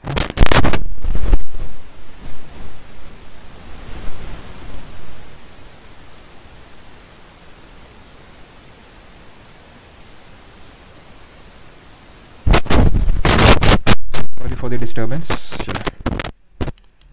ठीक है, तो ग्रेविटेशनल फोर्स क्लियर हो गया आपको कि जो दो ऑब्जेक्ट अपने आसपास वो फोर्स लगाते हैं, ठीक है, एक दूसरे के ऊपर, इसको हम रिप्रेजेंट करते हैं इस तरह से। ये डायरेक्टली प्रोपोर्शनल होता है एक दूसरे के प्रोडक्ट के, ठीक है, मास के प्रोडक्ट के, और इनवर्सली प्रोपोर्शनल होते हैं डिस्टेंस के स्क्वायर के। क्लियर है, मास के प्रोडक्ट के बराबर और इनवर्सली प्रोपोर्शनल होंगे डिस्टेंस के स्क्वायर के। जब इसको प्रोपोर्शनैलिटी को हटाएंगे तो यहाँ पे आ जाएगा एक कांस्टेंट जिसको बोलते हैं gravitational constant, G m1 m2/r², ये फॉर्मूला हो जाता है ग्रेविटेशनल फोर्स का। अब जैसे कि उस अर्थ ने, ज़रा ये बताइए कॉन्टैक्ट फोर्स है कि नॉन कॉन्टैक्ट फोर्स है, जल्दी से बताइए। ठीक है, तो अगर यहाँ पे इस तरह से क्वेश्चन पूछ ले आपसे कि जो दो मासेस हैं, दो ऑब्जेक्ट्स हैं, उनके अगर मासेस को हम डबल कर दें तो फोर्स में क्या इफेक्ट पड़ेगा, अगर उनके बीच की जो डिस्टेंस है, दूरी, उसको आधा कर दें तो क्या इफेक्ट पड़ेगा। तो साफ साफ ये बात है कि अगर दोनों को अगर डबल कर देंगे, इसको भी डबल, इसको भी डबल, डबल डबल यानी 4 टाइम हो जाएगा, क्योंकि डायरेक्टली प्रोपोर्शनल है। डिस्टेंस को अगर डबल कर देंगे, डिस्टेंस अगर हमने डबल कर दी दोनों के बीच में, तो क्योंकि इनवर्सली प्रोपोर्शनल है, इस वजह से 2r का होल स्क्वायर होगा तो 4r² हो जाएगा, यानी कि 1/4, यानी कि 1/4 टाइम हो जाएगा। जो हमारा फोर्स है, इनिशियल फोर्स है, 1/4 टाइम हो जाएगा। इतनी चीज़ तो क्लियर है, किसी को ये समझने में तो दिक्कत नहीं हुई कि मैंने कैसे बोल दिया ये चीज़, ठीक। और gravitational force non contact force है, बिकॉज एप्पल और अर्थ के बीच में कोई कॉन्टैक्ट हुआ नहीं था। और ये जो जी की वैल्यू है, ये किसने दी थी, कोई बताना चाहे तो? ये दी थी 1798 में हेनरी कैवेंडिश ने, ठीक है, 1798 में हेनरी कैवेंडिश ने, ठीक। अब आते हैं डिफरेंस क्या होता है मास और वेट में। तो मास जो होता है, इसको द्रव्यमान बोलते हैं हिंदी में, ये कांस्टेंट होता है किसी चीज़ के लिए, चेंज नहीं होता है। वेट क्या होता है, वेट एक, जैसे कि मेरा कुछ वेट है, ठीक है, तो इसका वेट का मतलब होता है force applied by acceleration due to gravity, ये होता है फोर्स, सॉरी वेट, ठीक है। तो मास की यूनिट क्या होगी, मास की यूनिट होगी केजी, किलोग्राम। वेट की यूनिट क्या होगी, न्यूटन होगी। क्यों? क्योंकि वेट है क्या, फोर्स है एक तरह का। तो फोर्स यानी कि वेट क्या होता है, वेट होता है mg। क्यों? क्योंकि एक्सेलरेशन की जगह है यहाँ पे एक्सेलरेशन ड्यू टू ग्रेविटी लग रही है, ठीक है, तो W = mg। और ये क्योंकि फोर्स है तो न्यूटन ऐसा यूनिट हो जाएगी। मास की ये होती है केजी। मास कांस्टेंट होता है, मास कभी चेंज नहीं होता है किसी चीज़ का, चाहे तुम कहीं बैठे हो, ठीक है। और एक चीज़ ध्यान रखना, जो ग्रेविटी होती है, गुरुत्वाकर्षण होता है, जिसको हम स्मॉल g बोलते हैं, जो हमारी अर्थ के लिए 9.8 मीटर/सेकंड² होती है, जिसको रफली हम 10 लिख देते हैं, ठीक है, न्यूमेरिकल सॉल्व करते वक्त। अगर नहीं दिया, वैसे तो दिया जाएगा, नहीं दिया जाता है तो आपको 10 रख के सॉल्व करना होता, ताकि जल्दी से आपको वो सॉल्व हो जाए, ठीक है। तो ये हमारी एक्सेलरेशन ड्यू टू ग्रेविटी है। ये मून, अगर यहाँ पे g है तो मून पे ये g/6 हो जाती है। तो जरा बताइए, अगर किसी ऑब्जेक्ट का अर्थ पे मास, ठीक है, अर्थ पे मास 60 kg है, तो उसका मून पे कितना हो जाएगा, जल्दी से एकदम हलवा सा सॉल्व कर दीजिए जल्दी से। ये मैंने पहले भी करवाया होगा। फिर हम आते हैं केप्लर्स के प्लैनेटरी लॉस पढ़ते हैं। बताइए जल्दी से, बस मात्र 10 मिनट का ये लेक्चर और बचा है, 10 मिनट से ज़्यादा का नहीं है ये।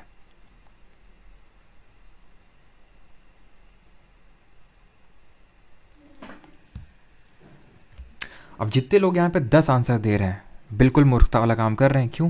क्योंकि मास तो कांस्टेंट होता है, ग्रेविटी पे डिपेंडेंट ही नहीं है।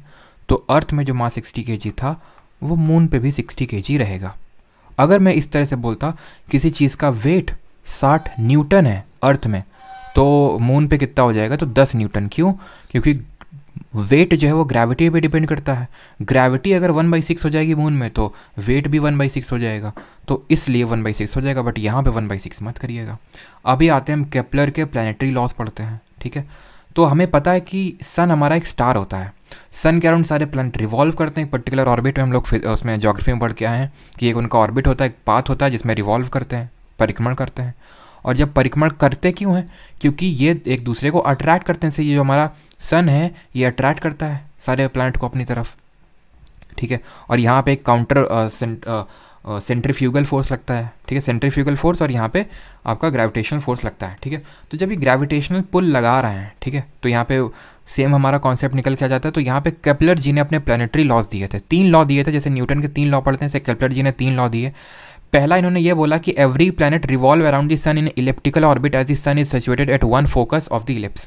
अगर आपने इलिप्स पढ़ा होगा क्लास 11th-12th में, तो आपने पढ़ा होगा कि इलिप्स का एक मेजर एक्सिस होता है और एक माइनर एक्सिस होता है। इसको मेजर एक्सिस बोलते हैं, इसको माइनर एक्सिस बोलते हैं। इसके 2 फोकस होते हैं, तो ये बोल रहा है कि जो हमारा जो प्लैनेट है वो सन के अराउंड एक इलिप्टिकल ऑर्बिट में घूम रहे हैं, इलिप्टिकल दीर्घवृत्ताकार पथ में घूम रहे हैं, जहाँ पे सन एक फोकस में लोकेटेड है और प्लैनेट उसके अराउंड घूम रहा है। सेकंड लॉ बोलता है, लॉ ऑफ एरिया है ये। The line joining the planet and the sun swept equal area and equal interval of time, the aerial velocity of the planet around the sun is constant। मतलब कि जैसे अभी ये है हमारा सन, ठीक, यहाँ पे है प्लैनेट, यहाँ पे प्लैनेट, ठीक है, यहाँ से यहाँ पे जितना एरिया ये होगा, यहाँ से यहाँ मान लेते हैं इतना डिस्टेंस को ट्रैवल करने के लिए हमारे अर्थ ने फिर किसी प्लैनेट ने मान लेते हैं कि 1 महीने का 30 दिन का समय लगाया, ठीक, 30 दिन का, वो यहाँ से यहाँ पे भी चलने के लिए 30 दिन का ही समय लगा रहा है, 30 डेज। तो ये वाला जो एरिया होगा और ये वाला जो एरिया होगा वो बराबर होगा। तो अगर समझ नहीं आ रहा है तो ऐसे याद रखो, पहला ये बोलता है कि ऑर्बिट एलिप्टिकल होगा, दीर्घवृत्ताकार होगा, दूसरा एरिया के बारे में कुछ चर्चा करता है, ठीक है, डेरिवेशन तुमसे पूछेगा नहीं, और थर्ड लॉ बोलता है लॉ ऑफ पीरियड, ये बोलता है square of the time period of the planet revolving around the sun is directly proportional to the cube of semi major axis. Major axis होती है 2a, तो सेमी मेजर एक्सिस ये, बस इतना ध्यान रखना, कुछ स्क्वायर का डायरेक्टली प्रोपोर्शनल है, कुछ क्यूब के बराबर, इतना भी याद रहा तो भी आराम से हो जाएगा आपका, ठीक है। टाइम पीरियड का square is directly proportional to the cube of the semi major axis. यहाँ पे होते हैं खत्म हमारे केपलर प्लैनेटरी लॉज, और उसके बाद thrust and pressure, I think ये लास्ट हमारा टॉपिक है, ठीक है, नहीं इसके बाद बॉयंसी भी होगा, ठीक है, उसके बाद आर्किमिडीज और उसके बाद लास्ट। तो चलिए देखते हैं थ्रस्ट और प्रेशर क्या होता है। तो थ्रस्ट होता है फोर्स अप्लाइड परपेंडिकुलरली डाउनवर्ड्स, ये होता है थ्रस्ट, यानी एक तरह का फोर्स ही है, तो यूनिट इसकी भी न्यूटन होगी। अब मैं आपसे अगर आपसे सवाल पूछ ले आपके एग्जाम में कि जैसे कि ये सैंड रेत है, ये भी रेत है, नहीं यही रेत है, ठीक है, सिर्फ यही रेत है। एक केस है जिसमें आप लेटे हुए हैं, जैसे आप गोवा के बीच में गए, वहाँ लेट गए जाके, ठीक है, तो आप सैंड को उतना ज़्यादा डिस्प्लेस नहीं करोगे, थोड़ा करोगे, लेकिन आप खड़े हो जाओ, तुम खड़े हो जाओ ऐसे करके, तो सैंड को अब तुम ज़्यादा डिस्प्लेस करोगे, ज़्यादा डिस्प्लेसमेंट होगा। ऐसा क्यों हुआ? कारण क्या था इसमें? कारण ये था कि अब जो फोर्स यानी जो थ्रस्ट लग रहा है, पहले वो ज़्यादा एरिया में लग रहा था, अब कम एरिया में लग रहा है। इसी वजह से जब जो हमारे बड़े बड़े वाहन होते हैं, ट्रक्स वगैरह होते हैं, उनके टायर बहुत चौड़े होते हैं, साइकिल के छोटे होते हैं, ठीक है। इसी कॉन्सेप्ट पे हमारा जो चाकू होता है वो बहुत, जितना शार्प होता है उतना ही अच्छा काटता है, जितना ब्लंट होता है चाकू उतना ही बेकार काटता है। क्यों?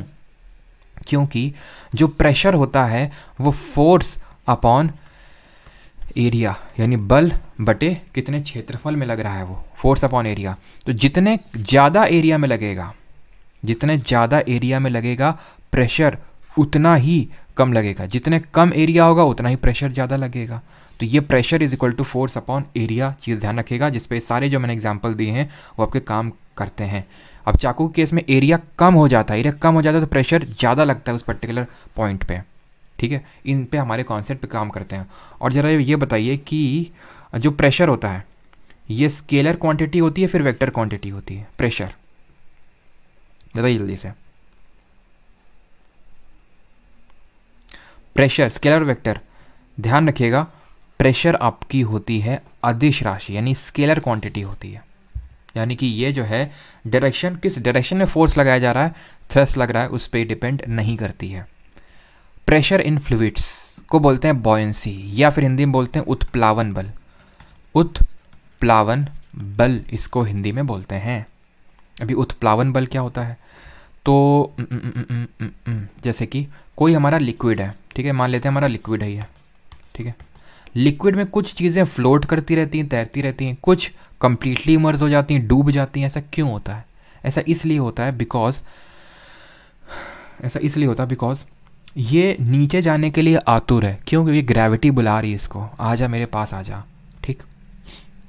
ये जो लिक्विड है ये ऊपर नीचे से ढकेल रहा है, नहीं ऊपर रहो। अब जो जीतेगा वैसा ही होगा। अगर ये नीचे वाला बल जीत जाएगा, जो ग्रेविटी लग रही है, तो नीचे डूब जाएगा वो। अगर ये जो ऊपर वाला जो बल लग रहा है ये जीत जाएगा तो तैरता रहेगा। ऊपर वाले बल को, ठीक है, बॉयंसी बोलते हैं, upward force by a fluid, ठीक है। ये तो मैंने क्या किया, दो डिफरेंट ऑब्जेक्ट को सेम लिक्विड में डुबोया। मैं दो सेम ऑब्जेक्ट को डिफरेंट लिक्विड में डुबोऊं, ये लिक्विड ए है, ये लिक्विड बी है। एक में देख रहा हूँ एक में डूब रहा है, एक में तैर रहा है। अब ये क्यों हो रहा है फिर? ये इसलिए हो रहा है बिकॉज लिक्विड की डिफरेंट डेंसिटी है, जिसकी जितनी ज़्यादा डेंसिटी होगी वो उतना ही ज़्यादा उत्प्लावन बल लगाएगा, बॉयंसी फोर्स लगाएगा। और वो तैरता रहेगा फिर। Simple, clear. अब आते हैं आर्किमिडीज प्रिंसिपल पे। तो आर्किमिडीज ने बहुत पहले एक प्रिंसिपल दिया, is a law that states that the upward buoyant force on a body immersed in a fluid is equal to the weight of the fluid that the body displaces. कि उत्प्लावन बल कितना होगा इसका अगर हमें वैल्यू निकालना है, तो आर्किमिडीज जी ने बोला उतना ही होगा जितना वो ऑब्जेक्ट ने फ्लूइड को डिस्प्लेस कर रखा है। जैसे फॉर एग्जांपल यहाँ पे मैं एक ऑब्जेक्ट वुड का टुकड़ा डाल दूँ, तो कुछ इसने ये इतना पानी यहाँ से हटाया, इतना पानी उसने डिस्प्लेस करके खुद बैठा है ना, तो उतना ही उत्प्लावन बल उस पर लग रहा होगा। ये बोलता है हमारा आर्किमिडीज प्रिंसिपल। यानी कि जितना वाटर डिस्प्लेस करेगा उतना ही वैल्यू का बॉयंट फोर्स लग रहा होगा नीचे से। ठीक, पहली चीज़। दूसरी चीज़, यहाँ से एक क्वेश्चन बनता है, मान लेते हैं आइस का टुकड़ा है, ये हमने आइस का पीस इसमें डाला था, ठीक है, डाला था, ख़त्म बात। अब मैं आपसे पूछ रहा हूँ कि जब पिघलेगा तो इस पर्टिकुलर जो हमारा बीकर है जिसमें पानी भरा हुआ है, इसका जो लेवल है वो रेज करेगा, लेवल बढ़ जाएगा, लेवल सेम रहेगा, या लेवल कम हो जाएगा, लेस हो जाएगा, इसका लेवल घट जाएगा। अभी ये लेवल है, अभी ये लेवल पानी यहाँ तक है। जब बर्फ़ पिघलेगी तो क्या होगा, मैं आपसे जानना चाहता हूँ, जल्दी से बताइए। जब बर्फ़ पिघलेगी तो क्या होगा?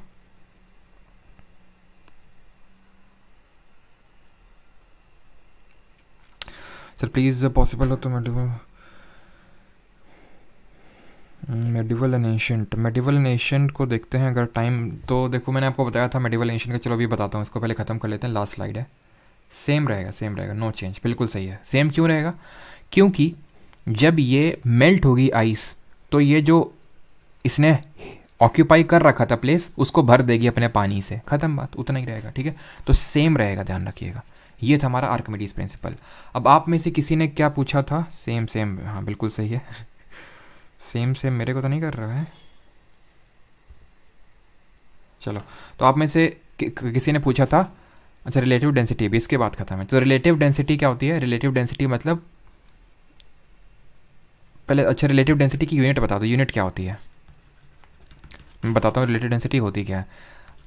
जैसे कि मैं बोलता हूँ मैं अमीर हूँ, मैंने बोला मैं अमीर हूँ, ठीक है, तो मुकेश अंबानी मेरे सामने आएगा तो मैं उसके सामने क्या हूँ? अमीर हूँ। अगर मैं बोला अमीर हूँ तो मैं रिलेटिव सेंस में बोल रहा हूँ कि मैं इससे अमीर हूँ, या फिर मुकेश अंबानी से गरीब हूँ, रिलेटिव सेंस, यानी किसी से कंपैरिजन हो रहा है। तो रिलेटिव डेंसिटी का मतलब है density of one object upon density of another object, simple. यानी कि इसकी यूनिट की अगर बात करें तो नो यूनिट, कोई यूनिट नहीं होगी इसकी, कोई का ही नहीं हो। क्यों? क्योंकि डेंसिटी की यूनिट क्या होती है? डेंसिटी क्या होता है? डेंसिटी होता है mass upon volume, mass upon volume, KG पर मीटर क्यूब। तो ये भी केजी पर मीटर क्यूब, ये भी केजी पर मीटर क्यूब, दोनों एक दूसरे को काट देंगे, इसकी कोई यूनिट नहीं होगी। जो चीज़ रिलेटिव में होती है इसकी कोई यूनिट नहीं होती है।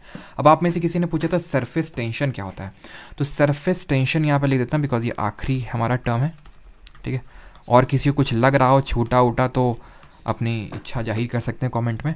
सरफेस टेंशन ये होती है, टेंडेंसी होती है लिक्विड सरफेस की, ठीक है, टेंडेंसी ऑफ लिक्विड टू, मतलब ये लिक्विड एक तरह से ना इलास्टिक प्रॉपर्टी शो करता है। जैसे हमारे लिक्विड है ना, तो इसकी जो लेयर है ना ये इलास्टिक प्रॉपर्टी शो करेगी, अंदर की तरफ खींचने का प्रयास करेगी, इसको बोलते हैं सरफेस टेंशन, ठीक है। Tendency of liquid to shrink into minimum surface area possible, minimum surface area possible. जैसे कि फॉर एग्जांपल जो हमारे कीड़े वगैरह होते हैं, अब मच्छर वगैरह होते हैं, क्यों बोला जाता है उसमें केरोसिन ऑयल, जो पानी वगैरह होता है उसमें केरोसिन ऑयल डाल दो तो ये जो मच्छर लोग हैं वो बैठ नहीं पाएंगे। क्यों?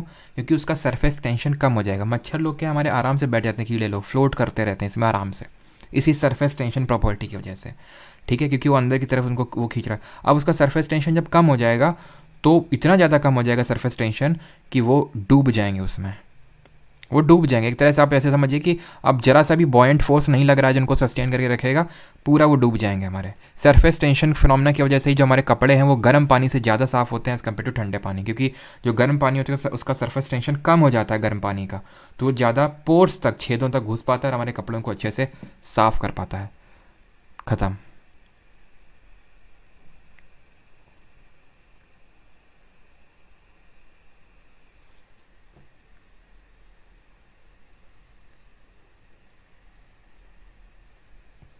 बॉयल्स लॉ, अच्छा बॉयल्स लॉ करवा दें, चलो बॉयल्स लॉ भी करवा देते हैं। बॉयल्स लॉ, अच्छा लेकिन ये आप बताएंगे कि बॉयल्स लॉ की कब दिया था, बॉयल्स लॉ कब दिया गया था, बिकॉज ये मैं आपको बता चुका हूँ जब टियर 1 के लिए पढ़ा रहा था। बॉयल्स लॉ बोलता है कि एक गैस का जो प्रेशर होता है, एक गैस का प्रेशर इन्वर्सली प्रोपोर्शनल होता है वॉल्यूम के, या फिर इसी को ये भी बोला जा सकता है कि pressure into volume is equal to constant. इसी को ये भी बोला जा सकता है P1 V1 is equals to P2 V2। और बॉयल्स लॉ दिया गया था 1662 में। बस आपको इसमें इतना ही पढ़ने की ज़रूरत है कि बॉयल्स लॉ क्या बोलता है कि जो प्रेशर है और जो वॉल्यूम है वो एक दूसरे के इन्वर्सली प्रोपोर्शनल होंगे। तो अब बॉयल्स की बात कर रहे हैं तो चार्ल्स जी अब रो रहे हैं पता नहीं क्यों, तो चलो चार्ल्स जी भी पढ़ लेते हैं, चार्ल्स जी के बारे में। और ये बताइए कब दिया गया था। तो जो चार्ल्स लॉ है वो ये बोलता है कि जो वॉल्यूम है, volume of a gas is directly proportional to the absolute temperature, या फिर इसको हम बोल सकते हैं V1 upon T1 is equal to constant, या फिर V1 upon T1 is equal to V2 upon T2। तो volume is directly proportional to the absolute temperature. ठीक, और कुछ और एक, हाँ एक होता है आपका डाल्टन्स लॉ होता है। ठीक है, डाल्टन्स लॉ होता है आपका। डाल्टन्स लॉ क्या बोलता है, डाल्टन्स लॉ बोलता है कि pressure applied by a gas is equal to the sum of partial pressure applied by all the gases. जैसे मान लो कि एक मैंने कोई चीज़ लिया बीकर, उसमें गैसेस भर दी 5-6, तो जितना प्रेशर लग रहा है वो उनके पार्शियल प्रेशर के बराबर होगा। ये होता है डाल्टन्स लॉ। और कोई लॉ आप याद कर पा रहे हैं डाल्टन्स लॉ के अलावा? डाल्टन्स लॉ के अलावा और कोई?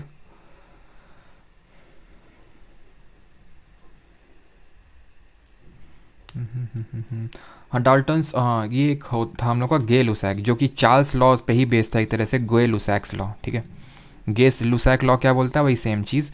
ये मतलब दिया गया था, ये आपका अराउंड 1782 के टाइम पे, और ये आपका दिया गया था अराउंड 1808 या फिर 1809 के टाइम पे दिया गया था ये। ठीक है, ये वही बोलता है proportionality of volume of gases, बताता है कि volume of gas directly proportional temperature के एट कांस्टेंट प्रेशर।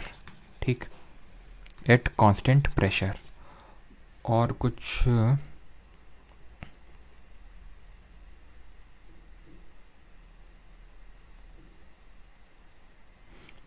तो नहीं छूट रहा है यहाँ पे, नहीं। ठीक, चलो बाकी यहाँ पे हाँ 1782 की जगह 1780 भी हो सकता है ऑप्शन में, वो डिपेंड करता है। 1780 वैसे एग्जैक्टली 1782 का। ठीक है,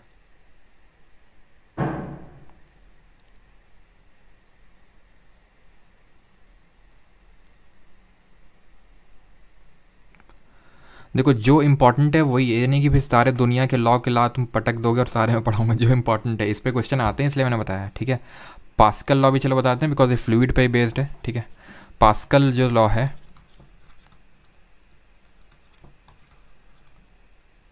पास्कल्स लॉ को ब्लेज पास्कल ने दिया था। ठीक है, और पास्कल जी पे ही प्रेशर की यूनिट भी का नाम भी पढ़ा। इन्होंने ये बोला था that a pressure change at any point in a confined incompressible fluid is transmitted throughout the fluid such that the same change occurs everywhere। जैसे कि इसी कॉन्सेप्ट पे हमारे हाइड्रोलिक प्रेशर का सिस्टम काम करता है। जैसे कि फॉर एग्जांपल ये मान लेते हैं कि ये यहाँ पे हम लोग कुछ प्रेशर अप्लाई करते हैं इतने पार्ट में। ठीक है, और यहाँ पे एक मान लेते हैं कोई गाड़ी खड़ी हुई है, ये कोई बड़ी से कोई या फिर कोई बड़ा सा ऑब्जेक्ट है, तो ये जो यहाँ पे प्रेशर अप्लाई करेंगे ना, ठीक है, तो यहाँ पे मैं लिक्विड को ज़रा भर देता हूँ ताकि आपको समझ में आ जाए। लिक्विड को ज़रा येलो कलर से भर देते हैं, ऐसे ऐसे। ये लिक्विड भरा हुआ है। ठीक है, ये पूरा लिक्विड है। तो जब मैंने यहाँ पे प्रेशर अप्लाई किया तो ये जो प्रेशर है ये इक्वली ट्रांसमिट होगा कहाँ पे, ट्रांसमिट होगा पूरे थ्रू आउट द फ्लूइड में, जिसकी वजह से ये लिफ्ट अप हो जाएगा। तो इतने छोटे से पार्ट में छोटा सा फोर्स लगाने से आप देख सकते हैं पूरी गाड़ी आपकी उठ जाती है, फिर पूरी गाड़ी आपकी रुक जाती है। जो हाइड्रोलिक प्रेशर सिस्टम है वो इसी पे पूरा आपका काम करता है, पास्कल्स लॉ पे। ठीक, और किसी कोई ख्वाहिश, कोई तमन्ना उठ रही हो दिल में तो बता दे, शर्माएगा कोई नहीं यहाँ पे। ठीक, टेस्ला किसकी यूनिट है, तो टेस्ला यूनिट है मैग्नेटिक फील्ड स्ट्रेंथ की।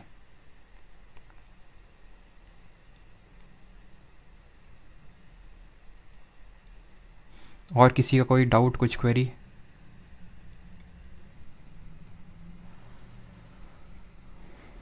वेबर वो मैग्नेटिक फ्लक्स की है, ठीक है। टेस्ला आपकी मैग्नेटिक फील्ड स्ट्रेंथ, फिर मैग्नेटिक फ्लक्स डेंसिटी की भी हम बोल सकते हैं, ठीक है, टेस्ला।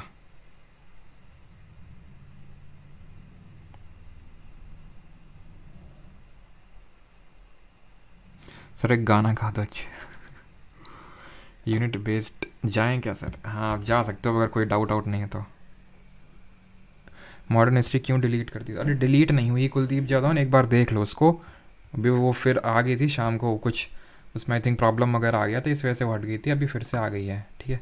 कृपया इस तरह का लांछन ना लगाएं। लास्ट था और कल होगा 2 PM, पता है ना आपको, ठीक है। कल 2 PM पे होगा आपका। डिस्कार्ड तो नहीं हो गया यार ये गलती से? जो सारा लिखा हुआ चला जाएगा अगर डिस्कार्ड हो गया वो गलती से, तो फिर पूरी मेहनत बेकार। अब वो गैड्रोज लॉ कर चुके हैं केमिस्ट्री में, ठीक है, एवोगाड्रो लॉ केमिस्ट्री में कर चुके हैं, ठीक है। तो कल 2 PM पे कंप्यूटर की क्लास होगी आपकी, कंप्यूटर 2 PM, ठीक है। हाँ अब और कौन क्या क्या पूछ रहा था सर? बैच वैच, तो बैच वैच का जो भी पूछते हो लास्ट में पूछा करो, ठीक है। तो बैच कैसा है कि अभी रन कर रहा है, परमास जी के बैच है, परमार एकेडमी ऐप पे रनिंग बैच है। एकदम न्यू में एनरोल करना है तो अभी नहीं, वो आई थिंक न्यू ईयर के टाइम पे स्टार्ट होगा। जब तक एक कंप्लीट नहीं होगा तब तक मैं दूसरा स्टार्ट नहीं करूँगा, ठीक है। कि ये फालतू में स्टार्ट कर दिया कि भाई चलो अभी यहाँ से शुरू हो जाता है, तो ऐसा कुछ नहीं होगा। जब तक एक कंप्लीट नहीं होगा अच्छे से तब तक वो दूसरा स्टार्ट नहीं होगा, और दूसरा मोस्ट प्रॉब्ली न्यू ईयर पे स्टार्ट होगा, ठीक है, जनवरी आई थिंक 1 Jan पे। Unit based PDF, unit based PDF कौन सी यूनिट का कैसा क्या PDF? कैपिलैरिटी, कैपिलैरिटी क्या? कैपिलैरिटी वो उस पर क्वेश्चन आते नहीं, इस वजह से मैंने नहीं पढ़ा है वो, ठीक है। ये आपका फ्लूइड मैकेनिक्स का एक कॉन्सेप्ट होता है कि सरफेस ड्रिवन पे ये कॉन्सेप्ट आपका बेस करता है कैपिलरी वाला, ठीक है।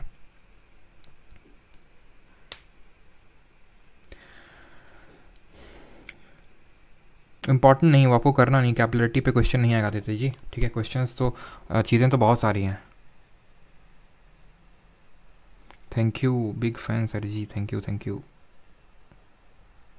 स्टैटिक जीके का इसलिए नहीं करवाया, कारण इसका ये, हाँ अभी ये मेंस हो जाएगा, दिल्ली पुलिस के लिए मैं करवाऊंगा, लेकिन मेंस में पिछली बार आया नहीं था इसलिए नहीं करवाया था। मैंने आपको ये बोला कि अगर आपने कहीं से पढ़ रखा तो उसको रिवीजन कर लीजिए, या फिर अगर जो मैंने आपको पढ़ाया था Tier 1 के टाइम पे उसको आप रिवाइज़ कर लीजिए, ठीक है। बाकी जो यहाँ पे मैंने आपको पढ़ाया है, जितने भी 1 शॉट लिए हैं, चाहे वो पॉलिटी हो, ज्योग्राफी हो, इकोनॉमिक्स हो, बायो हो, केमिस्ट्री, फिजिक्स हो, कुछ भी आपको एक्स्ट्रा से अगर नहीं किया तो करने की ज़रूरत नहीं, किया है तो उसको एक बार आप कर लीजिएगा। बाकी कल होगी कंप्यूटर की दी ओनली क्लास, और वेरी इंपॉर्टेंट क्लास।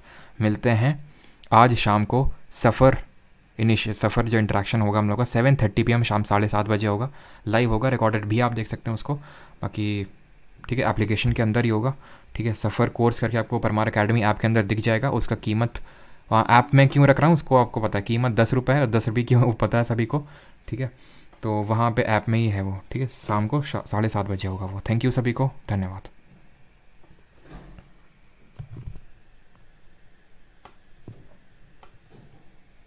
दिल्ली का कब लाओगे आफ्टर सिलेक्शन मिलना है? दिल्ली कब आओगे आफ्टर सिलेक्शन मिलना है?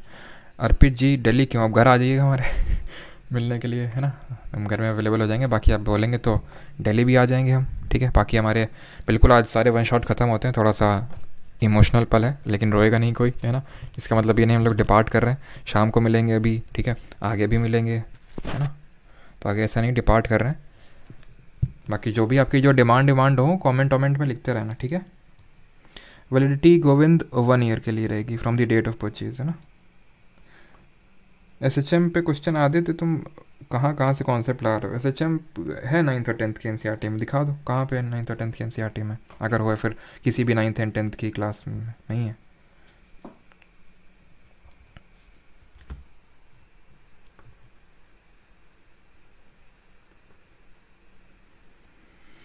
कलर ऑफ आइज, तो कलर ऑफ आइज किस वजह से होता है?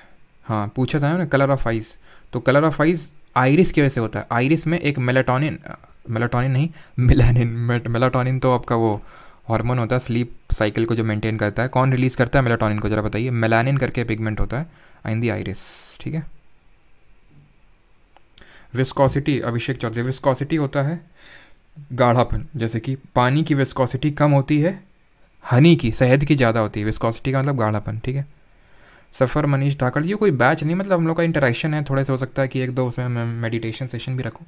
मेन वो है कि मैं आपकी एंग्जाइटी को रिलीव करवाना चाहता हूँ, बिकॉज मैं खुद काफ़ी, एक टाइम था जब उससे काफ़ी ज़्यादा वो हो, तो मुझे पता है कि वो दर्द कैसा होता है। वो दर्द ऐसा होता है कि कोई समझता भी नहीं है, आसपास वाले लोग, मतलब वो सॉल्व तो करना चाहते हैं लेकिन उनको उसके बारे में समझ नहीं है, ठीक है। तो अगर हम किसी से सुन लेते हैं उसके बारे में कि हाँ यार इसको भी उसको भी हुआ या फिर इसको ऐसे, तो हमें थोड़ा अच्छा लगता है ना, एंग्जाइटी रिलीज़ होती है, ये जो प्रेशर होता है ना, वो रिलीव होता है ना। Thank you. तो आज लास्ट क्लास ही आप मान सकते हो, बाकी कल कंप्यूटर होगी और आगे देखते हैं, अगर कुछ नीड होगी तो होगी क्लास, है ना। चलिए भाई, थैंक यू। हाँ, निट्टो का रिवीजन होगा, तो लास्ट क्लास नहीं आ रही है, वो लाइव नहीं होगा, मतलब सॉरी, जो मैं ट्रिक्स आपको बताऊंगा, तो वो ट्रिक्स जो मैं आपको बताऊंगा ना, तो वो तो एक रिकॉर्डेड वीडियो में आपको मिलेंगी सारी ट्रिक को, जहाँ पे मैं समराइज़ करके आपको बताऊंगा, ठीक है। सारी ट्रिक्स समराइज़ कर दूंगा। बाकी जो रिवीजन सेशन होंगे वो देखते हैं, रखना होगा तो रखेंगे, नहीं तो टेलीग्राम पे रख लेंगे, है ना। क्योंकि मैं लास्ट के दिनों में प्रेशर क्रिएट नहीं करना चाहता हूँ आपके अंदर। मैं चाहता हूँ कि आप रिवीजन खुद से करें, जितना ज़्यादा से ज़्यादा कर सकते हैं। और लास्ट में तो मैं यही आपको एडवाइस करूँगा कि बहुत ज़्यादा यूट्यूब पे क्लासेस जो आपको लगे कि प्रोडक्टिव नहीं है, तो उसको मत लीजिए, अगर आपको लगता है प्रोडक्टिव नहीं, बिकॉज लास्ट टाइम में प्रोडक्टिविटी मैटर्स। एकदम जल्दी जल्दी सारी चीज़ों को करिए, प्लान करिए, शेड्यूल करिए, ये हम लोग आज शाम को चर्चा करेंगे, ठीक है। Thank you. कितनी बार मैं थैंक यू बोल चुका हूँ, तुम लोग कुछ ना कुछ बोल देते हो, फिर से मैं आ जाता हूँ। फ़ोटो देखना है, हाँ क्यों नहीं, जब सिलेक्शन हो जाएगा आपका ज़रूर फ़ोटो आपको मिलेगी, ठीक है। थैंक यू सभी को, धन्यवाद। अब मैं नहीं कुछ आंसर करने वाला हूँ, ठीक है। करंट अफेयर्स के लिए रही बात, पूछ रहे हैं गुरुला जी, करंट अफेयर के लिए तो नहीं करवाने वाला हूँ मैं, वो आप खुद से कर सकते हैं जहाँ से भी आपने कर रखा है। मैंने भी मंथली पीडीएफ्स दी थी, उनको आप रिवाइज़ कर सकते हो, ठीक है, जो मैंने मंथली पीडीएफ दी थी। और ये करंट अफेयर का कुछ अता पता नहीं रहता है, काफ़ी सारा करंट अफेयर सीजीएल में से पिछली बार तो एलिमिनेशन के बेस पे ही बेस था वो, ठीक है, कि आप क्योंकि वो करंट अफेयर ऐसा था कि आप कर ही नहीं सकते, कितना पढ़ोगे आप, वो आपको विजडम से ही करना था। तो हम लोगों ने किया था और उसको मैं समराइज़ करूँगा सारी ट्रिक्स को।